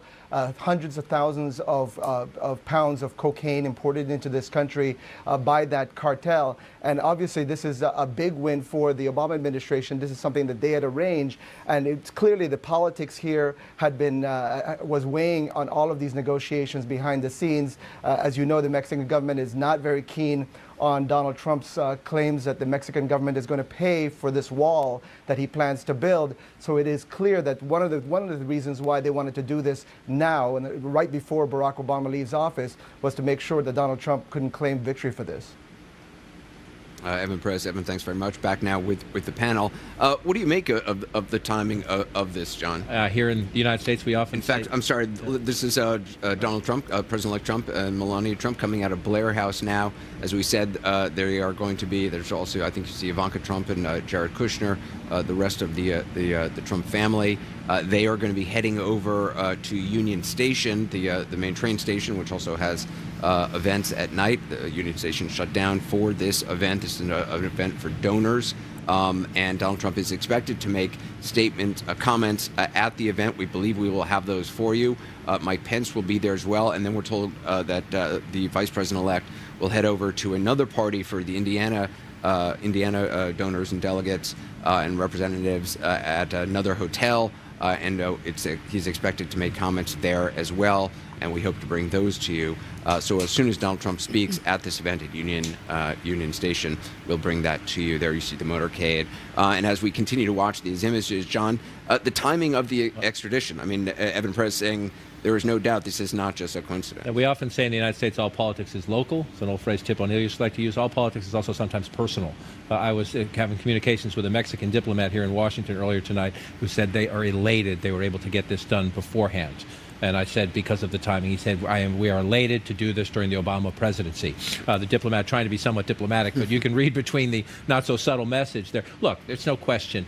Donald Trump as a candidate did go down to Mexico. He had the meeting with the president, but he has said during the transition, he continues to say Mexico will pay for the wall. If they don't write a check, he will impose tariffs or find some way to do it.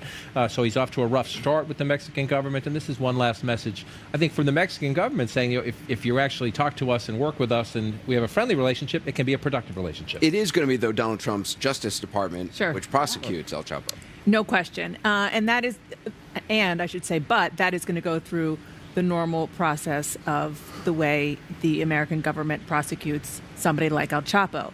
This is, as John says, simply a way to deprive Donald Trump of the victory of saying, oh, look, Barack Obama's gone. I got him out of Mexico. We should also point out all politics is local, and the Mexican president, Peña Nieto, suffered greatly for that meeting with Trump down in Mexico because he didn't challenge him on the wall, and there were great political reverberations. So this little shot probably helps in some small way repair that. On the other hand, this is confirmation that Donald Trump really scored home with this issue because, I mean, El Chapo and drugs and all of that sort of thing, he was going around repeatedly. No. Trump was going around repeatedly saying the drugs are coming over the border. That's not what happened. And I'm going to put a stop. Good try. That's just not what happened. I mean, basically, after the Mexican government, after the second time El Chapo escaped, it sort of occurred to the Mexican government that they couldn't really keep him, and they decided finally that they wanted to extradite him. So this process has been going on. It has nothing to do with Donald Trump. It has to do with the fact that they couldn't keep him in We should point prison. out also the threat of extradition is something that has been held over drug lords'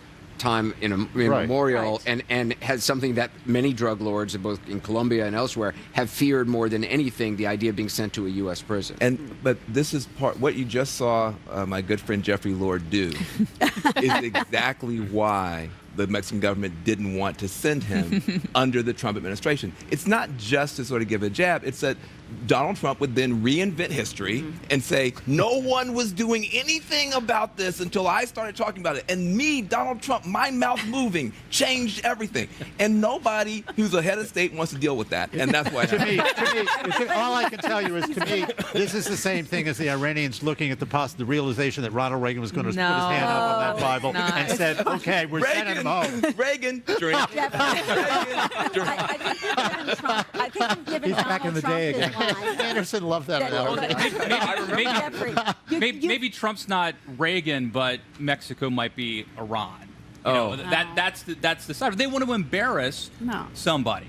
Well, but look, they don't want to be embarrassed. I think he's going to be here, and Donald Trump can say we're going to prosecute him to the fullest and take it from there, but he can't take away the fact that this happened the day before he took office. The people I saw in the mall are going to give him credit for this. Can't we just be happy? By the way, just because of the level of carnage that's happening on both sides of the border, can we also just be happy and be unified on this? Yeah. Yes. I'm glad this guy is not going to escape an American prison. I'm telling you that. Right. And hopefully this begins to be the end of a lot of blood and pain and suffering in that part of our country and theirs. My guess is that the timing of his release will be but a little footnote in the history of the next few days. No question. I don't think it's going to make a Well, great also, I mean, difference. one guy like him disappears, there's a vacuum and there's people to fill his place, sadly enough. I mean, there's a man, this is not going away. Hence the need for the wall. Thank you, Jeffrey. He knows how to build tunnels. Maybe they wanted to get him out before he got sealed in by the wall. What awaits Donald Trump on day one in the White House? I'm going to talk to President George W. Bush's former chief of staff, Andy Card. He joins me about the enormity of Inauguration Day itself and what those first hours of a new administration are like.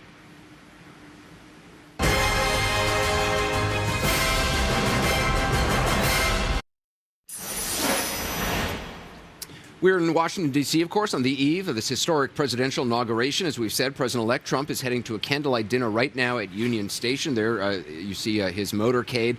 He is going to Union Station, which is not far from us. Afterwards, he's going to spend the night at Blair House, which is part of the tradition. And in less than 16 hours, he will take the oath of office, becoming the 45th president of the United States, a day full of ceremony and celebration, a life-changing day. Only those who have actually experienced it, though, can know what it feels like. Andy Card had a key role in day one of George W. Bush's administration. I'm very pleased that Mr. Card joins us now. Thank you so much for being with us. Thank you for having me. So you were chief of staff at the beginning. What is that? I can't imagine what that first day is like. When the ceremony is done and you're at the White House, and that is your White House.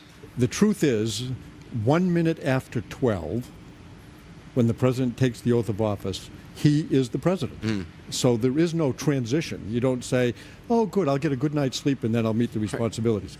The chief of staff's job is to understand that and to make sure that there is an infrastructure in place on minute one to help the president with some of the impossible challenges that he might have, especially with regard to national security policy. And one of the first things, and correct me if I'm wrong, the president gets is that briefing from a military official about the nuclear code. That is generally done before he actually goes up to take the oath of office. And it'll either be done tonight or early tomorrow morning. And I would think they would do it in the morning so you don't lose a night of sleep. Right. I mean, how can you sleep? It is unbelievably sobering. Right. And it's impressive because the military teaches the president. I actually think it's one of the most memorable experiences that a president will have. As president-elect, they will have a military officer come into him with a suitcase, we call it the football, and will say, this is what we will do if you want it done. And we will do it if you say to do it. So this is not a debate.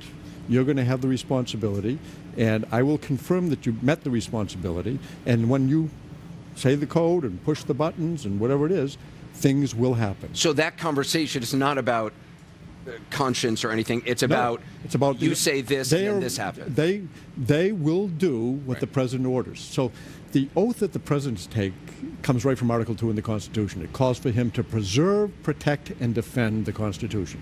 And it's the shortest oath taken by anybody, and those are unique words. Others take to protect and defend and da-da-da-da-da. So preserve, protect, and defend the Constitution. But the president cannot keep his oath without other people keeping their oaths. And many of them take an oath to follow the command of the commander-in-chief. Right. And there is no conditional clause to it. It's not like you can say, if I voted for him, or if I like him, or if I agree with him.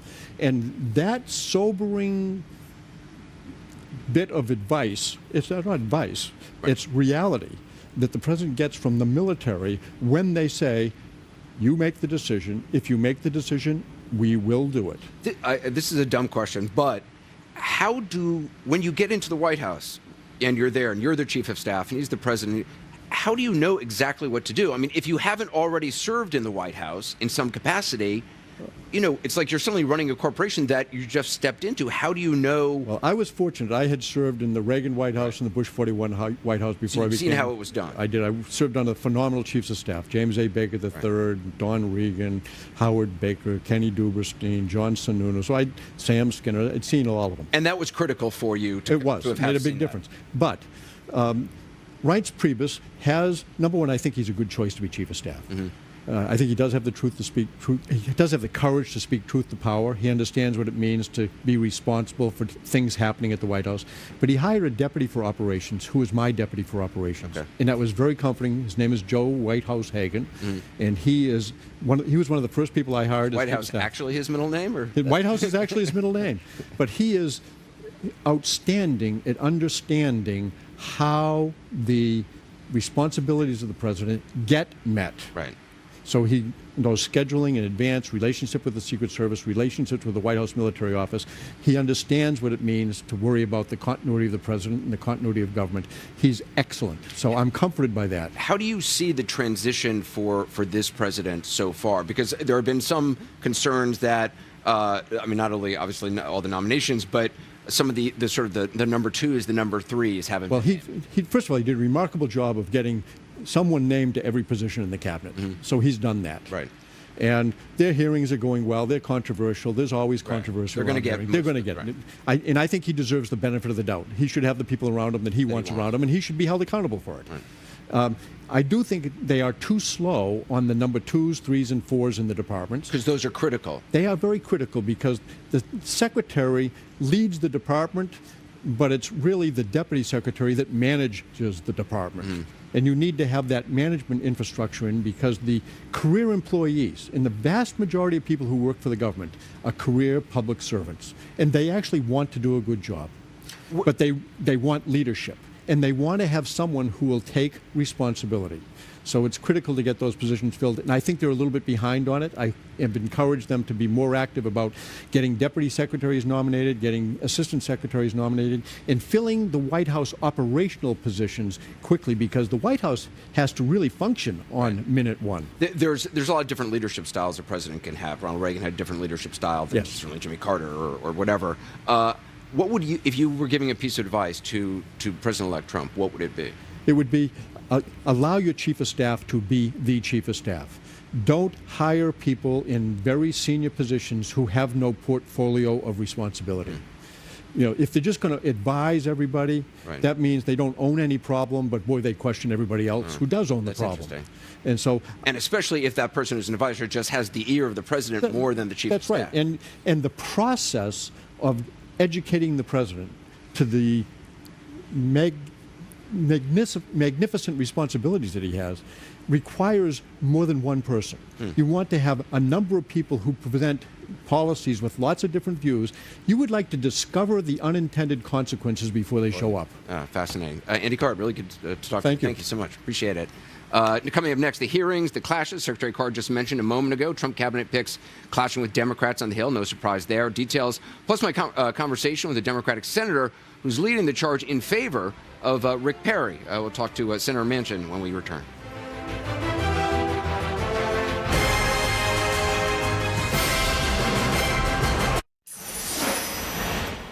And welcome back. We are expecting to hear from President-elect Donald Trump in just a matter of moments, as well as Vice President-elect Pence, as well as Reince Priebus, the future tomorrow, starting the chief of staff of Donald Trump in the Donald Trump administration. We're expecting them to all be speaking at this event at Union Station. We don't have an exact time on it, but as soon as it starts, we will bring that to you live. Even if we're in another reporting on something else, we'll break out of it and we'll bring you their remarks live. Perhaps lost in all the glitter and thunder from DJ Ravi drums at the inaugural concert this evening, there was also the very important business of questioning the people that Donald Trump wants to be in his cabinet. His Treasury Secretary pick came in for some especially tough grilling from Senate Democrats today. So did Energy Secretary-designate Rick Perry, who you'll remember had trouble even remembering the name of it on the 2012 campaign trail. And I will tell you, it's 3 agencies of government when I get there that are gone. Commerce, education, and the, what's the third one there? Let's see. We need 5. Oh, 5. Okay. So commerce, education, and the EPA? EPA. There you go. No, okay. Let's talk deposition. Seriously? Is EPA the one you were talking about? Or? No, sir. No, sir. We were talking about the agencies of government. EPA needs to be rebuilt. There's no doubt about that. But you can't name the third one? The third agency of government, yeah. I would do away with the education, the commerce, and let's see. I can't. The third one I can't. Sorry. Oops. You'll notice none of the other fellow candidates helped him out with that one. It was obviously Energy Department. That was then. What about now? CNN's Manu Raju tonight joins us now with more. So his previous statements were among the first things I imagine he was questioned about today. Yeah, no question about it. Actually, in the first opening statement of Maria Cantwell, who's the Democratic senator from Washington State, she said, in case you haven't forgotten, you once wanted to abolish this agency. And Rick Perry was clearly ready for that in his opening statement, saying that he's actually changed his view. He said this is no longer his view. He now sees a vital role that the Energy Department place. Now, throughout this hearing, he was questioned on a number of topics, but he really would not get pinned down, whether it was about his views about whether cutting funding on key energy programs, really wouldn't get into details about that, or under questioning from Bernie Sanders about whether or not he views climate change as a crisis, sidestepped that question as well, and even on whether or not to store nuclear waste at that Yucca Mountain waste dump in Nevada, very controversial issue in Nevada, would not say his position on that. But there were some very lighthearted moments as well, including one with Senator Al Franken. Take a listen to how some of the exchanges went earlier today. My past statements made over 5 years ago about abolishing the Department of Energy do not reflect my current thinking. In fact, after being briefed on so many of the vital functions of the Department of Energy, I regret recommending its elimination. Thank you so much for coming into my office. Did you enjoy meeting me? I hope you were as much fun on that dais as you were on your couch. Well... May I rephrase that, sir? Please. Please. Please. Oh, my Lord. Oh, my Lord. Well, I think we found our Saturday Night Live soundbite. You're betting on whether or not Joe Manchin will get, Rick Perry will get confirmed to the post. You should bet on him getting confirmed. There are Democrats like Joe Manchin of West Virginia who are going to support Rick Perry, but also some other ones who are open to it as well. He's one of the less contentious of Donald Trump's nominees, Anderson. Yeah, we're going to talk to Senator Manchin in just a moment. Democrats, what is the current strategy in their attempts to prevent some of these nominations from moving forward, or at least slowing them down? Well, only 2 nominees are willing to give consent to tomorrow, who will get confirmed on the day that Donald Trump gets sworn in. That's General James Mattis to lead the Defense Department and General John Kelly to head Homeland Security. There are 8 other nominees that they're trying to slow down the process because they have concerns about their records in the past. In Anderson, they can delay the process, but they probably cannot deny them their jobs. The Republicans at the moment do have the votes, it looks like, for almost all the nominees, except 2 we're going to look at very closely. Rex Tillerson to be Secretary of State, and Mick Mulvaney is a budget director. It's uncertain how some Republicans will come down at the end of the day, so those are the other controversial nominees going forward. Anderson. All right, Manu Raja, thanks for that. Again, we're waiting for remarks from President-elect Trump. We'll bring them to you live, break into the next taped interview if they happen in the middle of it. We were speaking just a moment ago about West Virginia Democrat Joe Manchin. I spoke to him right before we went on air. Take a look. Senator, we heard Governor Perry today express regret for once calling for the abolishment of the Energy Department. I know you consider him a friend. You introduced him today. Should citizens, though, have concerns that this is a person who once called for the abolishment of a department that he clearly didn't really fully understand what that department did? Well, I asked him about that when we had an interview before. You know, I've known Rick for quite some time, and I've said this. As former governors, we have a certain bond. We've worked together. It wasn't Democrat and Republican, Anderson. It was basically, we had all the same problems. So it was really very, very nonpartisan and very collegiate. So we do have a friendship and a relationship. But I said, Rick, you're going to be asked this question because, you know, that was one of the big things on your presidential campaign you wanted to do away with. He said, Joe, I never thought it was working the way it should be. I didn't think it was doing what it should have been doing and setting a policy of a all-in energy policy. And I believe I can make a difference. And I said, well, that's great because you're going to be asked that question. I hope that you can hit the ground running and go in there, and I'll help you any way I can. So I think he's ready. I think he'll do a good job. And you're sure he now knows fully what the Energy Department is supposed to do? Because, I mean, clearly he didn't know, you know, oversaw nuclear power, nuclear weapons. That was something I guess he hadn't realized. Well, unless you're working with it, unless you're in federal government right now working with that day to day, I'm on the energy and natural resources. So basically, you would think it's a kind of it's kind of the deflector, if you will, the Department of Energy, and you're going to think, well, that's going to be all the coal and natural gas, nuclear, wind, and all the different resources that we have. But nuclear and the nuclear arsenal and the nuclear waste and everything that we do and the reactors, and that's the biggest part of it, where most of the budget. He understands it. Yes, he does.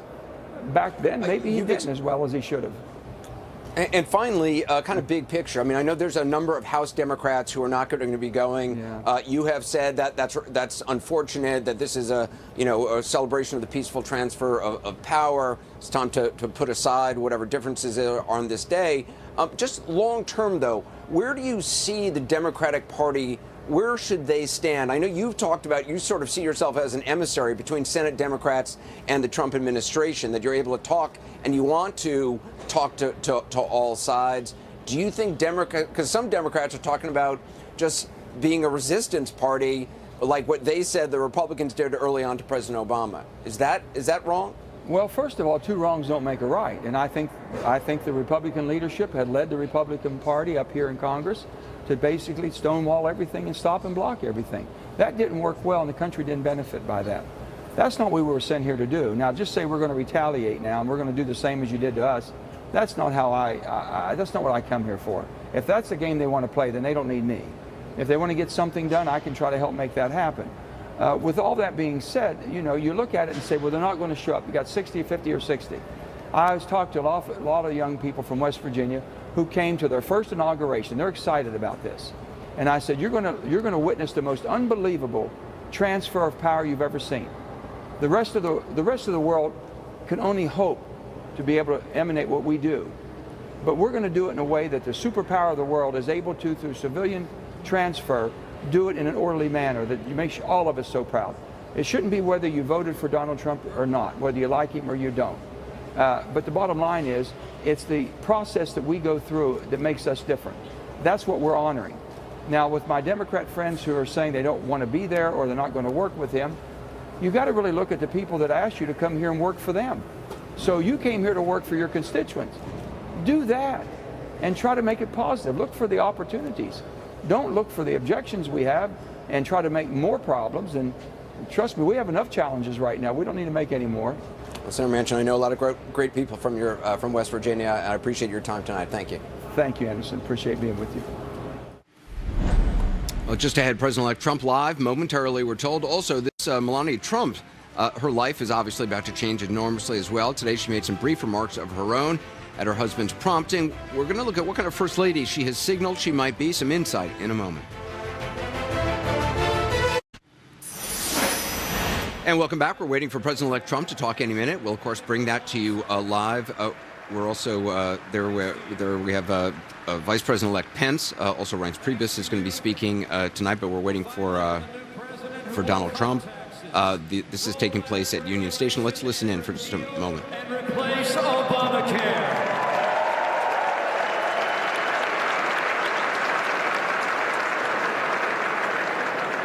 Thanks to you, we'll finally have a president who will stand without apology with the men and women who serve in law enforcement at every level across this nation to ensure that they have the support they need and deserve. Thanks to you. And thanks to you, we'll finally have a president who will make appointments to the Supreme Court of the United States of America of men and women who will uphold the God-given liberties enshrined in our Constitution and Bill of Rights. Thanks to you. So we came here to say thanks. Celebrate with all of you and with people that may well be looking on from across the country. Thank you for what you've done. And just as a fellow American, I thank you for giving us a new president. A new president who I can say, from having come to know him over the course of this campaign, having seen him when the cameras are off, a new president who has the strength and the vision and the determination and the leadership qualities to make America great again. Thanks to you.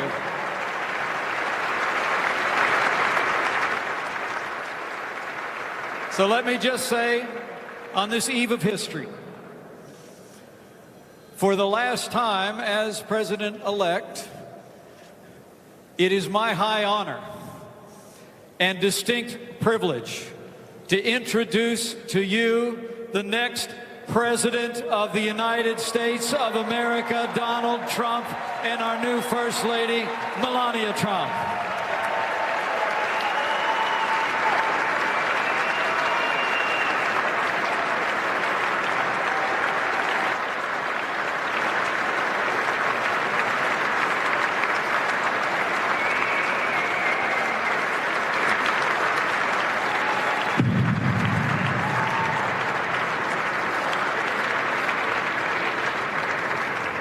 Well, thank you very much. I have to say that this was one of the great decisions I've made. For Mike Pence.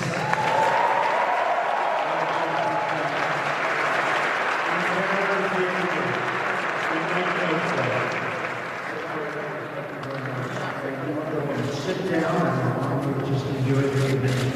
He's so lucky you don't have to stand there. Thank you, Mike.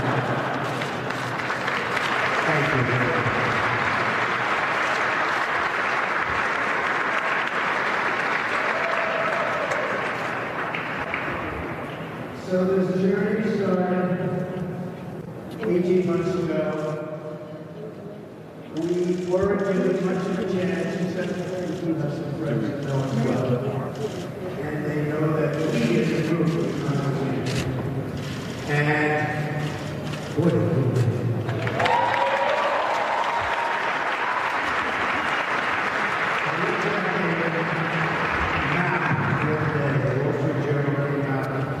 This beautiful map, and they had the red states, blue states, and that was incredible.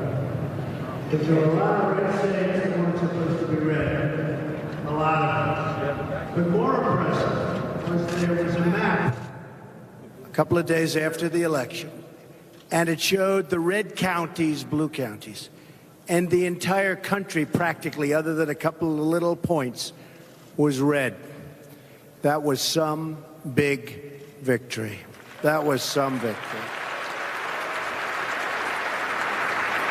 And records were set that haven't been beaten since Ronald Reagan from the Republican side, and we've gone back. In Iowa, we had areas that haven't been won since 1952. And we had areas, the folks from Iowa, you know where I'm talking about. They said, you can't possibly win this area, and we won the area. And we have locations, and we have destinations, and I said before, and I was telling some people, the next time, 4 years from now, the next time, we're going to win the old-fashioned way. We're going to win because we did so well, because it was so overwhelming, the thing that we did. Because it was so beautiful how great our cabinet, all of whom are here tonight, how great our cabinet has performed. We have a cabinet, I believe, the likes of which has never been appointed. There's never been a cabinet like this. I will say the other side is going absolutely crazy. They're going crazy. But we have a group of people that I just felt we had to go. Today, as you know, we appointed a Secretary of Agriculture. He happens to be a farmer. He happens to be, oh, there he is. Look at that man. Sonny Perdue. He came into my office 2 months ago. Since then, I saw 10 people that everybody liked, politically correct.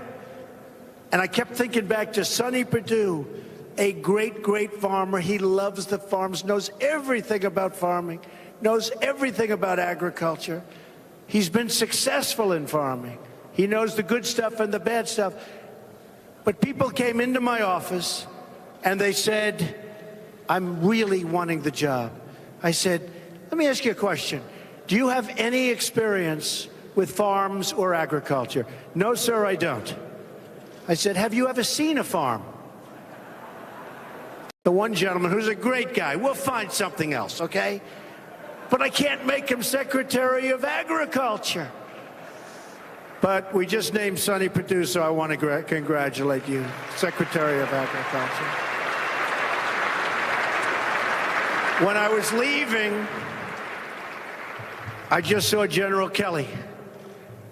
And when I was leaving, he's, just to put it in the most basic terms, he's in charge of our borders.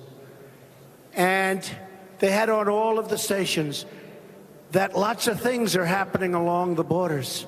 Like there's tremendous security all of a sudden. And there are guards. Even before he gets there, they're saying, wow, what a difference. What a difference. You know, I was very honored to get border security, all of the Border Patrol agents, they endorsed Trump. We had 16,500. ICE endorsed Trump. And they know what's happening, or they've already started, because General Kelly is going to do an unbelievable job in keeping us all safe.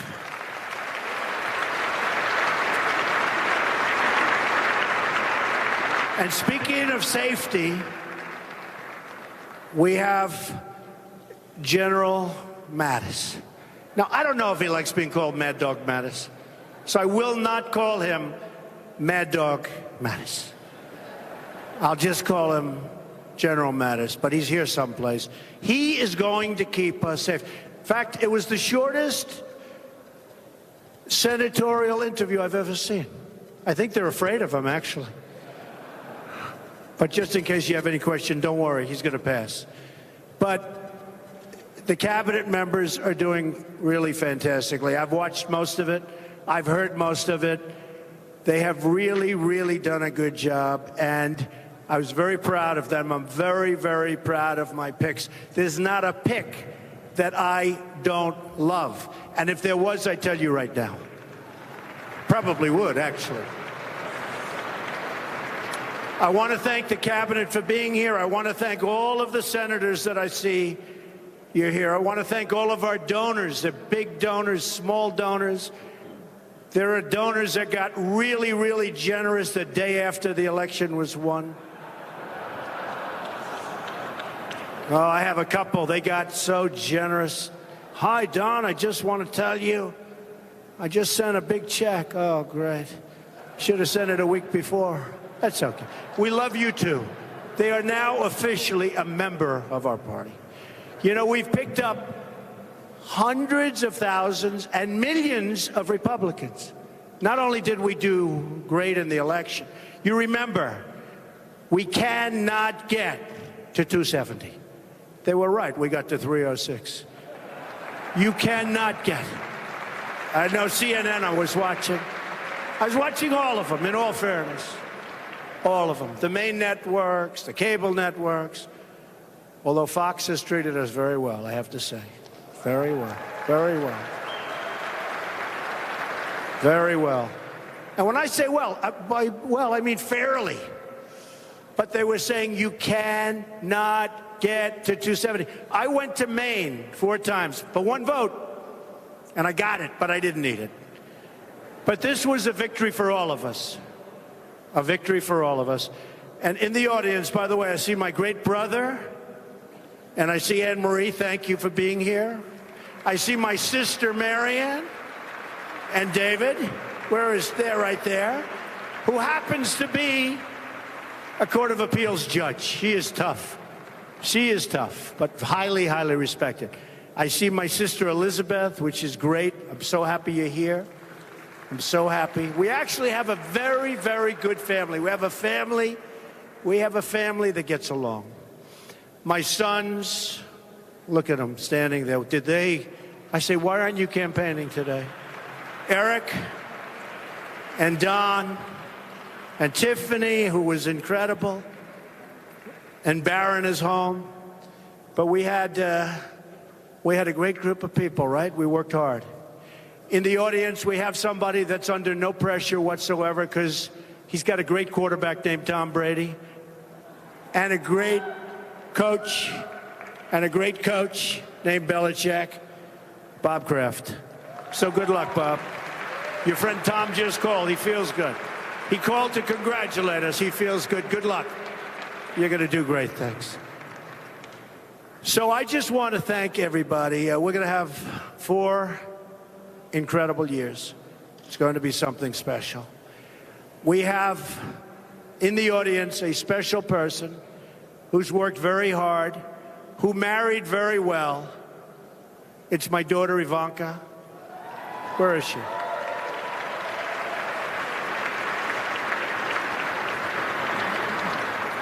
I sort of stole her husband. He is so great. If you can't produce peace in the Middle East, nobody can. Okay? All my life, I've been hearing that's the toughest deal in the world to make.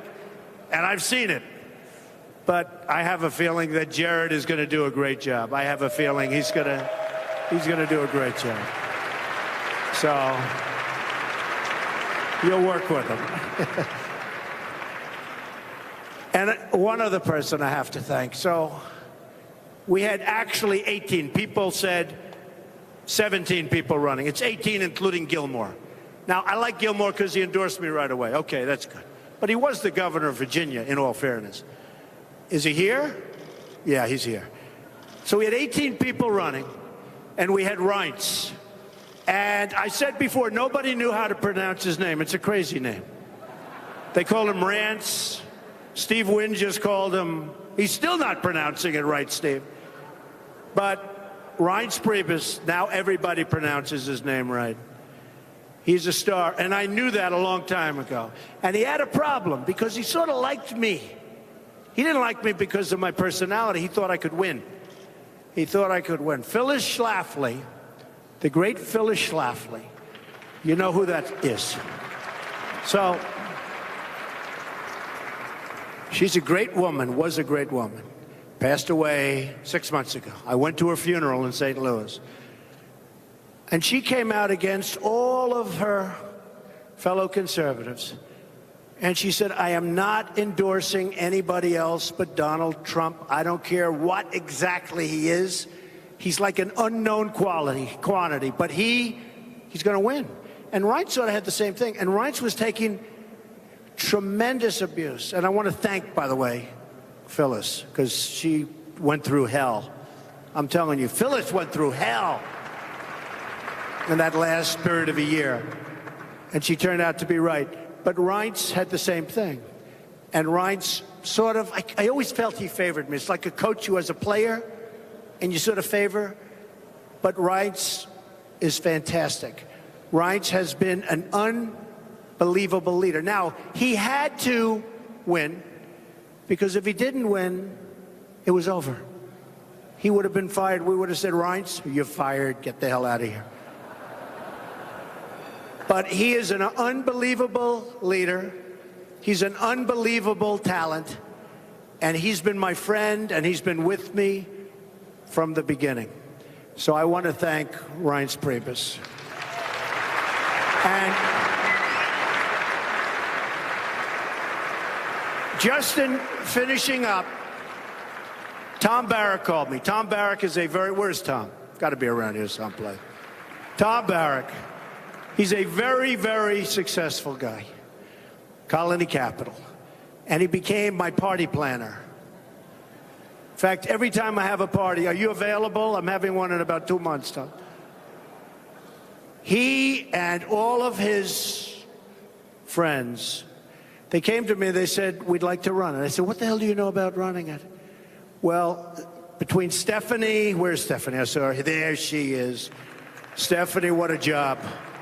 What a job you did. Thank you. Did he finally come through for you, Stephanie? Tom, thank you. Stephanie, thank you. Your entire group, thank you. So far, it's been perfect. Now, the big one is tomorrow at around 12. Okay? Because we had a thing today. We had a couple of things. Arlington National Cemetery. I don't know if anyone saw it. It was so beautiful. So many people. So many people. It was incredible. So we went there, and we laid the wreath with Mike, and it was beautiful. And then we went to the Lincoln Memorial and had a concert.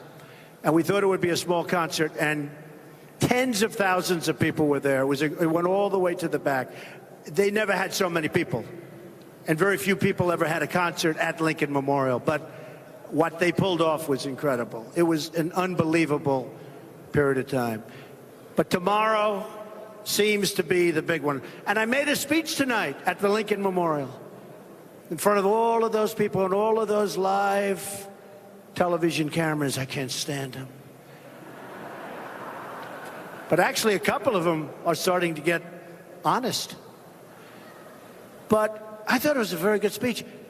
And so instead of saying it was a good speech, they're saying, doesn't matter tonight. How will he do tomorrow?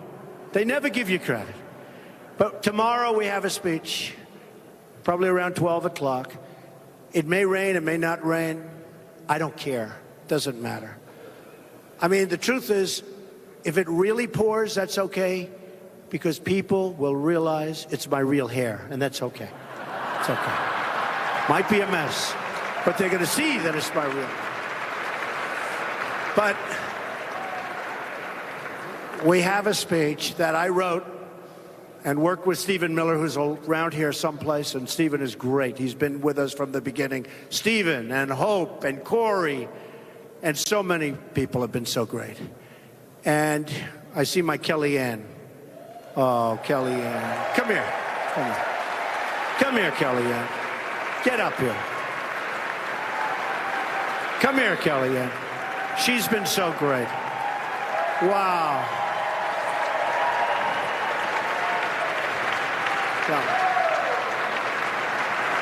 So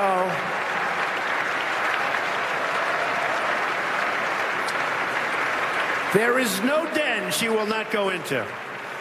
When my men are petrified to go on a certain network, I say, Kellyanne, would you do? Absolutely, no problem. Then she gets on and she just destroys them. So anyway, thank you, baby. Thank you. Thank you, honey. Be careful.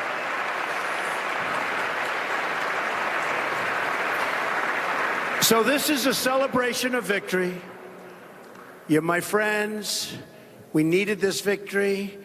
3 weeks before we won, as you know, it was going to be the single greatest defeat in the history of politics. They predicted that this would be the greatest loss in political history, not even modern political history. They said in political history. And I'll tell you one thing. I outworked everybody. I think I outworked anybody who ever ran for office. I learned that from Belichick, right? But we outworked them. And 3, 4, 5 speeches a day, all over the place. And that last 2 weeks, and the last week especially, there was something that was happening. I told the group today, they canceled their fireworks 2 weeks out. And there was a little story that they spent $7 million on fireworks, and they canceled it. And that's because history has proven that if you're going to lose, you don't want fireworks, right? And that was a good sign, and there were other good signs. But what we did in those last 2 weeks, and especially in that last week, it was fun, and we saw what was going to happen. We were pretty sure we were going to win. But again, thank you all very much. We'll see you. We have an election coming up in 2 years. We're going to get a lot of senators and a lot of congressmen elected. A lot. We're going to get a lot of them elected. Mitch McConnell's here. He's smiling so big he loves those words. And we are going to make America great again, greater than ever before. Thank you very much, everybody. Thank you. And there you have it, President-elect Donald Trump, the last evening that he will be president-elect, speaking at a donor's candlelight dinner at Washington Union Station, not far from where we are tonight. Good evening again from Washington. The Trumps tonight capping a very full day on the eve of one for the history books. I just want to bring in our panel right now. I'm here with Jeffrey Lord, a Trump supporter, political commentator, also contributing editor to American Spectator. Also, Van Jones is with us, conservative Trump critic Anna Navarro, and Paris Denard, CNN political commentator and director of Black Outreach during the George W. Bush administration. Jeffrey Lord, it is interesting on the eve of becoming the most powerful person on the planet, Donald Trump, talking about the election victory and what happened on election night and polls and all of it. I think it's going to stick in his memory for a long time. I think so. I think that this what you're seeing here is how the next 4 years are going to go in some way. It will be salted with talk of whatever the issue is of the moment. I assume you mean 4 and/or 8 years. Well, actually, right. I don't want you to get in trouble with the Trump folks. Here goes the phone. 4 years. No, 8 years. Okay. 8 years. All right. And maybe more if we repealed. No, when we're well, there's Ivanka Trump. There are going to be 4 years that feel like 8 years. But I really think, what this is, you've seen his style, which I first saw firsthand 4 years ago now. And he mixes issues of the moment with this kind of talk where he's very informal. He calls out people in the audience. He talks to them, thanks them if he thinks they've been great, doesn't thank them if he. But this is his style, and this is how he's going to communicate. And I have to say, I think, they used to call Ronald Reagan the great communicator. I think he is a really seriously good communicator. And it is fascinating whether you believe he's a good communicator or not, just fascinating the difference between President Obama and how he speaks and communicates, and which we've seen a lot of on display over the last week, and Donald Trump. Well, a showman's showman. I mean, he loves it. He's great at it. He does it. But, there's a backdrop here that I think is also important to note. President Obama could not have come out and spoken that way and been that jovial because the country that he was handed was in a massive crisis. We were losing hundreds of thousands of jobs a month. We were in 2 awful wars. If a President Obama had come out and been that jokey, the country would have been quite alarmed. It is a testament to what Obama has been able to do positively, that he is handing off a country where there is economic growth, where there is enough of a sense of that things are secure, that you can have a guy come out and be the jokester in chief the night before. And I think that we are going to remember President Obama much more fondly in years to come than even we think of him right now. Well, he does have a 60% approval rate. So, he's at 60% right now. I think it will go up. Anna? Look, I think what we've learned in the last 2.5 months since the election is that Trump will be Trump and will continue to be Trump. He has been relitigating the campaign for the last 2.5 months. I think he's going to be relitigating it for the next 4 years.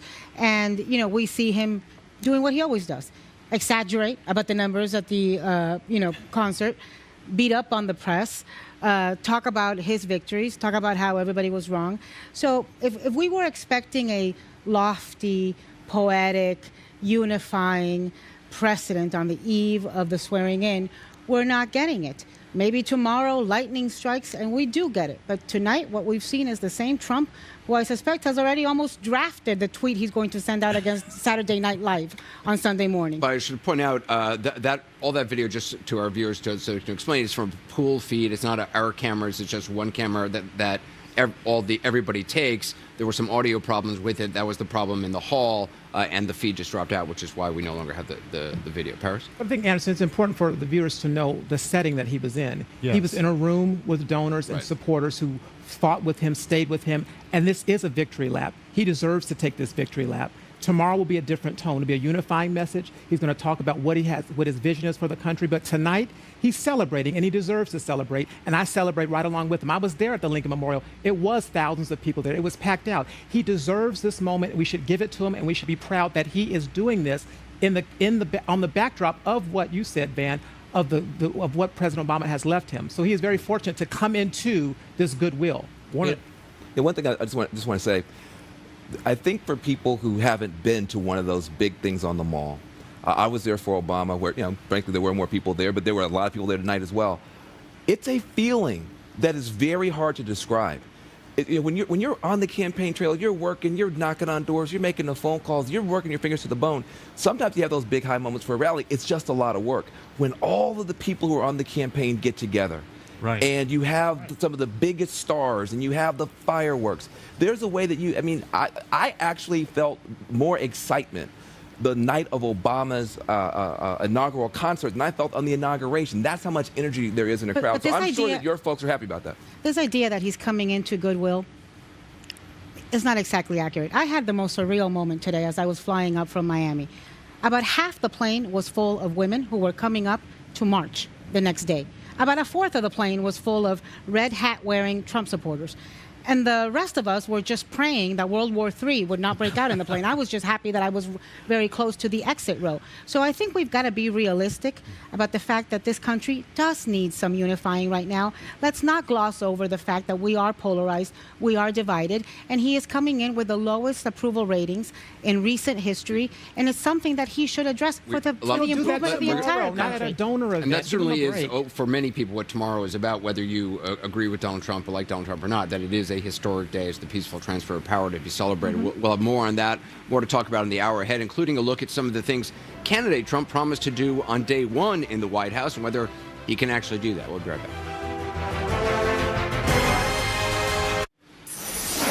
President-elect Trump just finished making remarks at a dinner for contributors at Union Station. He thanked them nearly one by one. It was like nothing really we've seen in Washington, though it was certainly familiar to anyone who's seen a stump speech from the president-elect. It was the final cherry on top of a very filling day. CNN Sarah Murray has more on that. Donald Trump is leaving his gilded Trump plane behind in New York, trading it in for an Air Force jet as he and his family touched down Thursday in the nation's capital. He arrived in Washington to spend his last night as president-elect at the storied Blair House, a presidential tradition. Friday, he'll move into his home for at least the next 4 years, 1600 Pennsylvania Avenue. I will see you tomorrow, and I'm going to be cheering you on. The magnitude of the duty that lies ahead as the next commander-in-chief evident at his first official inaugural event, a wreath-laying ceremony at Arlington National Cemetery. With taps echoing in the background, Trump and his soon-to-be Vice President Mike Pence looked on, hands over their hearts. The somber moment giving way to celebration later in the afternoon at Trump's inaugural concert, as military bands played against the backdrop of the Lincoln Memorial, part of Trump's effort to highlight the armed forces throughout his inaugural festivities. I also have to thank our incredible military talent right here. Thank you. Stand up, please. You guys were great. Thank you very much. Trump, a billionaire businessman turned reality television star, is no stranger to the spotlight. And even he wasn't sure this day would ever come. Who would want to leave the White House, right? You know, you're in there. No, seriously. Who would want to leave the White House? Although I'm building a hotel right next door, which is also located on Pennsylvania. You know, I have my alternative. If this doesn't work out, I'll still be on Pennsylvania Avenue. But Friday surely marks the biggest stage of his lifetime as he prepares to take the oath of office and deliver his inaugural address. Aides say Trump is personally writing his remarks and still honing his final draft. I think it's going to be less of an agenda and more of a philosophical document, a vision of where he sees the country, the proper role of government, the role of citizens. But amid the pomp and circumstance, questions still linger about whether Trump and his team are prepared for the challenge ahead. We have a lot of smart people. I tell you what, one thing we've learned, we have by far the highest IQ of any cabinet ever sent. Trump will head to the White House as many of his cabinet nominees are still awaiting Senate confirmation, and gaping holes persist in key leadership roles across the government. Trump's team downplaying those challenges as they insist the next president is prepared to kick off his agenda on day one,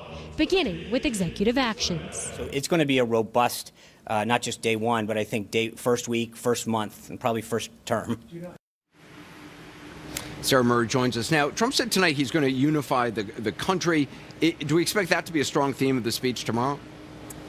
Well, that's right, Anderson. He did make a point to say that today, but when you ask aides over and over again, will Donald Trump focus on unity? Does he understand the unease that persists among some Americans? They really tend to divert from that message. They don't seem to be hitting on that as a major theme. Rather, they're saying he wants to lay out his vision for the country, how he is going to make Americans' lives better. It seems like he wants to show Americans that they can trust him more than try to explain it to them with any kind of sweeping rhetoric in what we're expecting to be a relatively short address tomorrow. Sarah, thanks. As the president-elect mentioned a moment ago, with everything else going on, there are Senate confirmation hearings underway. Today it was the Treasury and Energy Department nominees. If confirmed, they'll be part of a very different kind of cabinet from the outgoing one. Now, whatever else you think of the choices, it is visibly less diverse. Just one African-American, and for the first time in decades, 0 Latinos. Back now with a panel that actually is the panel with the highest IQ on cable television ever in history, except for me, which brings down the meeting. So I'm sorry. I apologize for that.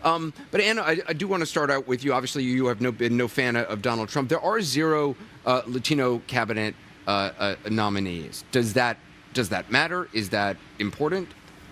I think that's the first time since 1988 that there has. It's the first time since Ronald Reagan that no president has appointed a Latino to a cabinet.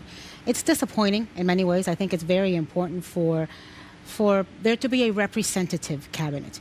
I think it's so important for little boys and girls who are Latinos, who are African Americans, to look up to people who are in these positions and who have this platform and this pulpit. I think it's so important for communities to feel represented and they have a seat at the table. I think it's important to hear from the different perspectives. There are different perspectives. It is very, very different to be an immigrant than it is to be a poor African American or a rich white person. And so, and then today I hear my friend Sean Spicer say, it's not about appointing somebody because they're one ethnic group. Let me read the race. quote. That's what I was going to. Sean Spicer said, "quote that there is a quote." He said on the cabinet there is a quote diversity in thinking and a diversity of ideology. So it's not just about skin color or ethnic heritage. And he said, and it's about the best and brightest. Do not tell me that Latinos are 17% of the United States, and there are not among us best and brightest. I wrote a column about this in terms of Dr. Martin Luther King and his speech at this Lincoln Memorial. Just the other day I wrote this, and my point was that his vision was that famous sentence that he wanted he wanted his children to be judged by the content of their character and not skin color.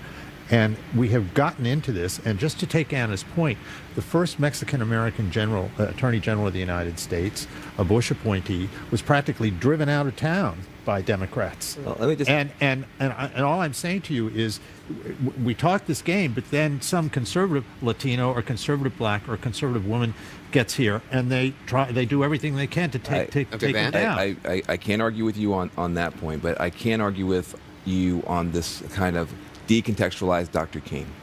Dr. King wrote almost a dozen books. In half of them, he's speaking out about the need for affirmative action, the need to include more people, and people take this one line out of context, and I think it's just not fair to him. Let me tell you what my experience has been. I actually build stuff, lead stuff, run stuff, and I'm always shocked by how smart I'm not until I get some young person who's, they got tattoos and she's a lesbian and she knows so much more about things I didn't even know I didn't know about. Exactly. And I'm better off. And so I don't think that your party does itself much service when it completely poo-poos the idea. But it has nothing to do with her skin color or sexual orientation. It often does. It has to do with her... Well, but I think that's the difference of opinion. But Van, it also isn't the party. Be fair here. George W. Bush had Mel Martinez, had Carlos Gutierrez, Ronald Reagan, George Herbert Walker Bush. Well, this is a Donald Trump issue. This is not a party issue. I don't agree, and you may want to get in here, but let me just say this. I think that there is a split in the Republican Party. There are people like yourself and others who I do think have a nuanced view, but I do think you have people who have taken up residence in your party that make the point that Jeff makes every time, that we're just somehow coloring by numbers and our points aren't valid. Harris? I think at the end of the day, we have to remember there are 4,000 positions that still need to be filled by this administration. I promise you, I know for a fact that Hispanics will be in those key positions. But we can talk about having one Hispanic or somebody that looks like you on the cabinet. But what I'm more concerned about, and I know what Donald Trump is most concerned about, is having somebody who has an understanding of how to do what needs to be done to run the government and run these agencies. But why not? But here's the problem. Let Paris finish. Okay, go ahead. At the end of the day, what's more important is having somebody in there who has an understanding rather than having a Hispanic face in there and just for the fact of having it. Okay, but you're going to tell me that Ben Carson is the best person with an understanding on housing in the United States of America? You're going to tell me that Betsy DeVos, whose hearing felt like she'd fallen on her head as a baby, has got the best understanding of education How are you going to criticize in the United States of for being America? the only African American and at the same time complaining that there's no Hispanic? Let me tell you what so I we should be proud that Ben Carson is there. I want a qualified African American. I want a qualified. Who are you to qualify Ben Carson? What do you know about his background? background. Well, I think he's a wonderful surgeon. I think he's a very qualified Do you know about surgeon. the businesses that he's done? You know the community development things that he's done in Detroit and Florida? What is his housing experience other than he lived in a house once? I mean, Betsy DeVos did not know what IDEA was. Betsy DeVos she did not know what thinks IDEA. children I can sat in take that hearing. guns She knows what that to is. school so that they can kill grizzly bears. That's Maybe not in true. Florida, That's it's not true. alligators. She used an analogy that the senator brought up. I do not accept that there is not one qualified That's not what he Hispanic who can said. be in the cabinet. None of us want token anything on there. That's what we you want qualified people. But isn't and it? But I mean, but any corporation is made better. I mean, a newsroom is made better when you have diversity of backgrounds, diversity of experiences. Can I ask Paris a question? Yeah. So you kind of put a false choice there, and I want to give you a chance to get out of it. You said either you kind of go with what we have or we have some worthless token. But why not a great Latino? Your party's great achievement is you've got some of the best Latinos in public office, period. It puts Democrats to shame. Why not pick one? Like I said before, there are 4,000 positions that have yet to be filled. And so you can take your token and be happy with the token, but I'd rather have somebody. No, it's not. You don't need a token. You've got amazing Latinos in your party, and they've all been skipped over. It looks weird. They have not all been skipped over. All right, we got to leave it there. We're going to have more ahead. Just ahead, Trump's promises for day one in the White House. He's heard Sean Spicer say they're going to hit the ground running. The question is, how far will they get when they do? We'll take a look at that next.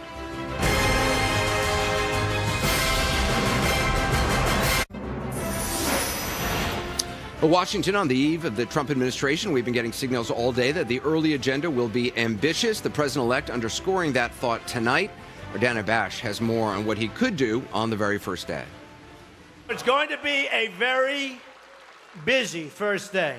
What Donald Trump will do on his first day in office should not be a mystery. Candidate Trump talked about it nonstop, from immigration. On day one, I'm going to begin swiftly removing criminal, illegal immigrants from this country. To guns. My first day, it gets signed, okay? My first day. There's no more gun-free zones. To trade. Day one, we are going to announce our plans to totally renegotiate NAFTA. On trade, I am going to issue our notification of intent to withdraw from the Trans-Pacific Partnership, a potential disaster for our country. Should we expect all or any of those on day one or Monday when he says he's going to start the real business? I think you can expect that a President Donald Trump's going to hit the ground running on day one come Monday morning. And the first week, there will be a series of executive actions, both putting executive orders into place, repealing some executive orders. We're going to continue to work very energetically with the Congress to both repeal and replace Obamacare simultaneously. On this day one situation, the question is whether or not any of these specifics are going to happen. They may. We're laying out now a series of executive orders and actions which may actually span over the first several weeks of the administration. Can you give me a hint as to one or two of them? I could, I could, but I want to keep the surprise there. Some things would be surprising if the president-elect did not do them. On day one, we will begin working on an impenetrable, physical, tall, powerful, beautiful southern border wall. Trump sources say they're still finalizing which executive orders he will sign, or as he says, Obama executive orders he will unsign. Since the inauguration is on Friday, he says many of the actions are likely to wait until Monday. I consider the first day because we'll also be doing some pretty good signings. And I think what we'll do is we'll wait till Monday. Some of Trump's day one promises have been broad and vague. On my first day, we're going to immediately terminate every single unconstitutional executive order signed by President Obama. The big question is what Trump will do about one of the most controversial Obama executive actions, allowing undocumented immigrants who came to the United States as children to stay. Republicans have talked tough about reversing that, but actually doing it and potentially allowing millions of people to be deported could be quite different. And we're back with Dana Bash and Jeffrey Lord, and also Julia Kayyem, our national security analyst, author of Security Mom. Dana, you're hearing something about a particular executive order on immigration. That's right. What the piece ended there with, the question about what he's going to do about, here in Washington, they call it DACA. But in sort of the real world, it means the people who came here as children. President Obama signed an executive order saying that those undocumented people who came here as children could stay and could stay legally. And this has been an outcry for Republicans saying you've got to, get rid of this on day one. I am told that the likely scenario is that Donald Trump will do a new executive order giving that an expiration date. Maybe it's 6 months. I'm not entirely clear, and I don't know if they are yet on what the expiration date is. So that kind of allows for those people not to feel that they're going to be deported right away, and allows the people who work in this building, Congress, to actually do what they're supposed to do, which is legislate, which is the whole reason why President Obama felt he needed to do it by executive order. Juliette, you tweeted something yesterday. I want to read what you wrote. You said, quote, Michael Flynn, the National Security Advisor, had one job: ensure U.S. is ready on day one, no staff in place, spent time on conspiracies and fighting intel agencies. One job. You worked at the Department of Homeland Security. I worked the transition for Obama. You have one job if you're the National Security Advisor. All the background noise goes away. The campaign is over. You make sure not just that the president is ready on day one, but that the United States is ready on day one. First of all, staff, briefings, all the transfer of confidential information. So the National Security Agency had to change their transition papers, which were classified, to unclassified because all these people were coming in and being replaced and no one had security clearances. At the agencies, you have cabinet officials, you have no deputies announced. So it's not like it's a confirmation issue. Literally, there's no names. They had one opportunity to ensure the American public that they were ready to govern and be competent in that governance. And to assure our allies that we were ready on day one. And so the failure to have a transition, at least in the national security arena, that inspires confidence by many people, including the fact that you can't get staff to stay.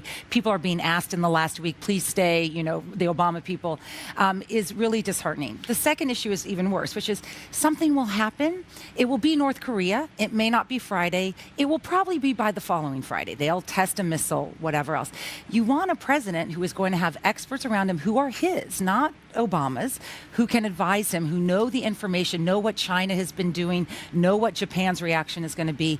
You can't just sort of think, I know everything, because you don't. No one does. Jeff, what about that? Well, yeah, I mean, these people, having been in administration, you get your own people, you get them in. Sometimes it takes time, but to your point, I mean, I personally know somebody who's been handling the transition issues in the domestic department, who is a former member of the Bush 41 administration at that department, and is very knowledgeable about what he's doing, and is collecting all the information, going back there to find out what's going on and what they're trying to do in the department, et cetera. So these people are there, they're on the ground, they're working. I mean, this is a transition. You're saying they're not there, though. Well, I think the landing teams are called landing teams, and they arrived on day one. The landing teams are there. They're literally transitional. They're not going to be the bodies that are going to run the agency. So think about the National Security Agency. It has 2 deputies. There's only one now, the other one left. And then there's senior directors. The senior directors are key because they run a bunch of staff on specific issues, say transnational crime, North Korea, Russia. And they also direct the departments, DOD, CIA, all of them, to do what's necessary to align with the president's agenda. We don't have a president's agenda, and then you don't have a staff that can get the agency to work. This may be fine, if you think, okay, well, we don't want to get involved with conflicts, but we're going to be on defense relatively soon. But it's true that at a place like the National Security Council, you might not have the political leadership in place, but there are military attaches and others who do have the expertise, who are still working in the White House. Same with the CIA. I mean, there's expertise. I think what's important is that there's expertise and authority. Expertise, absolutely right. It's authority to make the decisions, to advise, to know what to do. The president can't do everything. You have to have deputies, undersecretaries, and assistant This is an secretaries. executive. I mean, one of his big selling points was his business. I mean, he didn't get to run this business by not being a good executive. So might it be different than the Obama administration, which began with somebody who'd spent 4 years in the United States Senate and never been an executive in his life? Sure, it could be different, but that's a decision that's been made. The question is how much, and I don't know the answer to this, how much carryover is there from the business world to when you're dealing with multiple countries and sort of international crises? I don't know the answer. If there is a Trump doctrine, or one that we can envision, I think he does view foreign policy as transactional and binary. Russia is good, China is bad, Mexico is bad, Canada is good, NATO is bad, unless you listen to other people, maybe it's good. It's very binary. Foreign policy is a bunch of frenemies, to be honest. China, we don't like, on this issue, but boy, do we really need them about North Korea. And Russia, we don't like about this issue, but boy, do we really need them on this. Same is true of Mexico. And I think that this idea of not... We can't view foreign policy as transactional. It is a series of deals. And here's the good news on national security. Then President Trump will have his national security team, the Defense Department in place, and the CIA director, and Homeland Security. Defense in place tomorrow. We got to leave it there. Jeffrey, Juliet, Dana, thanks very much. There are 6 religious leaders who are going to take part in tomorrow's inauguration ceremony. I'll speak with 3 of them coming up next.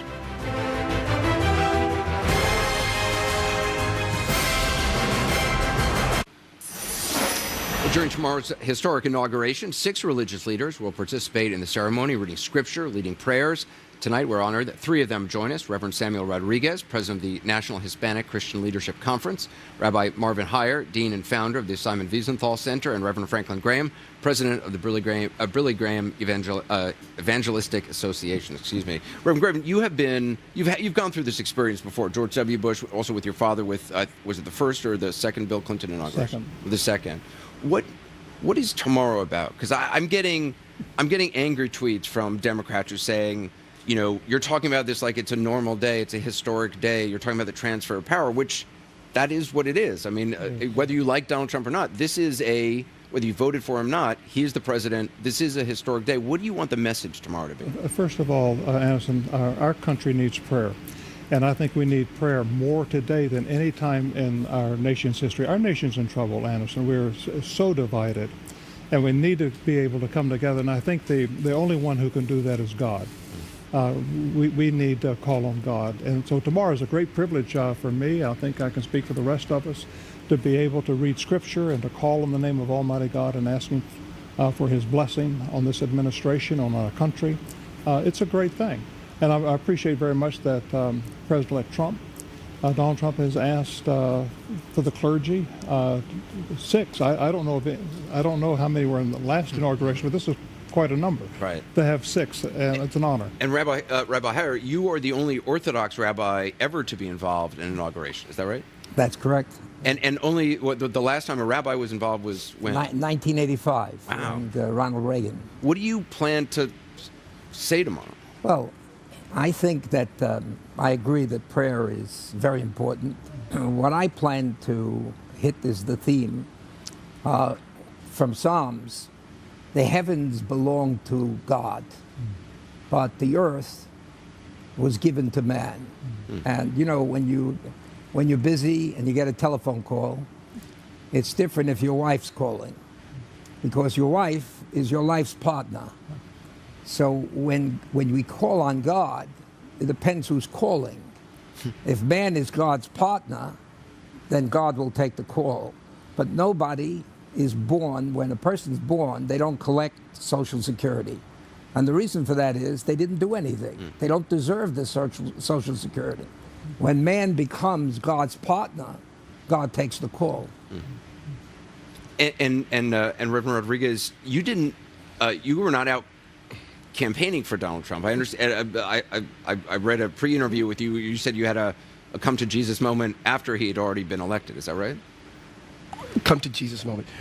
Well, that's what it was called in the pre-interview. I don't know if that's the term you would actually use. More a moment of clarity as it pertains to immigration in the Latino community. I suffered from great angst, and I have gastritis to prove it, as it pertains to the rhetoric that took place throughout the course of the campaign, particularly on issues that impacted the Latino community and immigrants. And then I saw a pivot. Without a doubt, there was a change in tone from Donald Trump. Without a doubt, after the election, the Sunday after the election, a major interview on another network, and then subsequently another magazine, Time Magazine, and very positive about the immigrant community, about DACA. We held a conference call with the transition team. Great fear in churches about, will our worshipers be deported? Will these families be impacted? We had a great call with the transition team, a very positive, affirming call about the Latino community and the immigrant community for that matter. So, Dorothy, we're not in Kansas anymore. I was invited. Why not? Why not pray, lift up the name of Jesus? I'm an evangelical. And why not talk about being light in the midst of darkness? To those who aren't going, I mean, there's a number of Democratic leaders who are not going. John Lewis, icon of the civil rights movement, has said he's not a legitimate president. Even to citizens who don't want to watch or don't feel like it's their day, what would you say to them? Well, first of all, Anderson, this is a part of the process, and there are always winners and losers in every election, and I don't think we should just decide to stay home because our team lost. We live in a day where many young people today, everybody gets a trophy. They play soccer, and even the losers get trophies. But that's not the way the world works. And so you have winners and losers.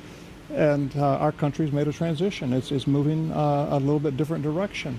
And I think all of us need to come together. And I would encourage those in the House who decide to stay home to rethink that, and if they can, to come, because it's about America. It's not about them. It's about our nation moving forward. And let's give Donald Trump a chance. And if he doesn't do a good job, there's an election in 4 years, and they can run their candidate, and maybe they'll win. But if they win, guess what? I think we should still come together, and regardless who wins, and let's work together, because this is our home. This is our country. Rabbi, what are you going to be thinking about as you're standing up there tomorrow? Well, I'm going to think about the fact that the United States, as a Jew, look what's happening in Europe. Jews are uncomfortable. Many want to leave. The United States remains the greatest democracy in the world. So when people have criticized me for accepting, my answer to that is 364 days a year is enough for political posturing on both sides. 1 day every 4 years reserved for America it seems to be a very logical. And the other thing is, like a seesaw, and it's a tit for tat. So once you have so many congressmen on one side that have decided to sit out the election, there are those on the other side who say, you know what, we're going to get even. So maybe 4 years from now or 8 years from now, the cameras are on the Republicans who decide to sit out. The loser of all this is American democracy. Reverend Graham, do you have any advice for these two? You've been out there. Well, I think just be very careful and know what you're about to say, because a lot of people are watching. But for me as an evangelical Christian, I want the world to know that God is real, and He has a Son, and that Son is Jesus Christ, who took our sins and died on the cross for our sins, who God raised to life. And I want people to know that they can confess their sins to God and ask for His forgiveness and put their faith in Jesus Christ, and that their sins would be forgiven, their hearts can be healed. And our nation needs to have its heart healed. We're a broken nation. So tomorrow is an opportunity to call on God and ask for His help. A lot of healing to be done. Gentlemen, thank you so much. Really an honor to talk to you all. I really enjoy it. Thank you.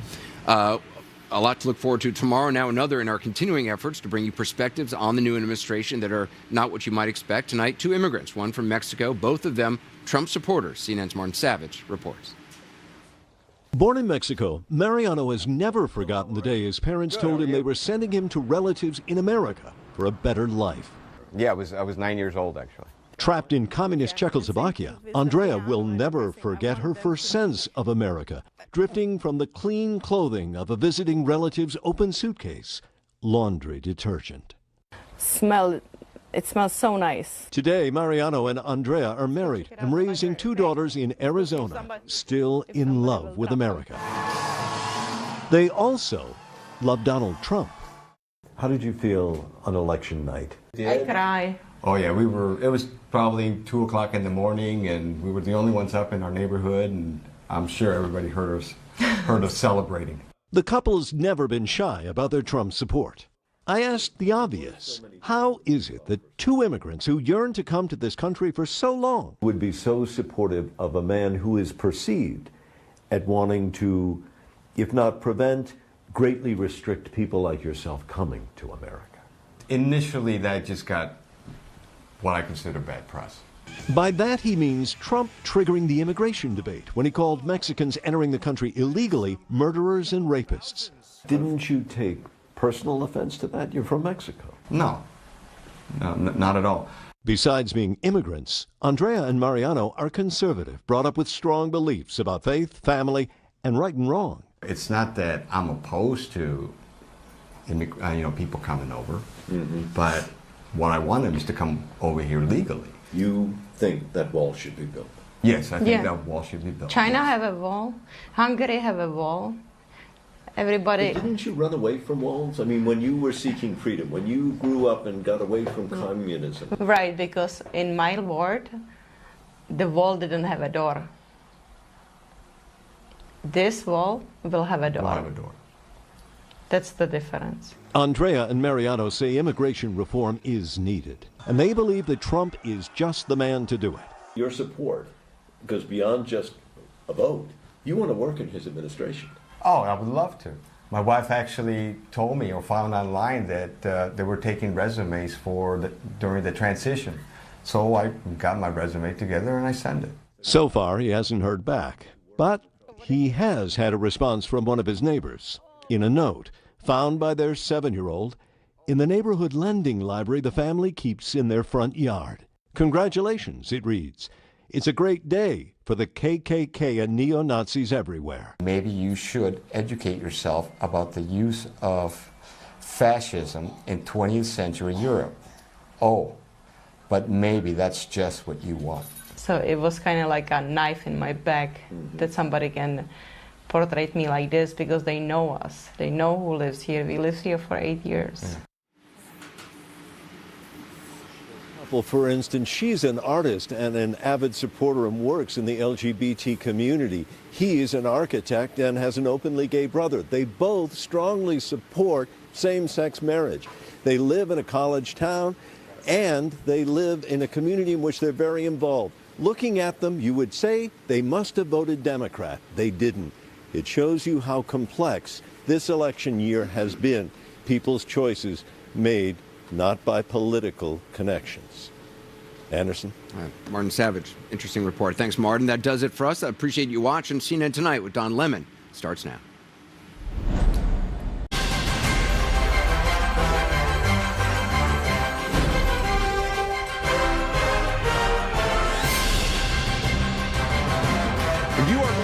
At the Capitol. That's where Donald Trump makes history in just 14 hours, taking the oath of office and becoming the 45th president of the United States. This is CNN Tonight. I'm Don Lemon. Thank you so much for joining us in Washington tonight. The incoming first family celebrating tonight with a dinner for campaign donors. This was a victory for all of us. A victory for all of us. Well, that followed a concert at the Lincoln Memorial. The president-elect telling the cheering crowd this. We are going to make America great again, and I'll add, greater than ever before. Thank you very much, and enjoy the fireworks. Thank you, everybody. Thank you.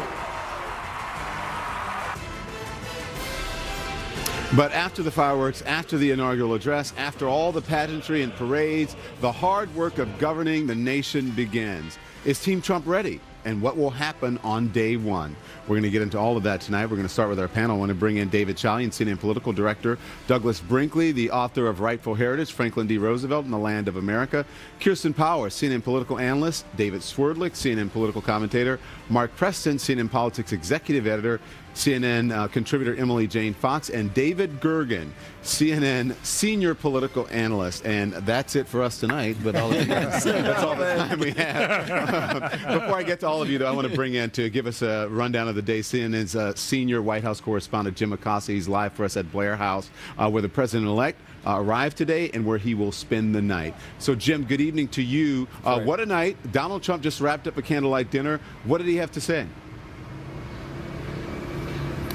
Well, Don, it was vintage Donald Trump. He was not holding back. There were some pretty interesting moments in there when he was meeting with the vice president, having dinner with not only the vice president, but major donors to his campaign and to the Republican cause in this last election. And during his remarks, this was one of these moments where you heard sort of Donald Trump unplugged. He was not holding back, and at one point talked about how he hopes to win re-election in 2020. He hasn't even been sworn into office for these next 4 years, and he's already thinking ahead to the 2020 race when he said he would like to win what sounded like a reference to perhaps the popular vote next time around. Take a listen to what he had to say. The next time, we're going to win the old-fashioned way. We're going to win because we did so well, because it was so overwhelming, the thing that we did, because it was so beautiful how great our cabinet, all of whom are here tonight, how great our cabinet has performed. We have a cabinet, I believe, the likes of which has never been appointed. There's never been a cabinet like this. I will say the other side is going absolutely crazy. Now, that comment there at the end about his cabinet was sort of an echo of what we heard from Donald Trump earlier today when he was speaking at his hotel to guests that were gathered there and members of his cabinet, when he described his cabinet as having the highest IQ of any cabinet in American history. But, Don, I think we should also point to some moments at that event earlier this evening at Union Station, that part of which you just played there, which I think are going to create some unfortunate headlines for the 45th president. At one point, he talked about his son-in-law, Jared Kushner, and said, well, if Jared can't get peace in the Middle East, then nobody can. Basically saying, we've heard this before, that his son-in-law is going to be dealing with the issues of Middle East peace, trying to broker some kind of Middle East peace agreement. And then at one point, Don, and this was it was really a cringe-worthy moment, he referred to his campaign manager from the 2016 campaign, Kellyanne Conway, as baby. I'm not sure that's the tone you want to set heading into your inauguration, Don. Yeah, we all saw that unfold, and we're going to talk about that with. Yeah, I know. We're going to discuss that with the panel earlier, and a lot of people are taking issue, especially to the high IQ thing, and I specifically want to talk about that with David Gergen. But while I have you here, the other big event earlier in the evening was a concert at the Lincoln Memorial. The president-elect and the incoming first family seemed to really enjoy that. He did, and it was the image of the day to see the next president of the United States there on the steps of the Lincoln Memorial. He was sounding a much more inclusive tone. Perhaps that might have been where they perhaps wanted to wrap him for the day, because he was talking about bringing the country together. He was talking about making America great again, the catchphrase from his campaign, but not only for his supporters, but for all Americans. And that is really the message that I think a lot of Americans are really hoping to hear from this new president tomorrow, because this was such a divisive campaign. It was so ugly at times.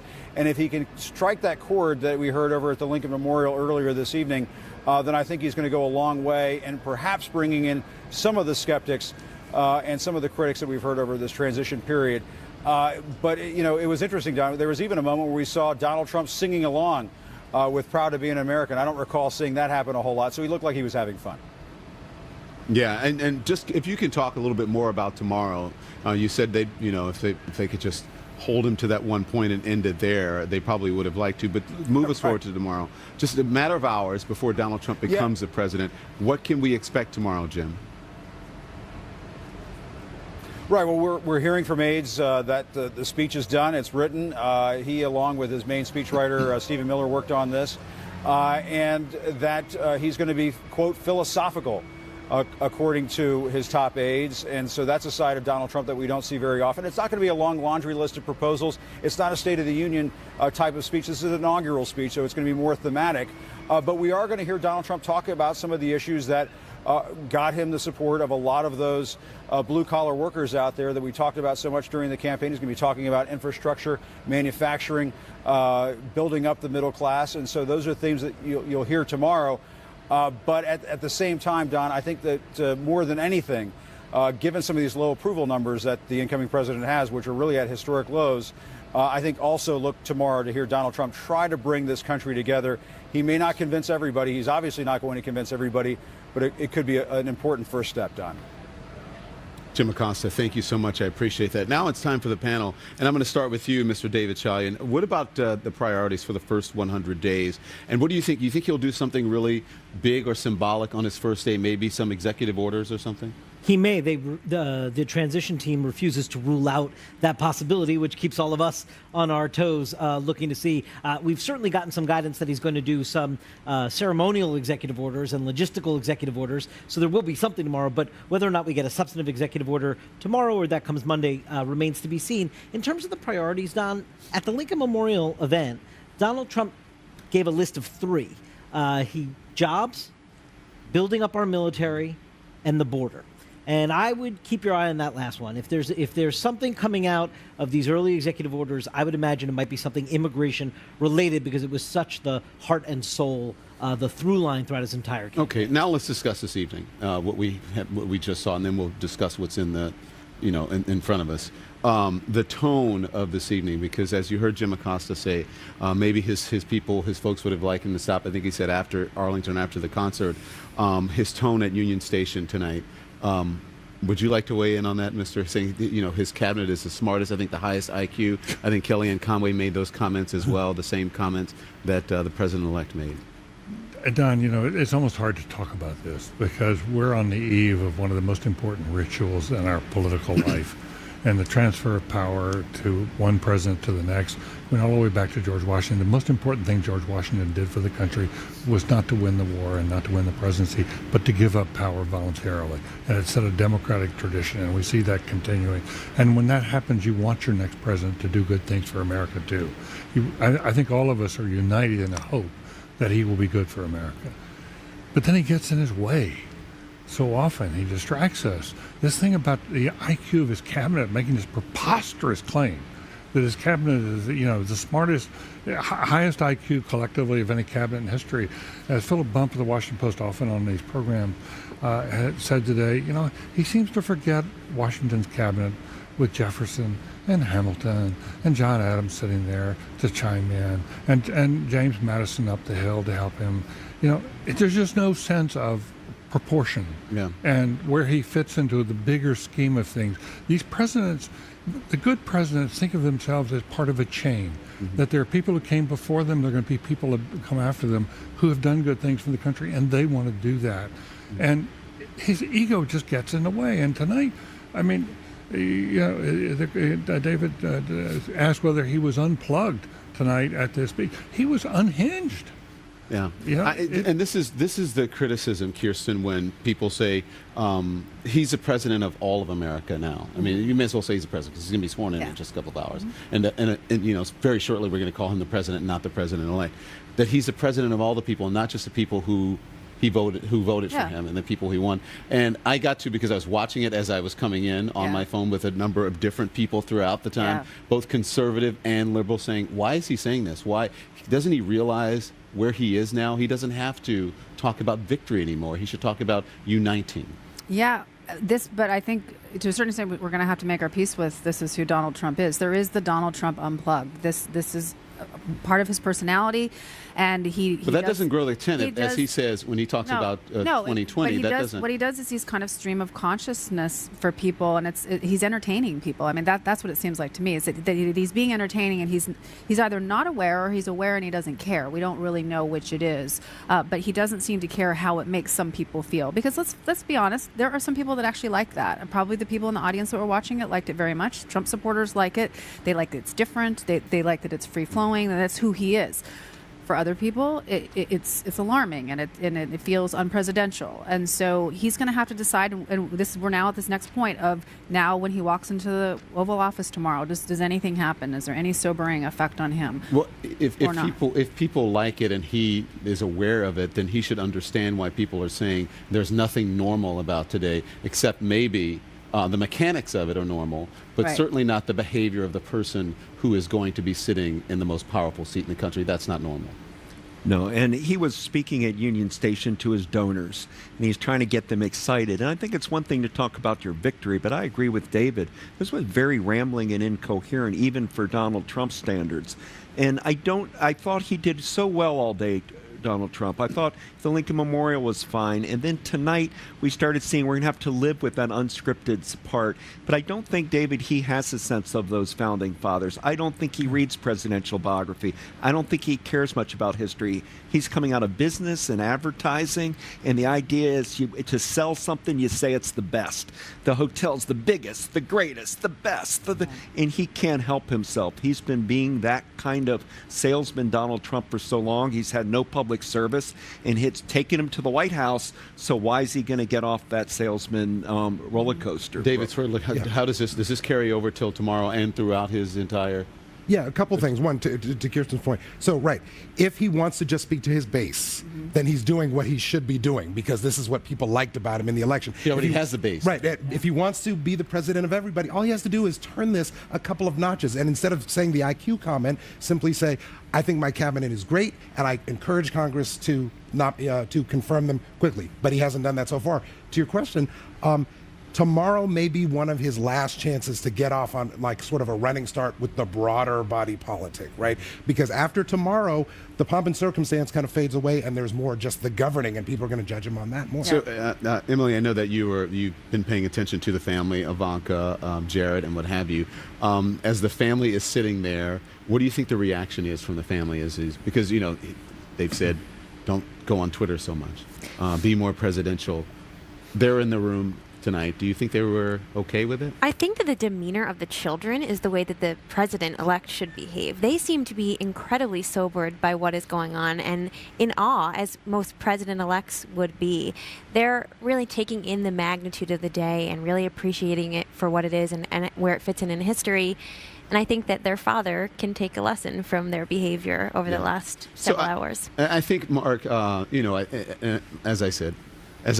as I said to someone earlier, I think, listen, he won. People didn't think he was going to win. So maybe you should just give him a little breathing room to say, hey, you know what, I did this. Or do you think that time is over? That time is over. I mean, that time was over when he gave that speech the day after Election Day at 3 or 4 o'clock in the morning. And he actually delivered a very grown-up speech, I have to say, for Donald Trump. I think we all walked away from it saying, wow, maybe he has turned the corner. But to David Gergen's point, he always trips himself up. Is he becoming a sore winner?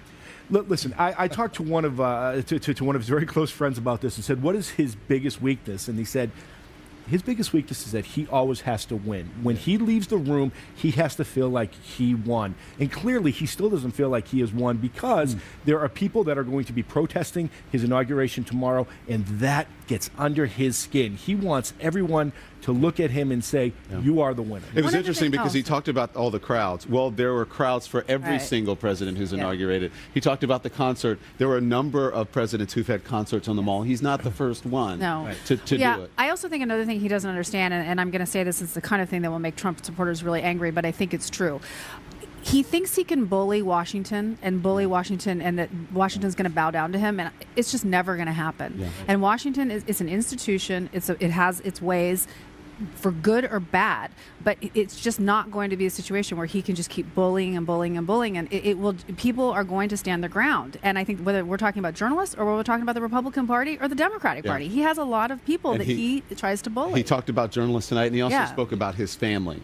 And we're going to play his words, what he said about his family, and we'll discuss all of that when we come right back.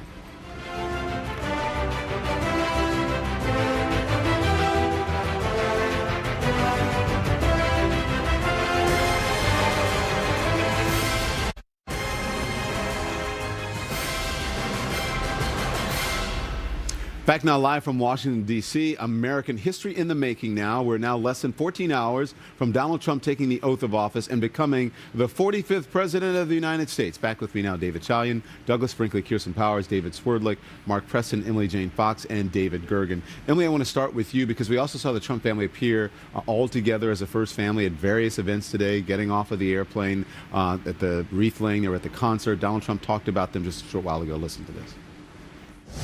We actually have a very, very good family. We have a family that gets along.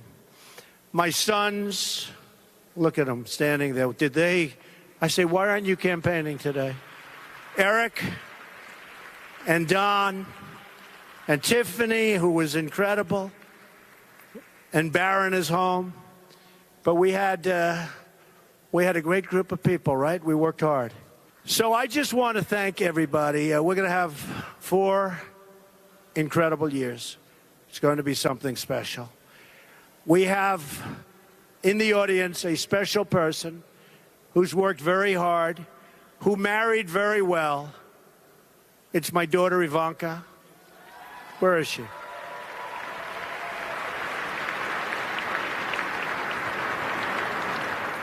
I sort of stole her husband. He is so great. He stole her husband. He had some really funny lines in that. How much is he going to rely on his family? Well, I think this is a man who values family loyalty so much that he's having his 2 adult sons run his business while he's in Washington. He has his son-in-law essentially in the West Wing running any myriad of things that he's going to do as president. He has his daughter moving to Washington to effect change on issues related to women and families. If that doesn't give you an indication of how much he's going to rely on him, on his children, both professionally in his business life and professionally in his Washington life, I don't know what will. They're a part of every facet of his life, and that seems to be how it's going to go when he takes office tomorrow. So Emily and I rode over in traffic together as we were watching the speech, and I think you saw something that I did too at the ceremonies earlier, is that Ivanka and Jared were sitting on the front row with him. Does that say anything to you?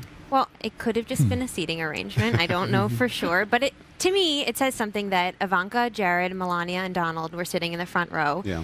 Her brothers were behind them. I think that says something symbolically. Tiffany was there as well. Yeah. What do you think? I think we should be watching who's sitting where in the West Wing. Right. And by the end of tomorrow, is Jared next to the Oval Office? Is he upstairs on the second floor? It makes a big difference. Mm-hmm. David Swerlick, aside from the cabinet level positions, there are 4,000 jobs that have to be filled. Spicer says they have 536 transition people who will report to work on Monday. Some are going to stay permanently, some won't. So who's going to run the country? Well, not tomorrow, but on, I guess tomorrow, Friday, after a certain time. Tomorrow afternoon. Are they ready? I don't think they're totally ready. I mean, they're ramping up. They have to be. 2 things. One, there was a transition in the transition earlier on, right? Chris Christie and his team were running things. They switched over to the Pence team. That slowed things down. And then they've had sort of trouble selecting and getting these cabinet and sub-cabinet level people through. I think pretty quickly we'll see people get into position, but they're behind where they should be. Yeah. Of the key 15 cabinet posts, 13 of Donald Trump's nominees are white. 10 of the 15 have never held political office. Sean Spicer defended those choices today. Here's what he said. The number one thing that I think Americans should focus on is he hiring the best and the brightest? Is he hiring people who are committed to enacting real change, respecting taxpayers, bringing about an agenda that will create jobs, lift up wages? And I think that what you're seeing, and you're going to continue to see, not just through the cabinet, but through the entire thing, is a diversity in gender, a diversity in thinking, and a diversity of ideology. So it's not just about, skin color or ethnic heritage. So is so little diversity, David Chalian, is that a problem? Sure. It's a cabinet that doesn't look like America. I mean, I don't think it's a political problem for him that is going to be a major distraction, but I think it's a problem in the sense that Sean Spicer doesn't have a very good answer there. I think that he was searching for other ways to show that they're going to have diversity. The simple fact, you just put up the numbers. The simple fact is this is a cabinet that is the least diverse since Reagan's cabinet, at a time when the country is becoming more diverse. Those are just the simple facts. Can I just add, you can have the best and the brightest and have racial, ethnic, gender, and orientation diversity. Exclusive, right. Yeah. They're not exclusive things. But the problem is for Trump, the people who elected him, I think that this actually sort of reflects the coalition that elected him. I mean, the fact that it is overwhelmingly white male, that there aren't as many women as you might see in another cabinet, actually is pretty reflective of the type of people who voted him in. And from the pool he has to choose from, I don't think that makes it okay, but I don't think it's that surprising. But that begs the question again: are you governing just the electorate that sent you there, or your voters, or are you governing for the whole country? Good. There's another point to this, Don, and that is that there's a fair amount of social science research now that shows if a company is more diverse, if there are more women on the board, if there are more women in the company, if there are more minorities in it, the company actually performs better. In other words, it helps to make you the best and brightest if you have more diversity. And to reject that is to say, I don't care as much about that. I just care about putting in place people who are like me. Yeah, I just had to quickly, Douglas, because I wonder if the Trump people are looking. I know it's early to look at legacy, but when you look at through the lens of the long arc of history, history won't mark certain things, but it will mark if you have a diverse cabinet. It will mark how the grace and class you handled yourself with, how you made the transition. All of those things will be marked, and some of the little things, reaching out to your base and some of that stuff, history will not judge you well from that. I wonder if he's even thinking about that now. I don't think he's thinking about it. I mean, we are such a multicultural country now, and what's stark on this transition eve is Barack Obama, the first African-American president who did so much. I mean, 2 women to the Supreme Court, and what he fought for diversity, and then Trump. The differences are just extreme between the two. And tonight at Union Station, that rambling Donald Trump, Barack Obama never would have done that, so we're not used to it. When you watch Obama's mind work, you can see him typing out the specific words, and Donald Trump plays on the American spirit of spontaneity. Some Americans like it. And he plays on this notion of I could go willy-nilly in any direction at any moment. That appeals to some people, but boy, that is not the Barack Obama humility style. And then aw shucks quality. I can't believe that this is happening to me. I'm so fortunate. I'm so thankful and grateful to be here. That goes a long way with mending fences. Absolutely. Everyone stay with me. Up next, the final hours in the office for America's first black president.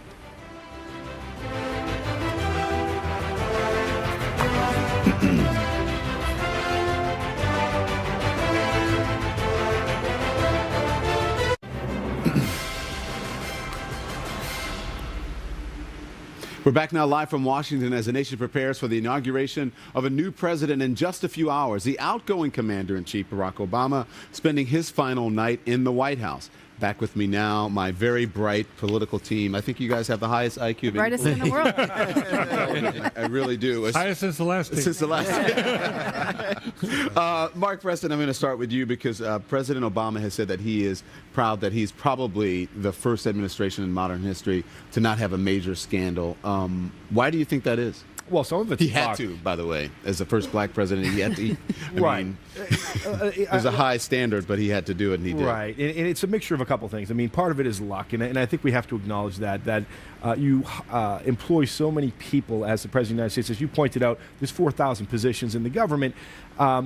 You're lucky if somebody doesn't do something wrong, but there is something to be said about the character that you bring into the office and the people that you surround yourself with. And I think when Barack Obama came into the office, he came in with some very high expectations and surrounded himself with some very smart, intelligent people. And if you do that and lead by example, in the end, you're going to be scandal-free, or at least you will not be tarnished by many scandals.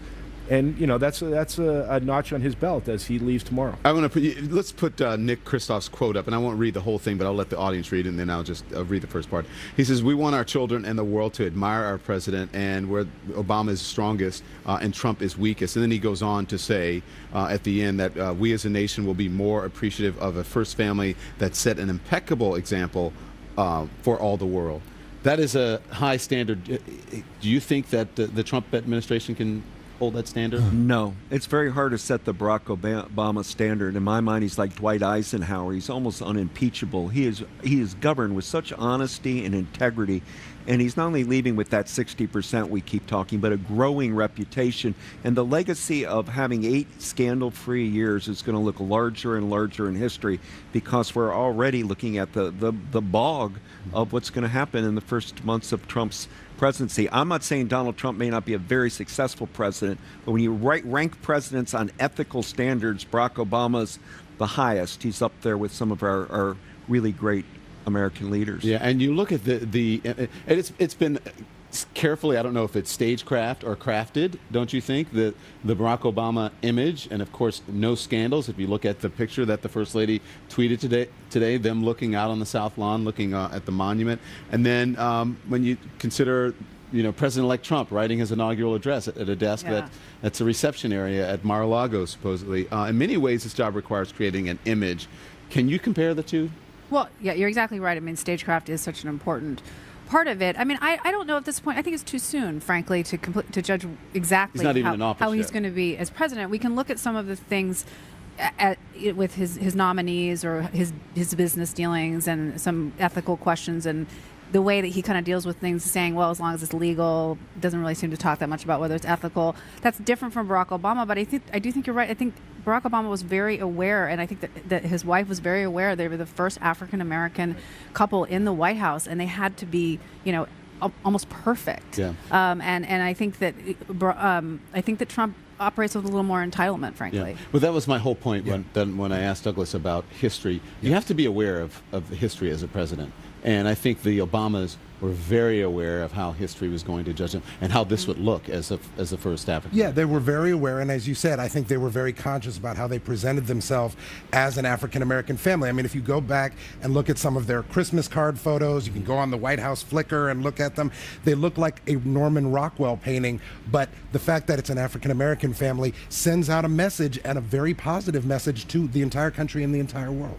Yeah. And then they cultivated that. Yeah, and every president, I think the early days define you, and then the middle days, and then your last days. But really, you have to be careful about your early days, David Chalian. Well, you do, because I think you're right that it's a definitional sets a tone time for period. where you're going. Exactly, Right. and so if you stumble out of the gate and you have you can't get a victory up there, that sets you behind. And quite frankly, that's why Donald Trump coming in actually has this extra burden now, because he's not coming in with the wind at his back and a honeymoon. He's coming in with a really divided country at a low approval rating because he squandered this opportunity in the transition. And so now his job is not so much, let me take all that goodwill and do something with it right now. Instead, it's, let me take this position now and prove to you I belong here.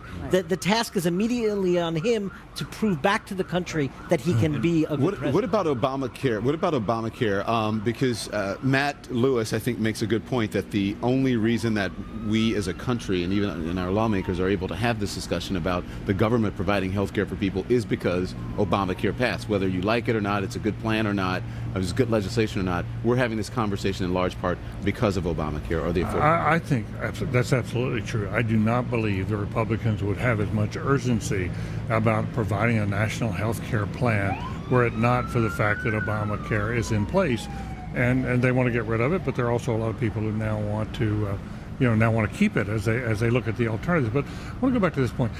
I think the challenge tomorrow, David, may be this, and that is, he needs to give a speech which is uniting, right? He reaches out to all Americans.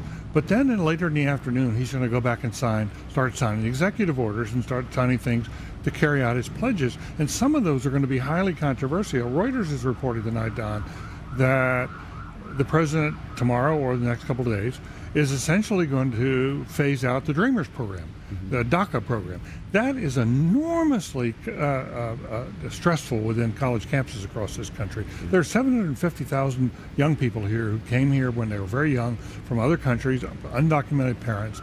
And if they get sort of thrown out of here, it's going to be a big, big deal if he does that. Yeah. And you've got other things like moving the embassy to Jerusalem. He's saying he's going to do that again. Yeah. And it's going to be, that's got to be the last. I'm sorry, I got to get to the break. You can blame the other 20 people on the panel.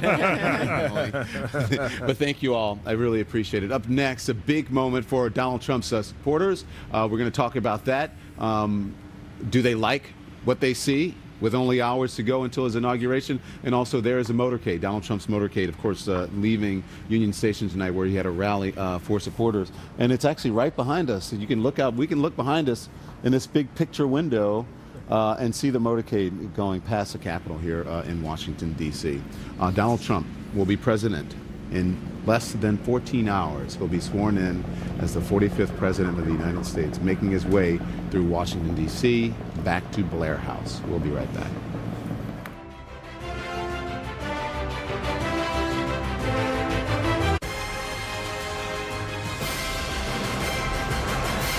We're back now live from Washington, D.C. Donald Trump's motorcade just passed us here on Constitution Avenue. Donald Trump just hours away from being sworn in as the 45th president of the United States. And his voters are feeling pretty darn good tonight. Let's discuss now with CNN contributor Selena Zito, J.D. Vance, the author of Hillbilly Elegy, a memoir of family and culture in crisis. who I saw on our morning show. He's been up very early. And CNN contributor Larry Noble. You guys may have been up early, but I didn't see you this morning, so I don't know for sure. I was on at 4. Oh, my goodness. So thank you, troopers. Thank you guys so much for joining us. So tomorrow is the big day. You've been out speaking to Trump supporters, some of the diehards. How are they feeling? Are they excited? What's going on? I saw a wide variety of people. I saw families. I saw this choir group break out in a cappella singing America the Beautiful. It was really kind of moving, like these young people.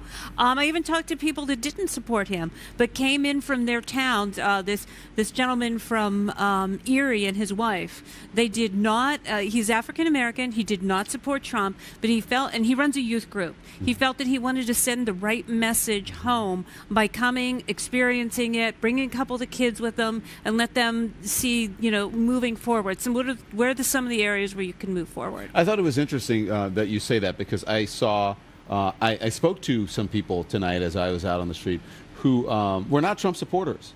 And some of them had their hotel rooms because they were Hillary Clinton supporters. But they're here for the inauguration because they want to see the transition of power. Yeah. And that's really good. That's great for the country. I think there's more people that believe that, want it to be positive, even if they have their own personal resentments. That you always want the country to do better. Yeah. So let's talk about some of the people, JD, who may not have been Donald Trump supporters, and some people who came to him. Wall Street Journal talked to a Michigan lawyer, the Michigan lawyer who came to Trump late in the game, and she said she had some second thoughts. She says, I am hoping that Trump begins to speak and act like the intelligent businessman that I'm sure he is. I'm hoping he stops tweeting like a 13-year-old boy and starts acting like an adult.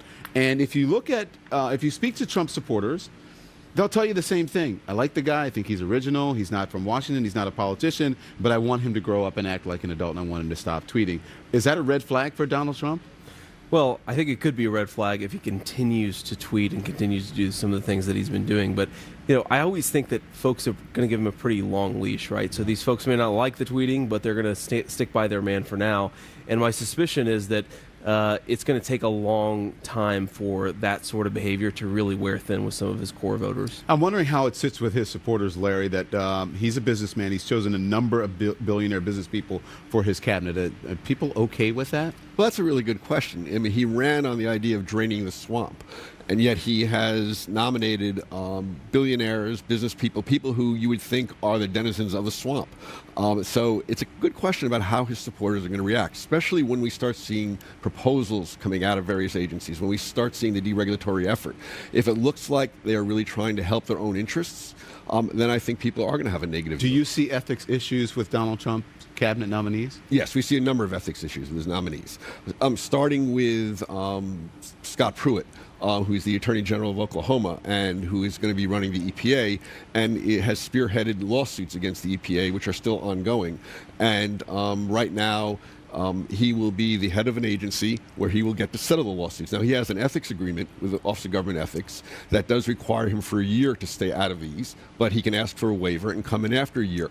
That most people wouldn't accept that in their business, that somebody would come in from the other side of a case and then be able to control it. I want to play this. This is Tom Barrack, who is the chairman of Donald Trump's inaugural committee. Watch this. If you look at the cabinet selections, I mean, people criticize it saying it's all billionaires, or it's only successful people.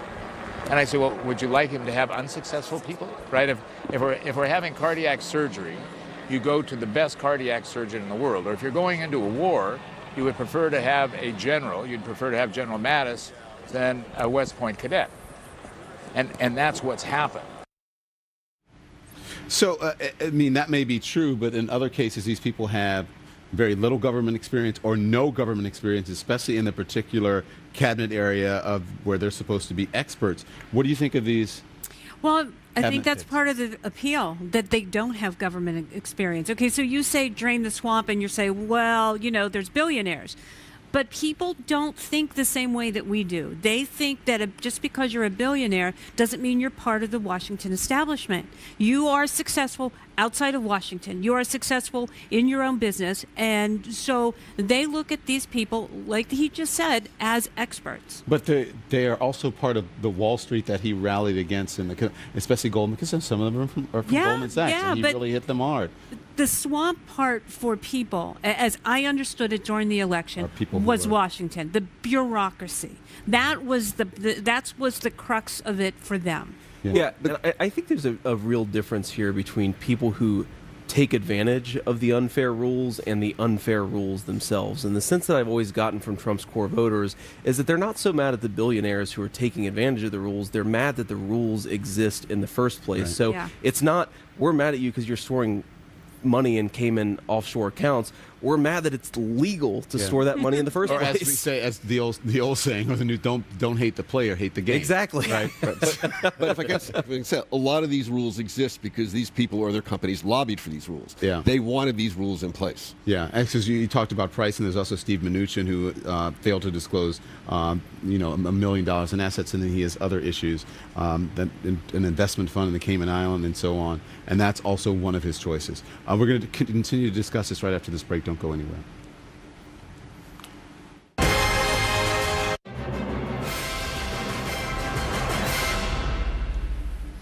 It is such a beautiful evening here in Washington. Look at that Capitol, right? Isn't it amazing? So I'm back gorgeous. now with my panel, Selena Zito, J.D. Vance, and Larry Noble, and we're discussing the President-elect's cabinet picks, among other things. Again, I can't get over that shot. It's just really gorgeous. So before we went to break, I was talking about, J.D., I was talking about Steve Mnuchin.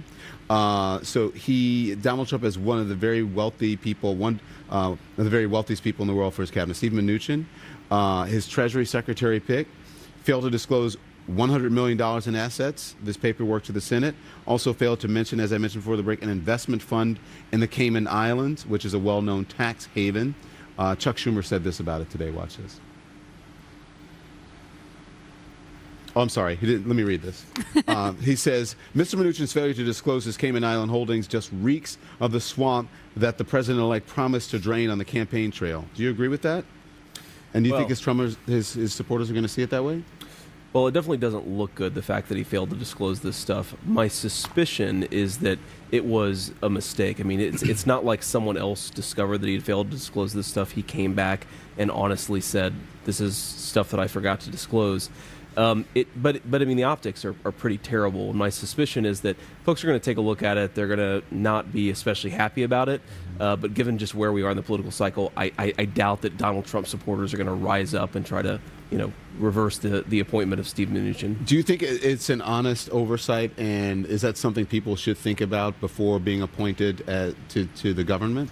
I think it is something they need to think about. I don't know if it was an honest oversight. He did say that those forms are complicated, they're hard to fill out. If you feel that way, maybe you don't want to be Secretary of the Treasury because it's a complicated position. But it does show that an attitude towards government, I'm afraid, that it doesn't take it seriously, doesn't take these issues, these ethics rules seriously, and figures I can just talk my way out of it. And that's a problem. So I think the voters, the public may give him some leeway at the beginning. But if this is the attitude he's bringing to the job, you have to really be concerned. And it follows through a lot of the cabinet appointees. Yeah. This attitude of I'm from business, therefore I can do government. Yeah. That's not necessarily true. Government and business are two different things. Yeah. And just, when you were saying earlier that, just because you're not of Washington, you're not an expert, they want people who are not experts. But that doesn't always work out. In some instances, it might. But speaking of Steve Mnuchin, there are a lot of anecdotes out there about people whose homes were foreclosed on by Mnuchin's bank. I think there's one of a 90-year-old woman was sued by Mnuchin's bank after she was 27 cents short on her mortgage payment. Yeah. How do these stories play in Trump country? He went into great detail about that during the hearings. That was this morning. He went into great detail about how he tried to work with. I think it was HUD. Mm-hmm. I'm not sure. I think it was HUD, and they were going to fine him if he tried to pursue and sort of negate those fines. He was explaining there were fines there for like $1.08 and 27 cents. Mm-hmm. This again, it doesn't. The optics do not help.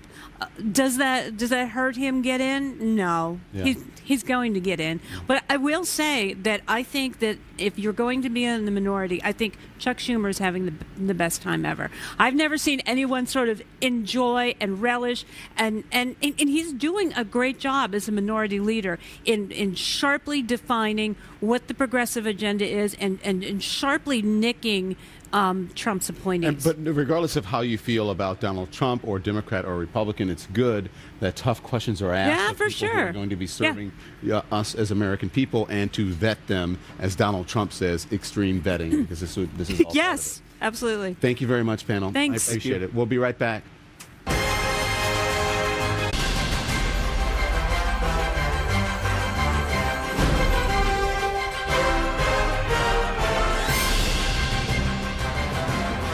It is just a matter of 13 hours now. Donald Trump takes the oath of office to become the 45th president of the United States tomorrow at noon. This is CNN Tonight. I'm Don Lemon in Washington. Thanks for joining us. History will be made when the president-elect places his right hand on the Lincoln Bible, the same one that President Barack Obama used, and he'll take the oath of office. Trump will also use a Bible given to him by his mother.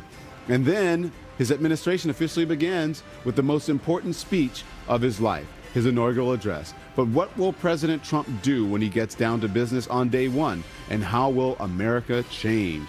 Let's get right to CNN senior White House correspondent Jim Acosta, who has been on the campaign trail, it seems like forever now. He's live for us at Blair House, where President-elect Trump is spending the night. Good evening to you, Jim. The President-elect fired up the crowd tonight and gave a preview for tomorrow. Let's take a look. Yeah. Tomorrow we have a speech, probably around 12 o'clock. It may rain, it may not rain. I don't care. Doesn't matter. I mean, the truth is, if it really pours, that's okay, because people will realize it's my real hair, and that's okay. It's okay. So, Jim, walk us through what happens tomorrow. Trump gets sworn in as the 45th president at noon. What happens next? Well, depending on how much it rains, Don, we might see that red Make America Great Again hat tomorrow. Who knows, on the steps of the Capitol. That would be unprecedented for inaugurations. Donald Trump, right now, Don, I should mention, just to let you know, he has arrived at Blair House, which is right across the street from the White House. That is where he and the new first family are spending the night. And as you said, they'll be waking up in the morning, and then Donald J. Trump will be the 45th president of the United States. He is going to be sworn in, and then he'll give that speech. We're told that the speech is written. It is done. He worked on it with his main speechwriter, Stephen Miller. Kellyanne Conway, one of his top advisors, a counselor to the president, was telling reporters earlier this evening that this is a beautifully written speech, and that Donald Trump is going to be speaking from the heart tomorrow. From what we understand from talking to aides, it's going to be a thematic speech. It's not going to be a long laundry list of proposals that you would hear in a State of the Union speech. You're going to hear some ideas, some of the things that he's going to be working on in the early days of his administration. He's going to be talking about infrastructure and manufacturing and trying to build up the middle class in this country. You'll hear some of that, but it'll be largely thematic. And according to the incoming White House press secretary, Sean Spicer, Donald Trump will be downright, quote, philosophical. So we'll hear that side from Donald Trump tomorrow. And then he'll do this big parade. Don, I was on the back of the flatbed truck that was in front of Barack Obama 4 years ago when he did that drive down Pennsylvania Avenue over to the White House. It is going to be an amazing moment to see Donald Trump and Melania Trump drive up that stretch of Washington, D.C.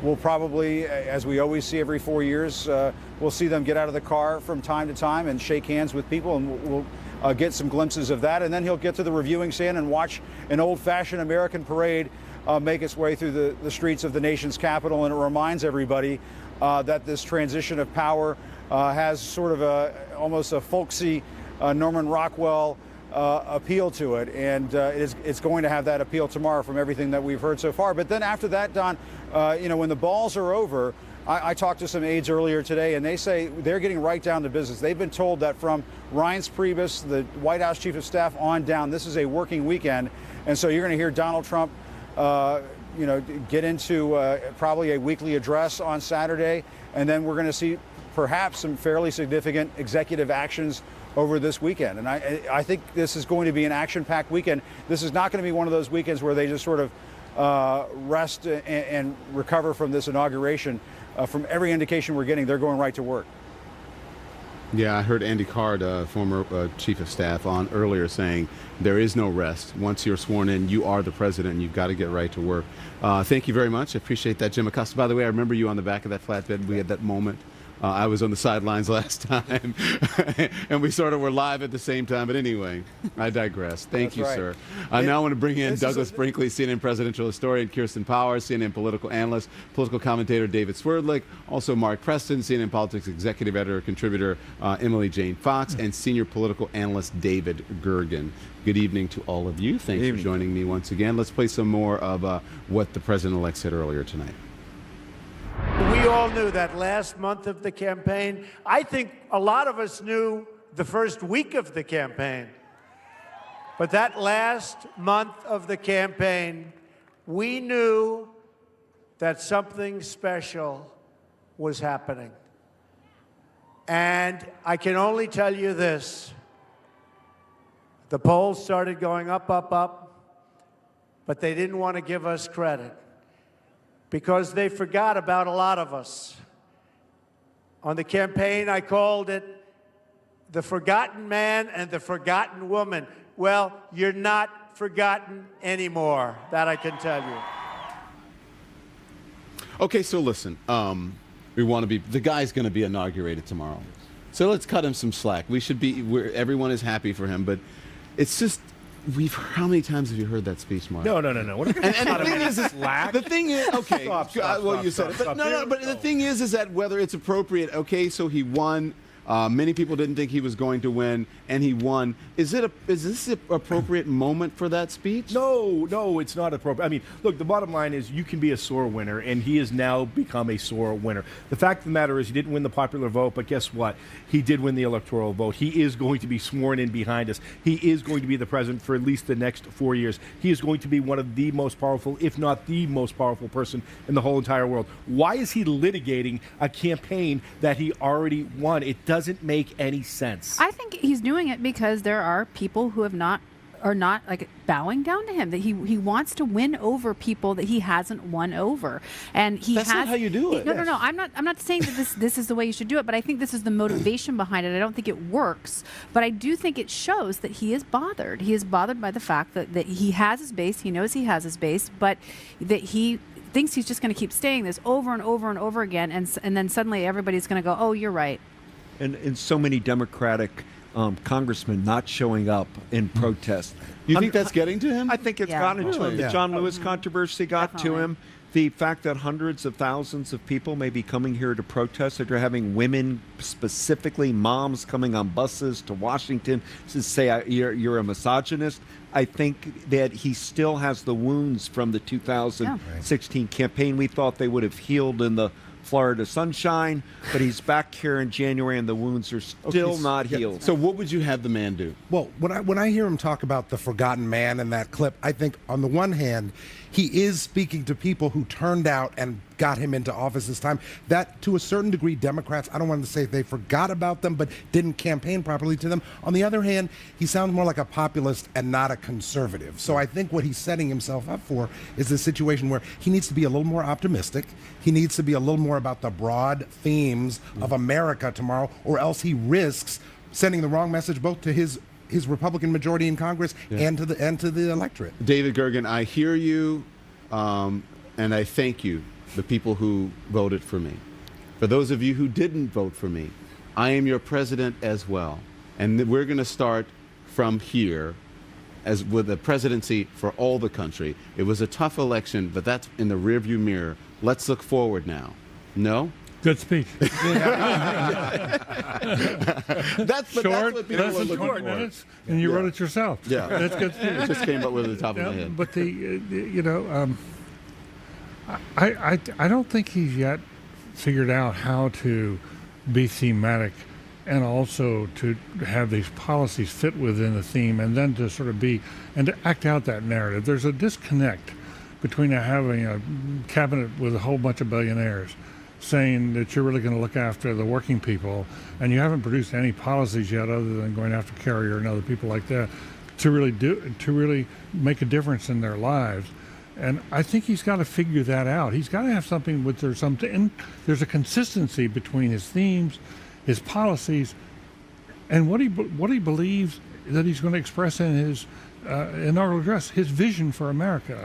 And once he gets there, and I think keeps his eye on the economic side, on jobs, I think he can recover. I don't think it's out of the question yet. But do you think he realizes, I have to say president of the world, but he is the leader of the free world. Do you think he realizes that the whole world is watching, not just the people who voted for him? I think one of the stark differences between this inaugural address tomorrow and those of recent past, going back to Kennedy's inaugural address, which was so well remembered, was basically about America's leadership in the world. Exactly. And I think this is going to be a speech about turning our backs on America's leadership in the world, coming home, and really tending to things back home. This is going to be a very nationalistic speech. And we often pay attention to the families of our president-elect and then our presidents. We don't report on the children, but we do pay attention to the role their family plays, especially the First Lady. Emily, he thanked his family, his daughter Ivanka, his son-in-law Jared Kushner tonight. We'll play this and then we'll discuss. We have in the audience a special person who's worked very hard, who married very well. It's my daughter Ivanka. Where is she?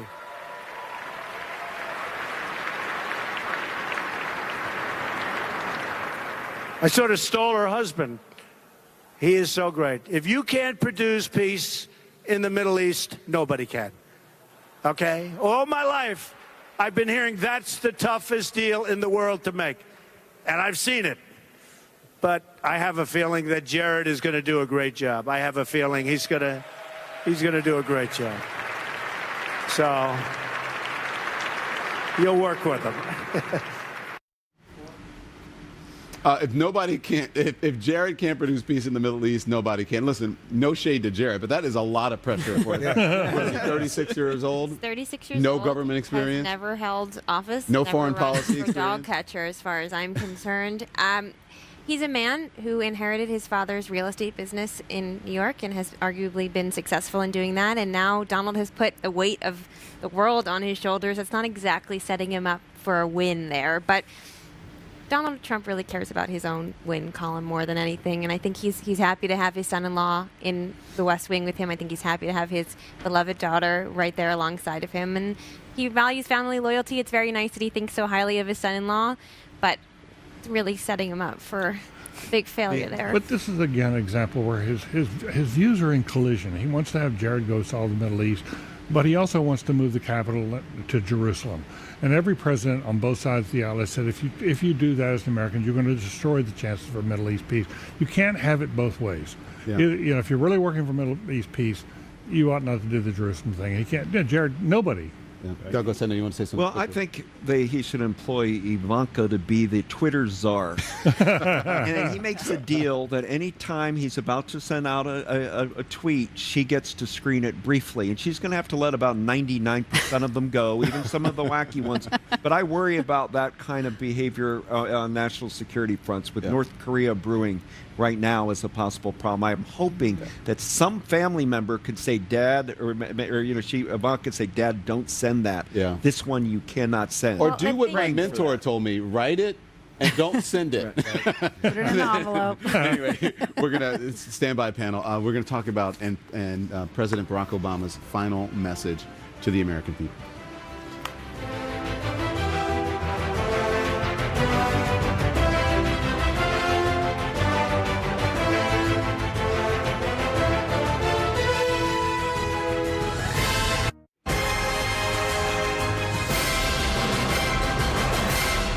We are now really less than 13 hours away from Donald Trump taking the oath of office as the 45th president of the United States. Back with me, Douglas Brinkley, Kirsten Powers, David Swerdlick, Mark Preston, Emily Jane Fox, and David Gergen.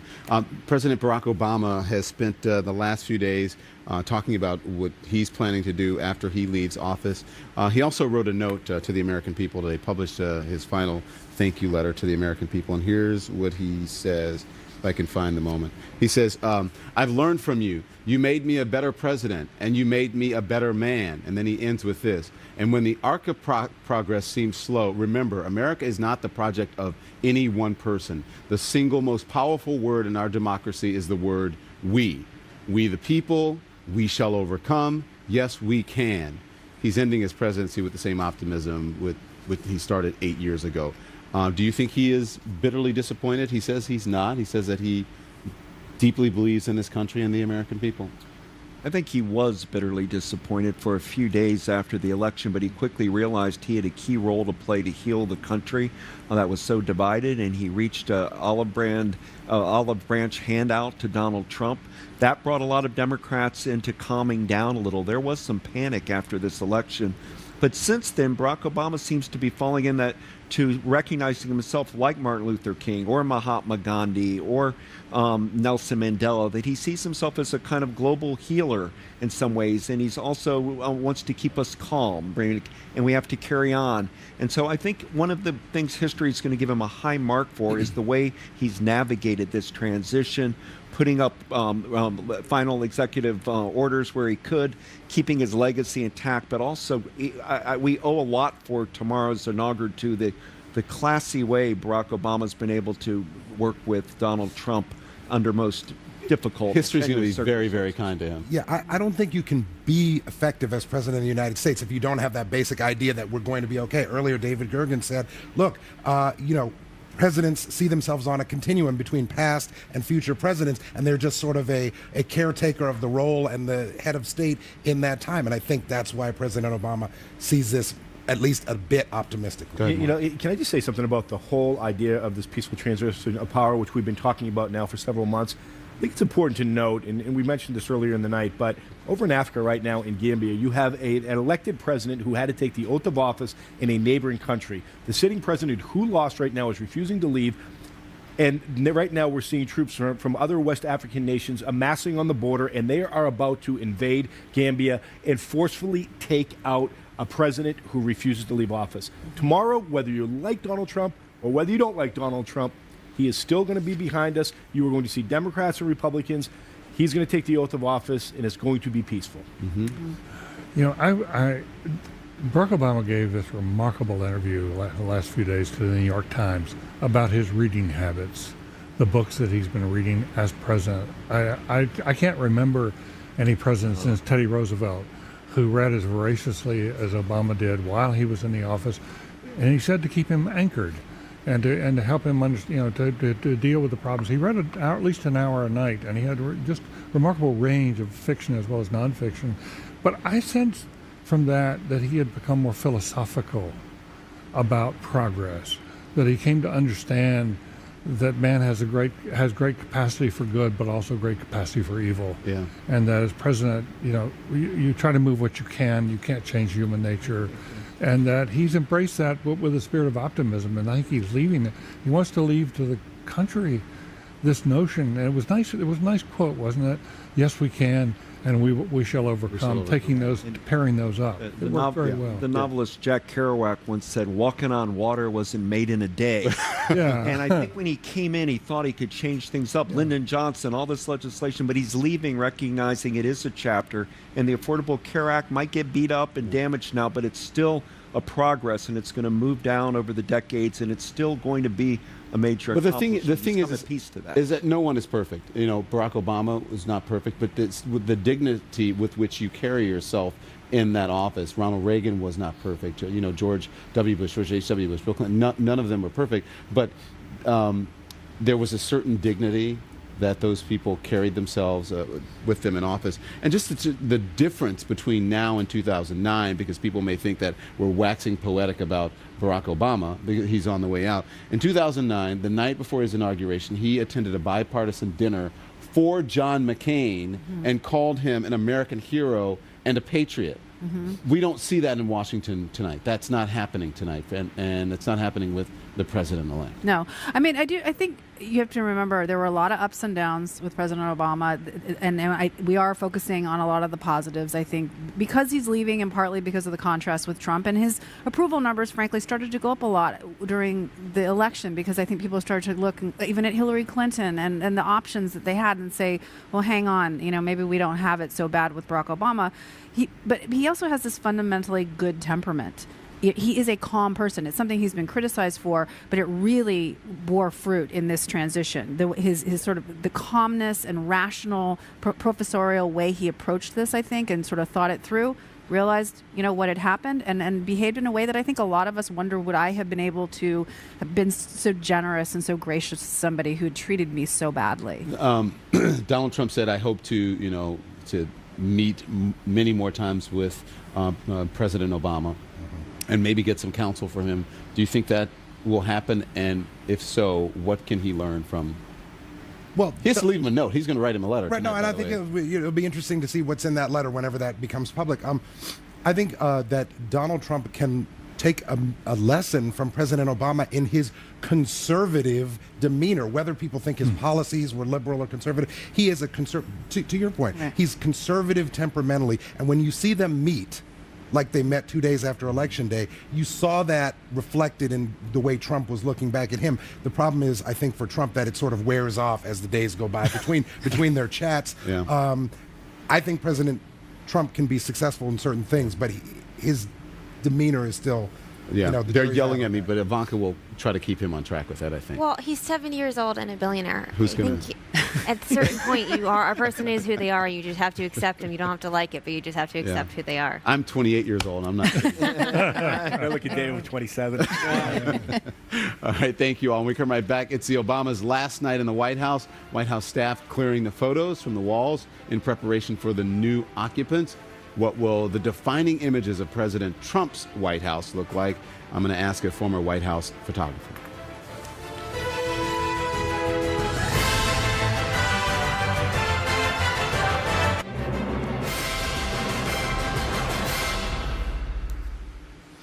So you should pay attention to this. There's a White House, by the way. The Obamas' last night in the White House. Tomorrow, Donald Trump and his family will occupy that building, that house right there on 1600 Pennsylvania Avenue. We're going to have a discussion now we're going to get away from the politics of this and just take you behind the scenes. Some White House positions are still unfilled hours before Donald Trump's inauguration. That includes the White House photographer. Let's discuss now with David Hume Kinnerly. He's a White House photographer for President Gerald Ford. Thank you so much. It's fascinating. I can't wait to talk about this. Donald Trump is going to begin his presidency with no official White House photographer, but you say he's going to have one. Why? So why? Right. I don't have any bulletin there, but it's my understanding that somebody will be doing that job, but it's not going to be a carryover from Obama. Pete Souza has been President Obama's photographer for 8 years. Mm-hmm. He's gone. 12:01. He hits the.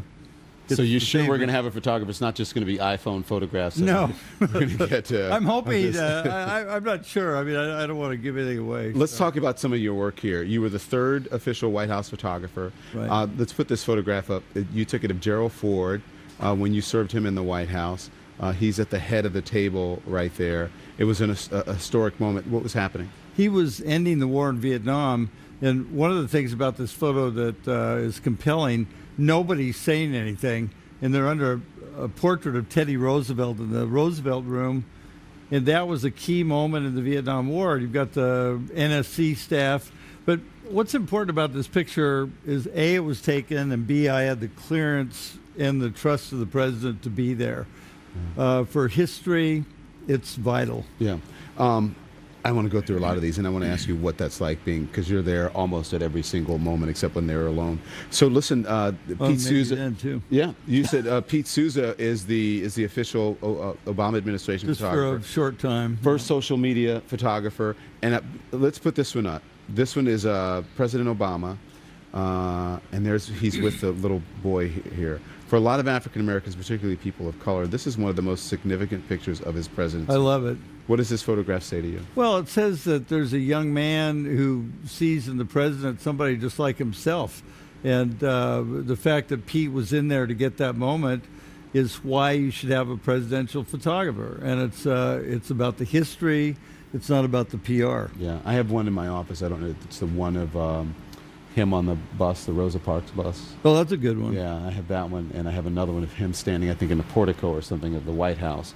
In the arch, and you just see his shadow. Beautiful, beautiful. You need some Kinnerly photos. I will. I will certainly take some Kinnerly photos. Let's talk about another one. Here's one of President Obama. This one is in the war room, the Situation Room, I should say, with his security team, May of 2011. I remember this. I was on the air that night, tracking the operation against Osama bin Laden. Why is this picture so powerful? Well, that's where the rubber meets the road with history.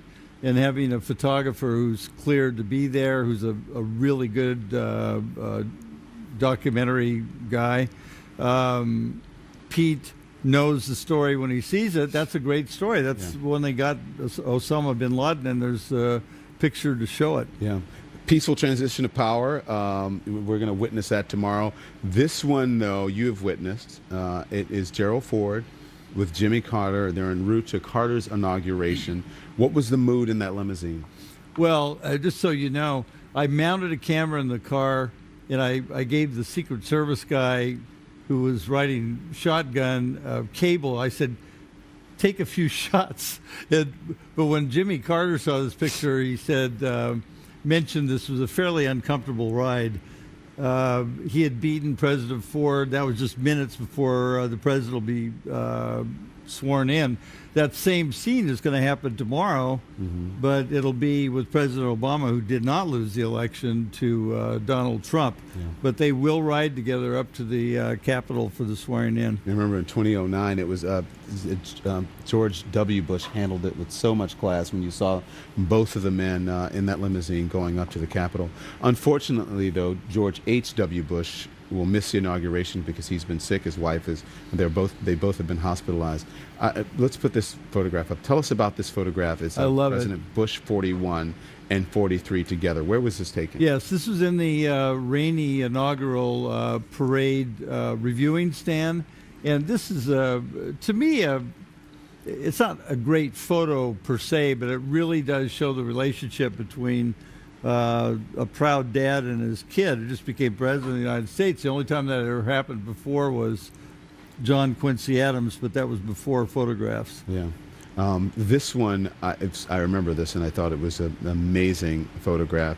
You took it of 5 living presidents together, George H.W. Bush, Ronald Reagan, Jimmy Carter, Gerald Ford, and Richard Nixon.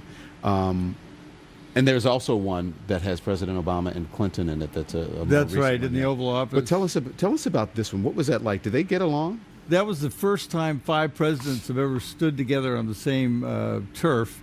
Tomorrow will be the 4th time. There have been 6 presidents alive at the same time. Unfortunately, President George Herbert Walker Bush won't be there, but that was an amazing moment. At that point, those are the first 5 presidents I covered, going back to Nixon, and then I worked for President Ford, and Ford had lost to Carter, Carter had lost to Reagan, and George Bush was Reagan's VP. That was at the Reagan Library. And to me, it's like a Mount Rushmore moment, and this is what I live for, to take photos of real live history. I'll take that one. But okay, that's all right. I'll send you a It's bill. interesting that the guys who have won or lost elections appear to handle it better than many of their supporters or the people who are against them, which is interesting. They have to. I don't know if they have to, but they do. President Ford was an incredibly gracious loser, and it was painful. I mean, there were tears all around, and what is it like? What is it like being with them all the time, being in the White House and just witnessing history that close? Well, I think for me and the Fords, President Ford was such a great example for me. He was a man who believed in living and let live, and disagreeing without being disagreeable. He was the most wonderful person. I was over in the U.S. Capitol today and took a picture of his statue in the rotunda where he had served in Congress since 1948. And it's such a great tribute to such a great man. Yeah. Thank you. Thank you. Thank you. All right. Yeah, You'll get beautiful the shot. photographs. Okay. Okay. 5 presidents. Thank you so much. You I bet. appreciate it. Straight ahead, Donald Trump telling the crowd at the Lincoln Memorial tonight he is going to unify the country as president. Can he keep that promise?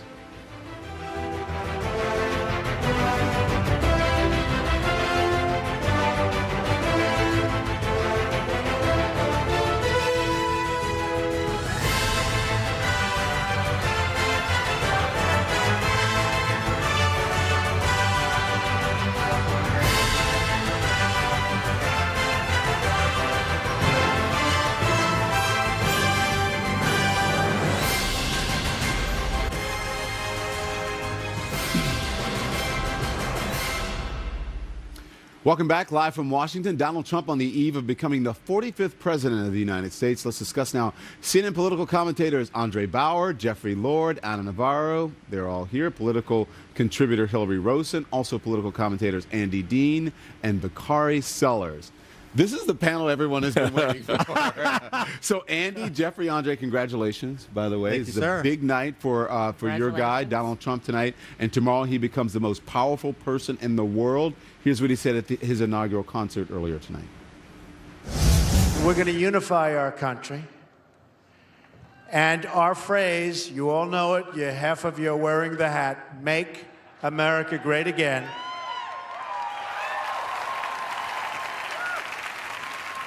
But we're going to make America great for all of our people, everybody throughout our country. That includes the inner cities, that includes everybody. So, Andy, the burning question is, if it rains, are we going to see the Make America Great hat come back, make it come back? Interesting. Or maybe like an umbrella, Make America Great. Anything to expand the product line. Do you think, seriously though, do you think he has any surprises in store tomorrow? Well, I think the speech is going to be shorter than a lot of people are imagining. I think that's an important focus, and that Donald gets it that it's work time, and it's not going to be this flowery language. I think it's going to be a unifying speech, but I also think it's not going to be as politically correct as people expect. So I think a lot of analysts on TV may get upset. They may be surprised. Who do you think is expecting a politically correct speech from Donald Trump? what analysts are on this table? Fair enough. But I still think the reaction to it is going to be, it's not as unifying as it should be. No matter what he says, even if he says everybody hold hands, they'll say, oh, well, that one sentence, Donald's going to go his own way, and he's dancing to My Way at the inaugural ball, and it's going to be Donald the dictator. So I think that'll be the reaction. But I think the American people are smart enough to kind of see through that, and the Donald that they elected is the Donald we'll see tomorrow. Around the table? Yeah, I found that there's some stories out there that he's looking at two inaugural addresses, in specifically Ronald Reagan and John F. Kennedy, my two favorite modern presidents. Shocking. And shocking. Well, actually, Kennedy does surprise me, but Reagan, I know that was sarcasm. No, he's a big JFK groupie. And memorized that inaugural address. And both of those addresses, when you go back and look at them, they were about challenges, America's position in the world, challenging the American people to a higher goal, a higher plane, and unifying to some degree, and the call for American greatness. And I think that's typical Trump. I don't necessarily agree with what you said. I think if he gives a unifying speech, I think that's what people are waiting. I think that's what people. But the bar is low. I mean, the bar is this low, this high, and it'll be easy for him to jump over it to talk about unity but the issue though is I'm expecting he's going to give a good speech tomorrow. At least he's going to say the right things, But what's he going to tweet the next day? Is it going to undermine everything he has said the day before? And so I'm where Anna is, which is, we cannot expect this guy to change.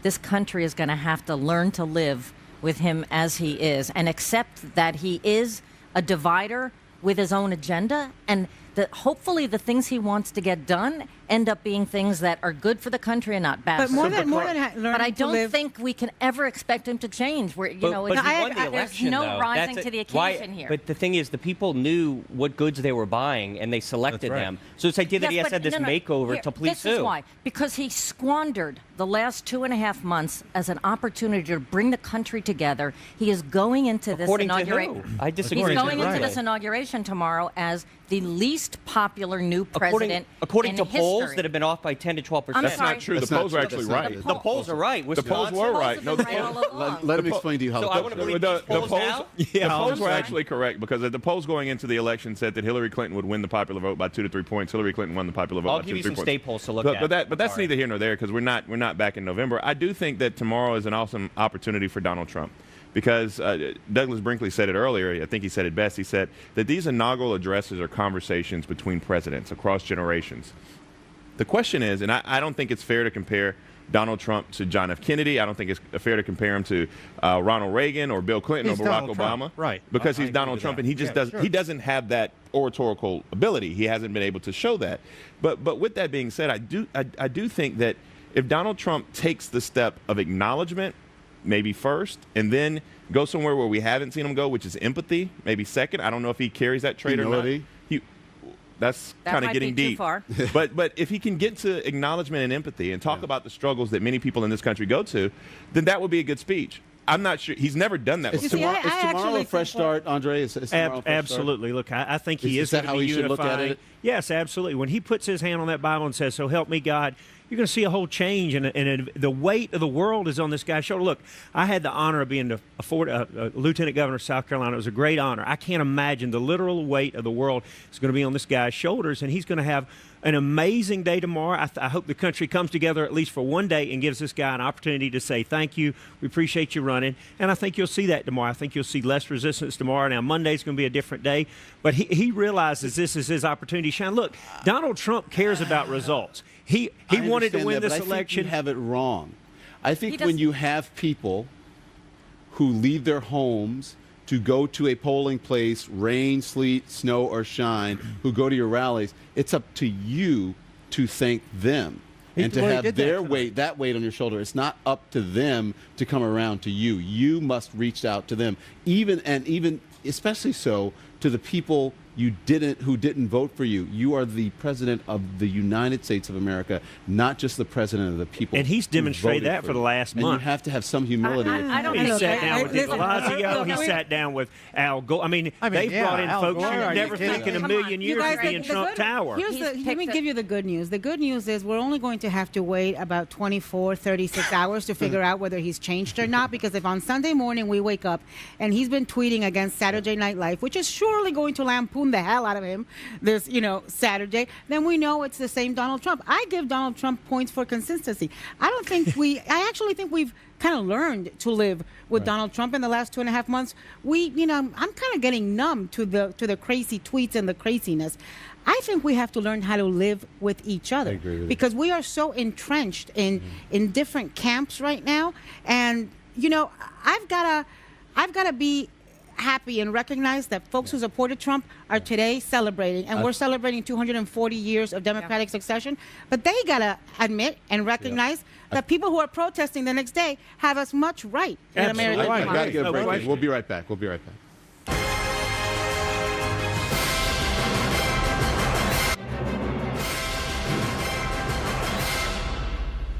I'm back now with my panel, and Jeffrey, I'm gonna go to you because I want to talk about. There was a powerful op-ed written by Kareem Abdul-Jabbar in the Hollywood Reporter, and here's part of what he writes. He says, given that the country is in the throes of a civil rights backlash that threatens to undo the progress we fought so hard to attain, we have to be fearless and relentless in speaking up at every opportunity. What's your reaction to that? What civil rights backlash? I'm a conservative. What? We have all the civil rights laws are on the books decades and decades ago, and as a matter of fact, we had to have a redo because the Democratic Party undid all these Republican civil rights laws from the 1860s and 1870s. So, what is he talking about? No, I think that there is a lot of historical inaccuracies, and I could go at length to talk about how you're just rewriting history. But I think what Kareem Abdul-Jabbar is talking about is there is a large group of people, and we're talking about, as Anna left, Anna was talking about protests, with the very eloquent point that we have to get out of our silos and begin to understand the pain that people are feeling in the streets.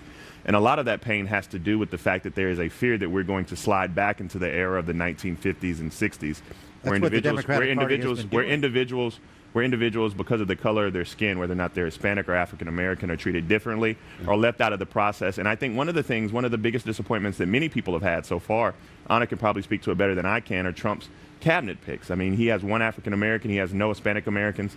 In order for us to even have a conversation about inclusion, we can't even get to diversity with Donald Trump. And so, well, if you I think consider that's diversity the new segregation, then it's not. But I don't Listen, think, I think know the point that Kareem Abdul-Jabbar is making, I don't even know why we're arguing about it.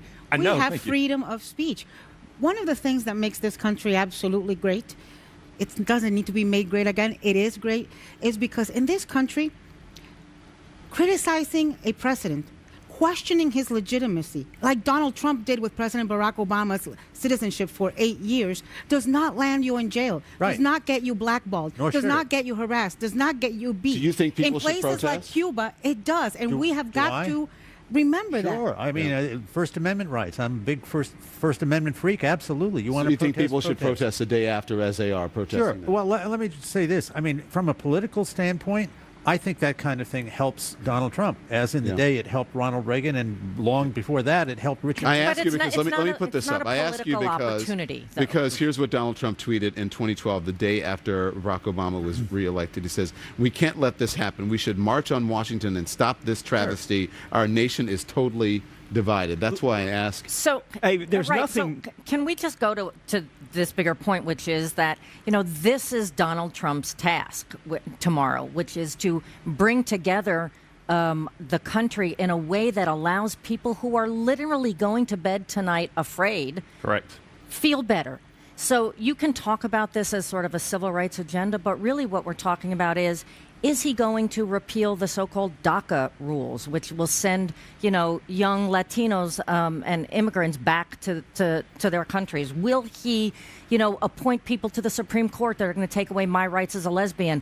Will he not enforce voting rights violations in the Justice Department? People are legitimately afraid, and you can call that whatever you want, but what Donald Trump needs to do is call us Americans, and he needs to work hard at that. Yeah, when we come right back, moments away from the beginning of Inauguration Day, and Washington is preparing for a moment that will make history. We'll tell you what to watch for.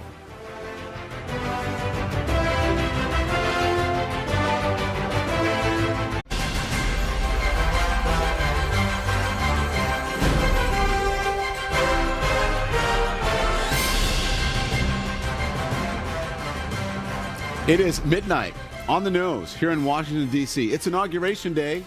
This is CNN Tonight. I'm Don Lemon, and this is a day for the record books, the day Donald Trump takes the oath of office.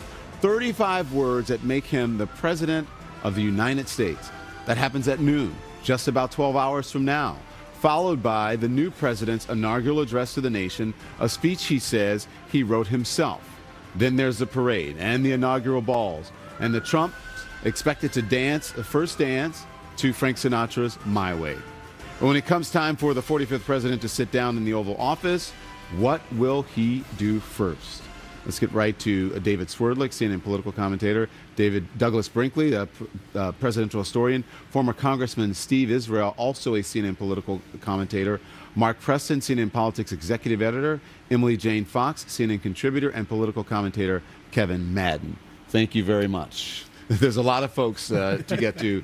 So, Mark, I want to start with you. Officially Inauguration Day, just a short time ago, Donald Trump spoke to supporters. It was a candlelight dinner at a Union Station. He was talking about his momentous day that he had. Let's listen.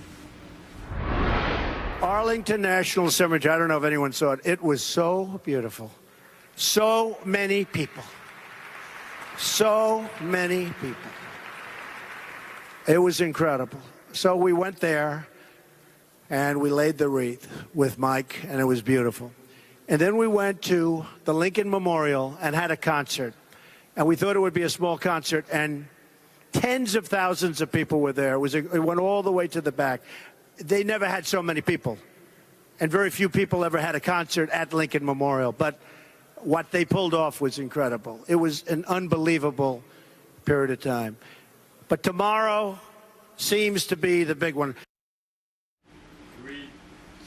So, Mark, is he rising to the moment, you think? Well, I guess tomorrow he seems to be the big one. I mean, I think it is the big one, right, where he actually takes office. I will give him his ability to kind of relish in the moment during that speech as he was saying that. However, I do think tomorrow he has got to hit the ground running. He has got to give a speech that is very inclusive. It has got to be soaring, but it's got to be somber. He's got to acknowledge the times that we are in. And what we saw later on, though, Don, is that he was very politicized in those remarks later, and perhaps we'll see him later on in the show, and he can't do that anymore. He can't do that anymore. He's got to be a president for all the people. You don't have to agree with his policies, but the fact of the matter is he has got to go out there and try to unite a very divided nation. Do you agree with that, Congressman? I do. Look, if you're advising Donald Trump, your advice to him is we need a bounce out of this inaugural. He begins his presidency with one of the lowest favorability ratings in history. And so tomorrow is an opportunity for him to get a bounce politically, but also to unify the country. If I were one of Donald Trump's advisors, I would also tell him, if you give that soaring, unifying inaugural speech, please don't tweet within hours after that. Really? Why do you say that? Because he will step on his own speech with some inane tweet. And so he's going to lead the largest organization on earth in about 12 hours, and he's got to quit tweeting. Yeah, Kevin, why are you laughing? Well, I think there will be. I agree with him about the tweets, that he does have a tendency to sometimes step on his message, and I think Mark and Congressman Israel are right. There will be unifying themes, but the most important message that I think Donald Trump wants to send tomorrow is that is more in line with the phrase that we heard all throughout the campaign, which is "Make America Great Again." I expect that there'll be a lot of America First themes, first and foremost, in his speech. Because I think when you strip away everything, this idea of economic nationalism is really at the heart of of what Donald Trump really tapped into around the country, and I think he wants to reinforce that in his speech. Yeah, and listen, this is a really weighty time to be taking the oath of office, and just moments before, I think he's going to get the nuclear codes. I mean, and you put your hand on that Bible. That's serious stuff. What is that moment like, you think? Well, Brian? the joke's over. You can make fun of Donald Trump all you want, but at that moment, he's our president. He's what we've got, and he's going to be in crisis mode really from day one in foreign affairs. North Korea is threatening to do some kind of mischief with missiles this weekend. We will have to see how he responds to North Korea. And I just think it's a tinderbox out there in foreign affairs. I mean, the NATO allies are concerned about him.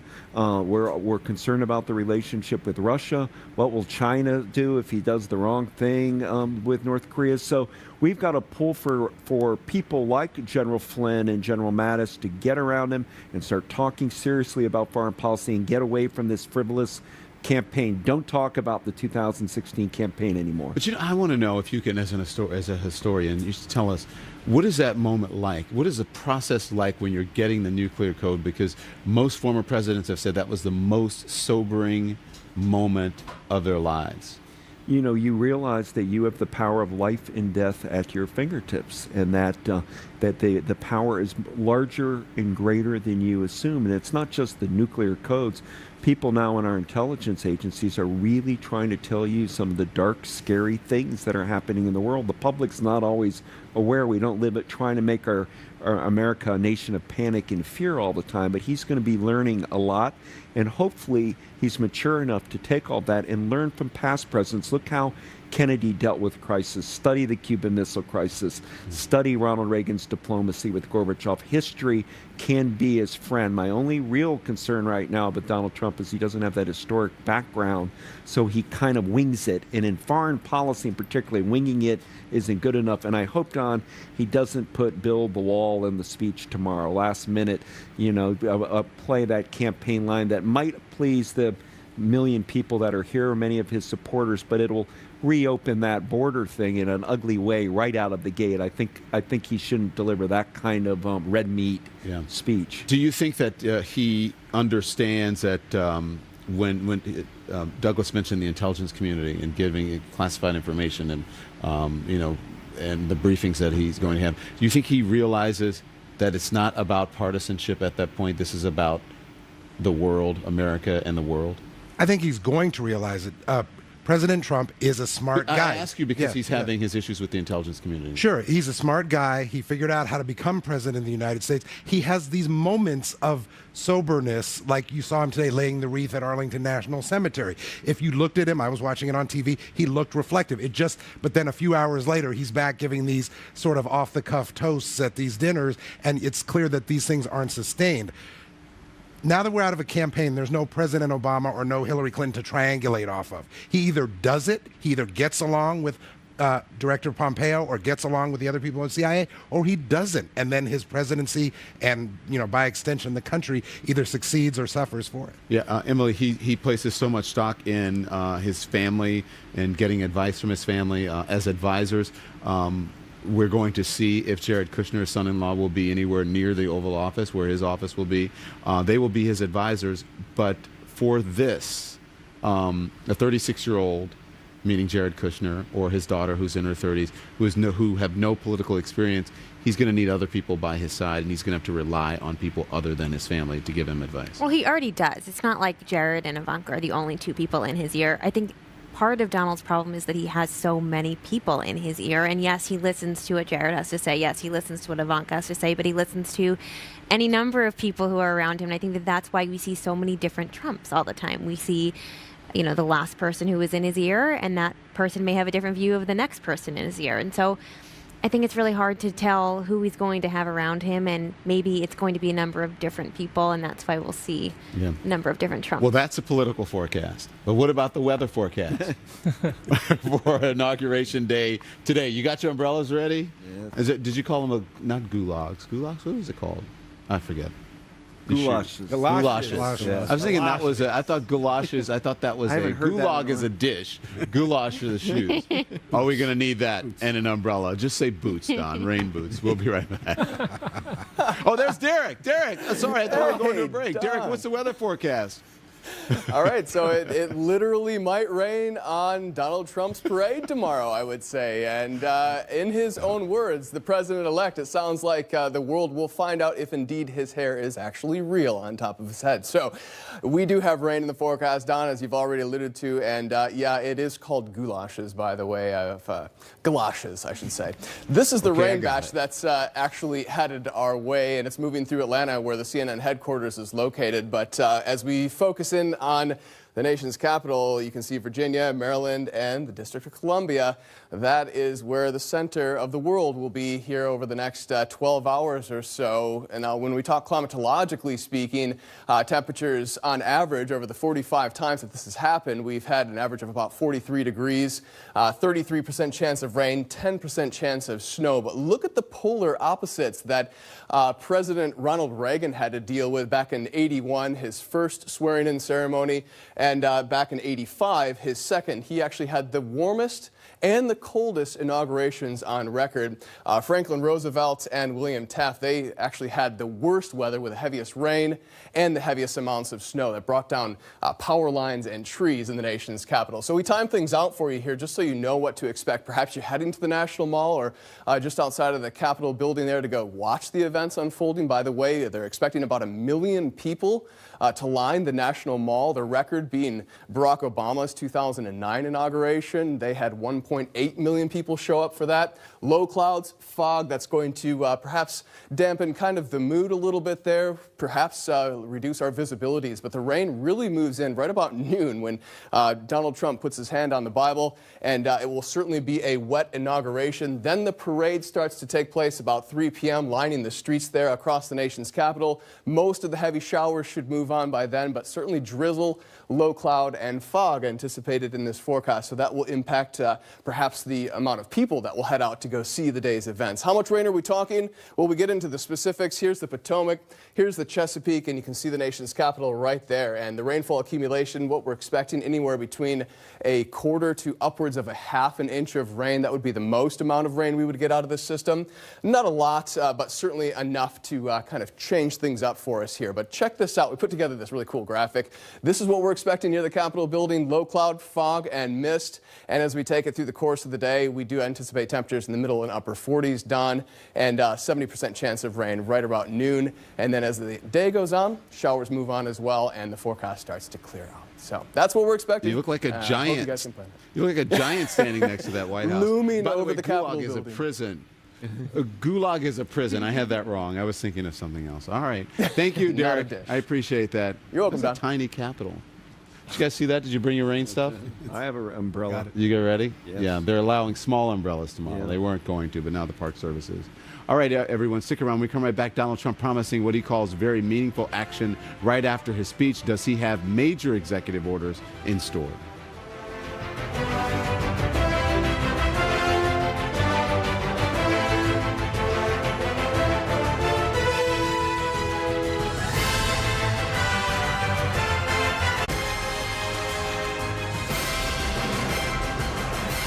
It is past midnight here in Washington, D.C., so it's officially Inauguration Day, everyone. In under 12 hours, Donald Trump will be the 45th President of the United States of America. Back with me, David Swerdlick, Douglas Brinkley, Steve Israel, Mark Preston, Emily Jane Fox, and Kevin Madden.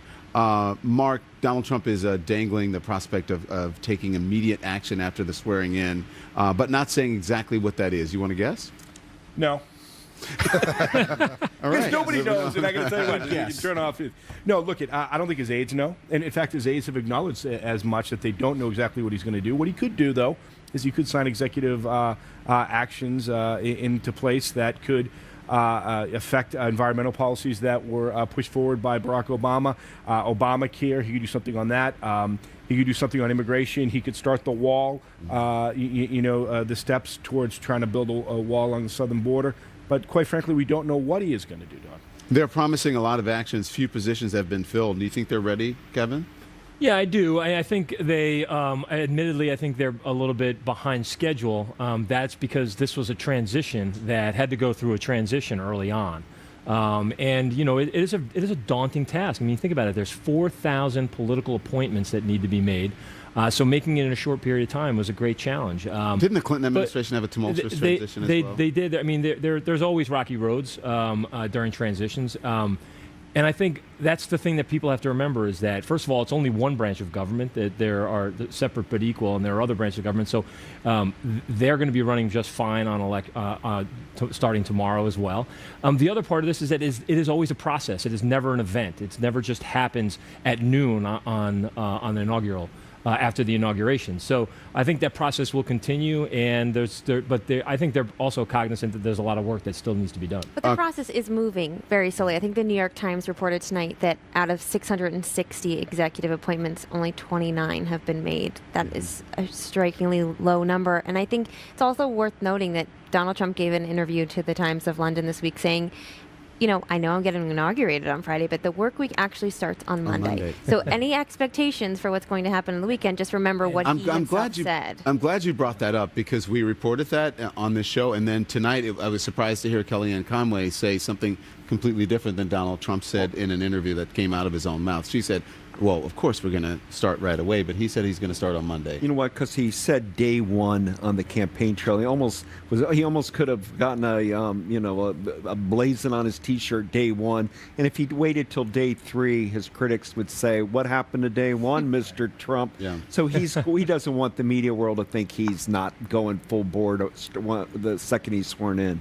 Congressman, this has been a very bumpy transition. Look, if you watch the confirmation hearings, you've seen people who have not exactly inspired confidence in their ability and their readiness to lead.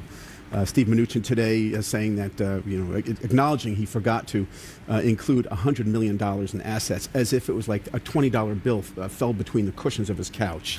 Or Betsy DeVos, who struggled to understand special education, the Department of Education. And Rick Perry, who recently announced that he now knows that the Department of Energy, which he will lead, actually has responsibility for our nuclear warheads. So this is not a team that has inspired confidence. Having said that, look, I'm a Democrat, but I'm an American Democrat. I want them to succeed.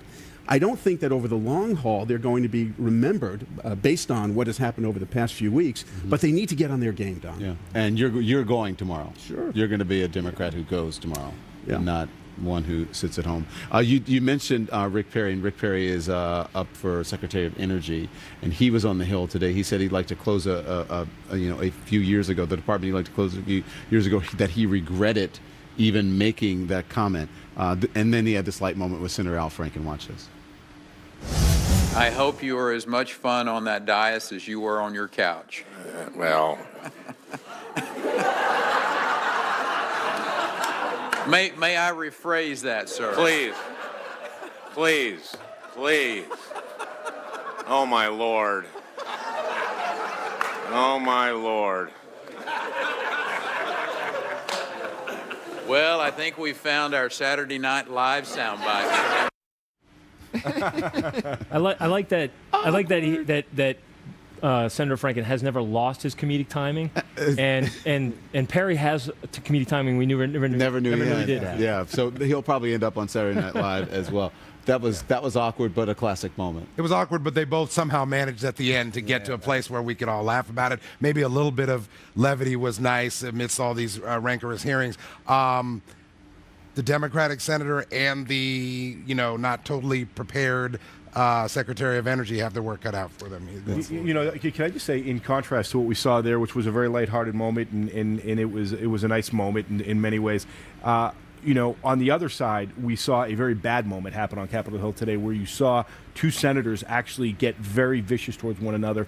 And that's when Pat Roberts told Ron Wyden, a Democrat, that he needed to take a Valium. And this happened during the Mnuchin hearing, which then sparked another senator to then jump in and criticize Pat Roberts, who's a Republican. And it was a very nasty moment this morning. Having said that, I think it is going to show how things are going to get really nasty. It's just going to it's going to be mean and tough. Yeah. All right. Thank you, everyone. Up next, 35 words that make a president. The oath that Donald Trump will take in just a few hours.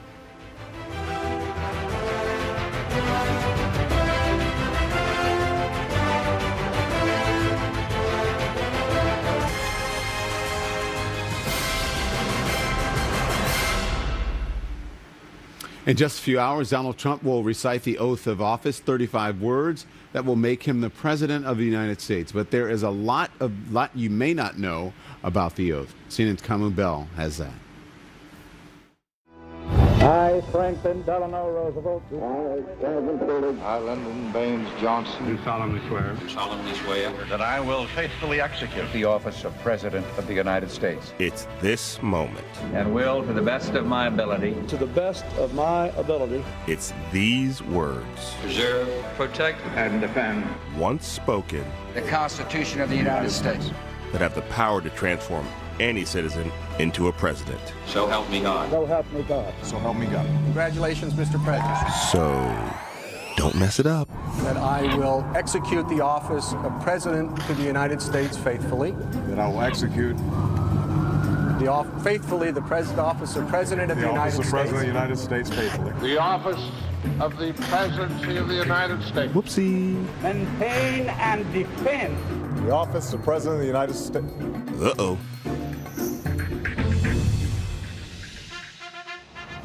I'm ready to administer the oath. To tell the story of the presidential oath of office, let's start at the beginning with this guy, the old $1 bill himself, George Washington. Or the next best thing. As our nation's first president, he was the first to recite the oath back on April 30th, 1789. George Washington. Do solemnly swear. Do solemnly swear. The oath of office is written into the United States Constitution, and it's the only part meant to be administered word for word. Preserve, protect, and defend. The framers carefully added these specific 35 words as the binding pledge a new president makes to the country. That I will faithfully execute the office of President of the United States. And Washington was the first person ever to get a crack at it. That I will, to the best of my ability. He took the oath at Federal Hall in New York City. But these days, most presidents take it outside the U.S. Capitol. The office of President of the United States. The office of President of the United States. The Constitution doesn't say who has to administer the oath, but generally, it's the Chief Justice. The Constitution of the United States. It was Washington's idea to kiss the Bible, and almost every president after him did the same. That is until Dwight Eisenhower decided enough of that.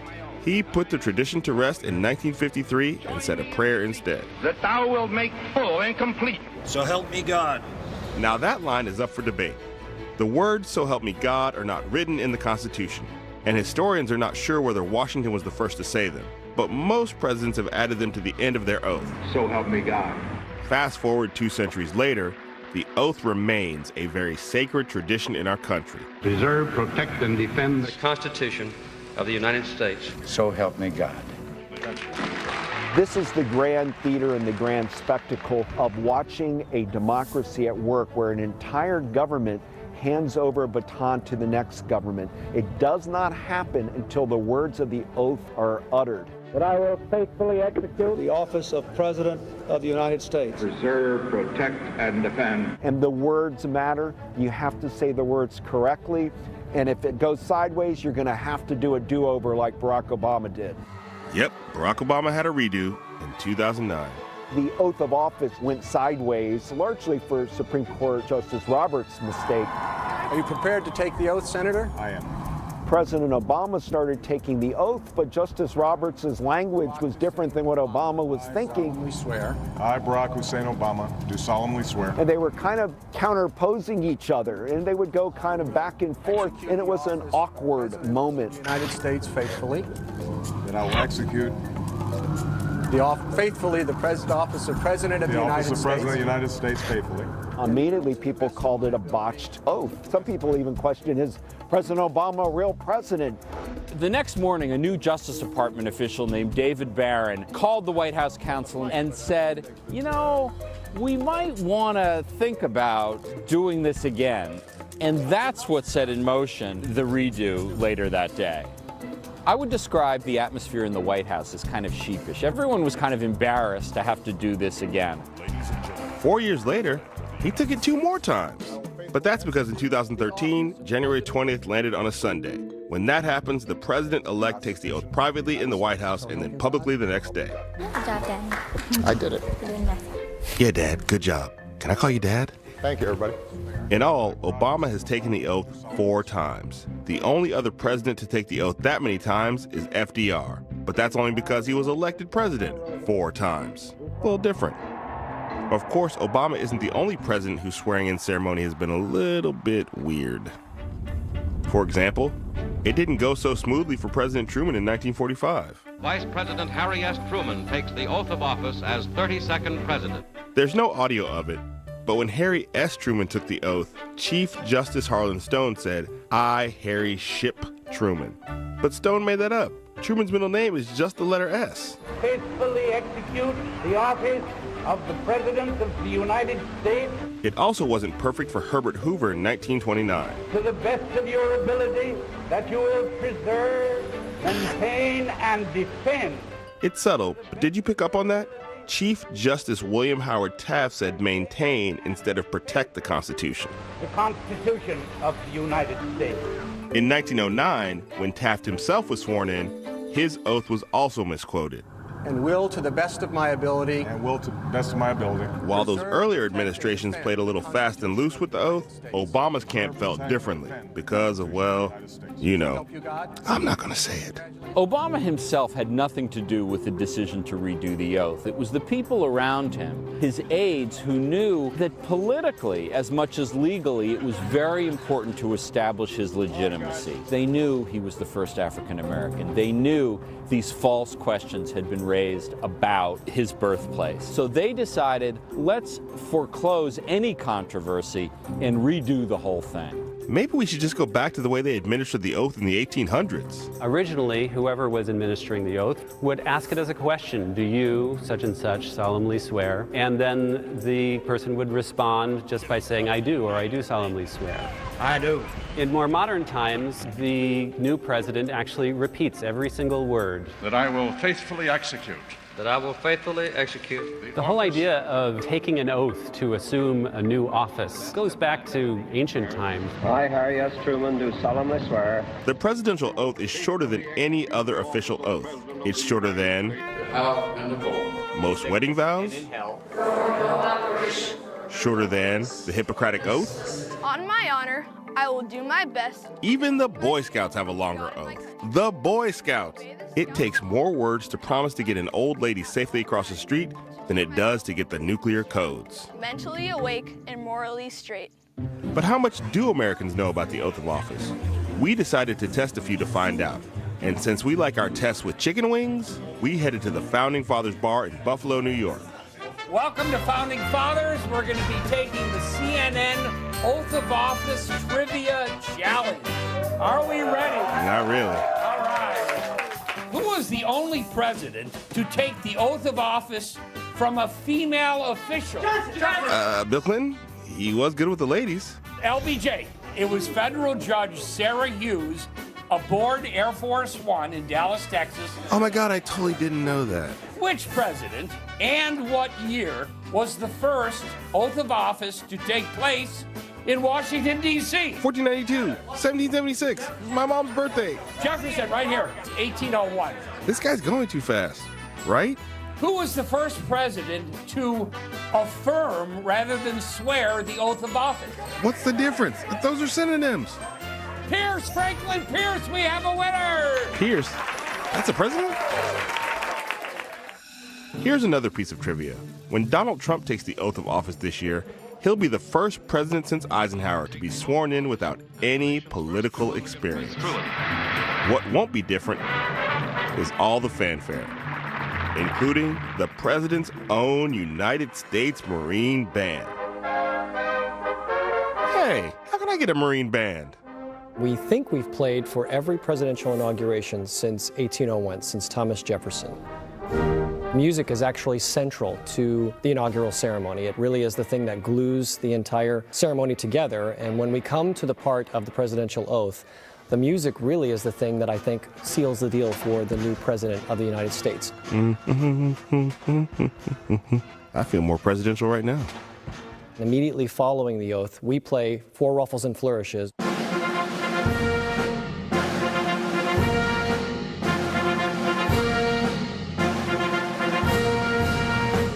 And then we play Hail to the Chief, which is official honors for the President of the United States.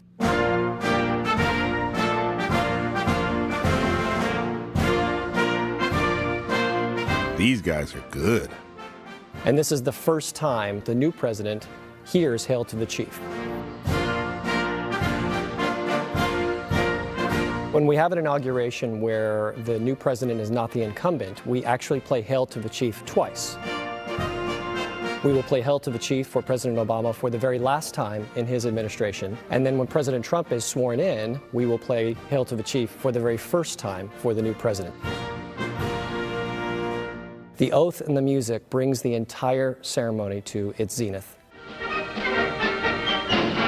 Sure, it may seem like a lot of pomp and circumstance, but in the end, it is so much bigger than that. Because even when all the fanfare is stripped away, even in a simple home like Chester Arthur,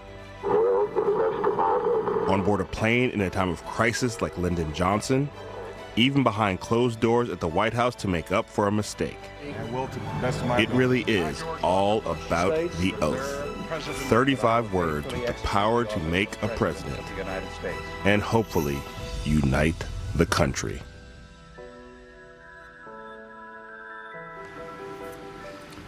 Thank you, Mr. Bell. I appreciate that. After Donald Trump takes the oath of office, he'll make the most important speech of his life.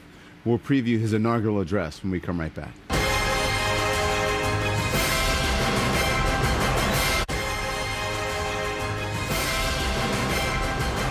Donald Trump's inauguration address is his chance to set the tone for his administration. Let's discuss now. Republican strategist John Brabender's here, Bob Cusack, editor-in-chief of The Hill, and CNN political commentator Kevin Madden. Good evening. Oh, I should say good morning. Good morning. And happy Inauguration Day. Yep. Bob, you first. President-elect Donald Trump has written his inauguration address draft himself, he says, with some help from Stephen Miller. Here's what he said just a couple of hours ago. I made a speech tonight at the Lincoln Memorial in front of all of those people and all of those live television cameras. I can't stand them. But actually, a couple of them are starting to get honest. But I thought it was a very good speech. And so instead of saying it was a good speech, they're saying, doesn't matter tonight. How will he do tomorrow? They never give you credit. But tomorrow we have a speech, probably around 12 o'clock. It may rain, it may not rain. I don't care. Doesn't matter. I mean, the truth is, if it really pours, that's okay, because people will realize it's my real hair, and that's okay. It's okay. Might be a mess, but they're going to see that it's my real. But we have a speech that I wrote and worked with Stephen Miller, who's around here someplace, and Stephen is great. He's been with us from the beginning. The hairline was a good one. I have to give it to him. But is it unusual for him to write his own inaugural speech? I mean, I think he has help. There's no doubt. Well, I mean, without it, yeah. And I think that he's looking at the first draft, and he'll have some say. And we were talking about it in the break. I do think he's going to have a unifying speech. I don't think it's going to be long, but I think he's going to realize that, this was a nasty campaign. It was terrible in a lot of ways. It was not good for the country, and I think that's one of his big challenges. He's got to unify the country. He's got to do something along those lines, I think. Unifying, John? I don't think he thinks that's his job. I think he thinks his job is to have a vision. So you don't think his speech is going to be unifying? I don't. I think it'll be a vision speech, and his hope is that everybody will unify behind that vision. But I think he's going to lay out, here's what I'm going to do, guys. Just like I said, he's going to reiterate everything he said during the campaign and say, we're going to do this together. I hope you're with me. But I don't think he's going to say, all the lines about I'm the president for everybody, I'm going to worry about everybody. I think he thinks that smacks of what most politicians would do, and instead, I think he really just wants to get some stuff done and doesn't care what anybody thinks. Real quickly, before I go to Kevin, you were in the room tonight when he made that speech? Yeah. And what was it? How did it go over there? Well, look, I mean, it's the audience of all these people are here to see the inaugural with Donald Trump, so it went really well. They actually loved the hairline, and I think that was, what really made the speech sort of special. But I don't think there's anybody in that room that's sitting there saying they have any idea. I think that I wouldn't be shocked if he goes off teleprompter tomorrow. I mean, we don't know. It's Donald Trump. Kevin? Look, I tend to agree with John. I think Bob's right in that there will be unifying themes there. There'll be an element of unification in the speech.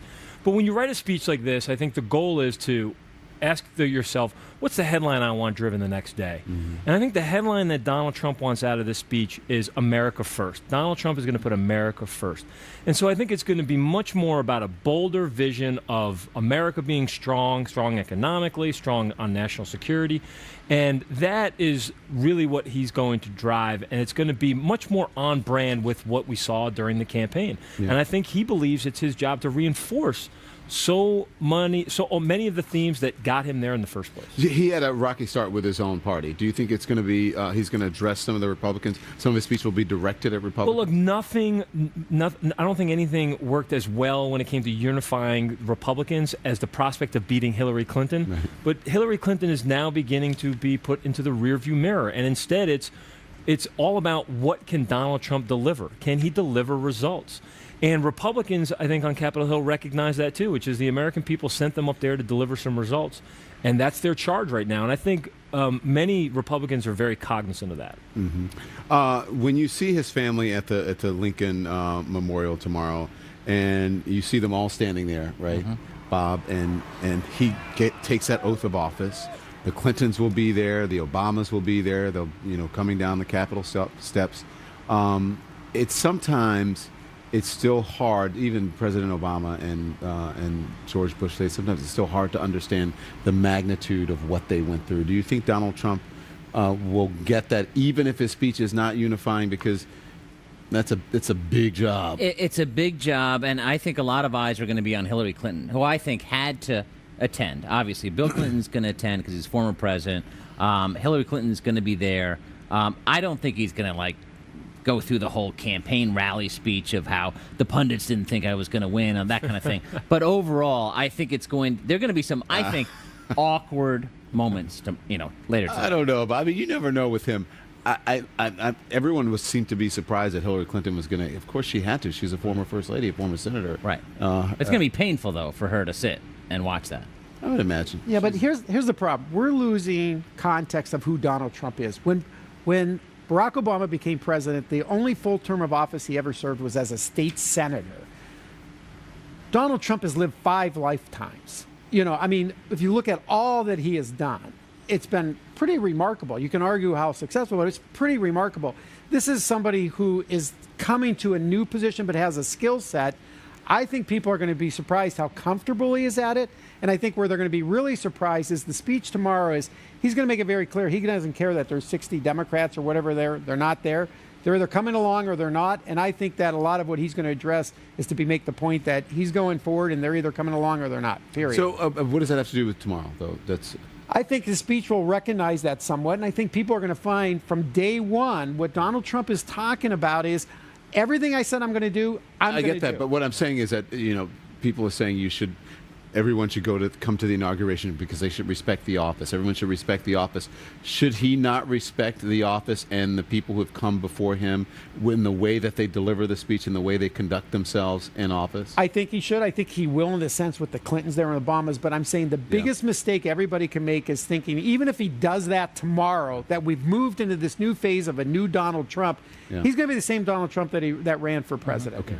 When we come right back, stay with me, everyone. When we come right back, Republicans control the White House and Congress, but what will they do with their new power?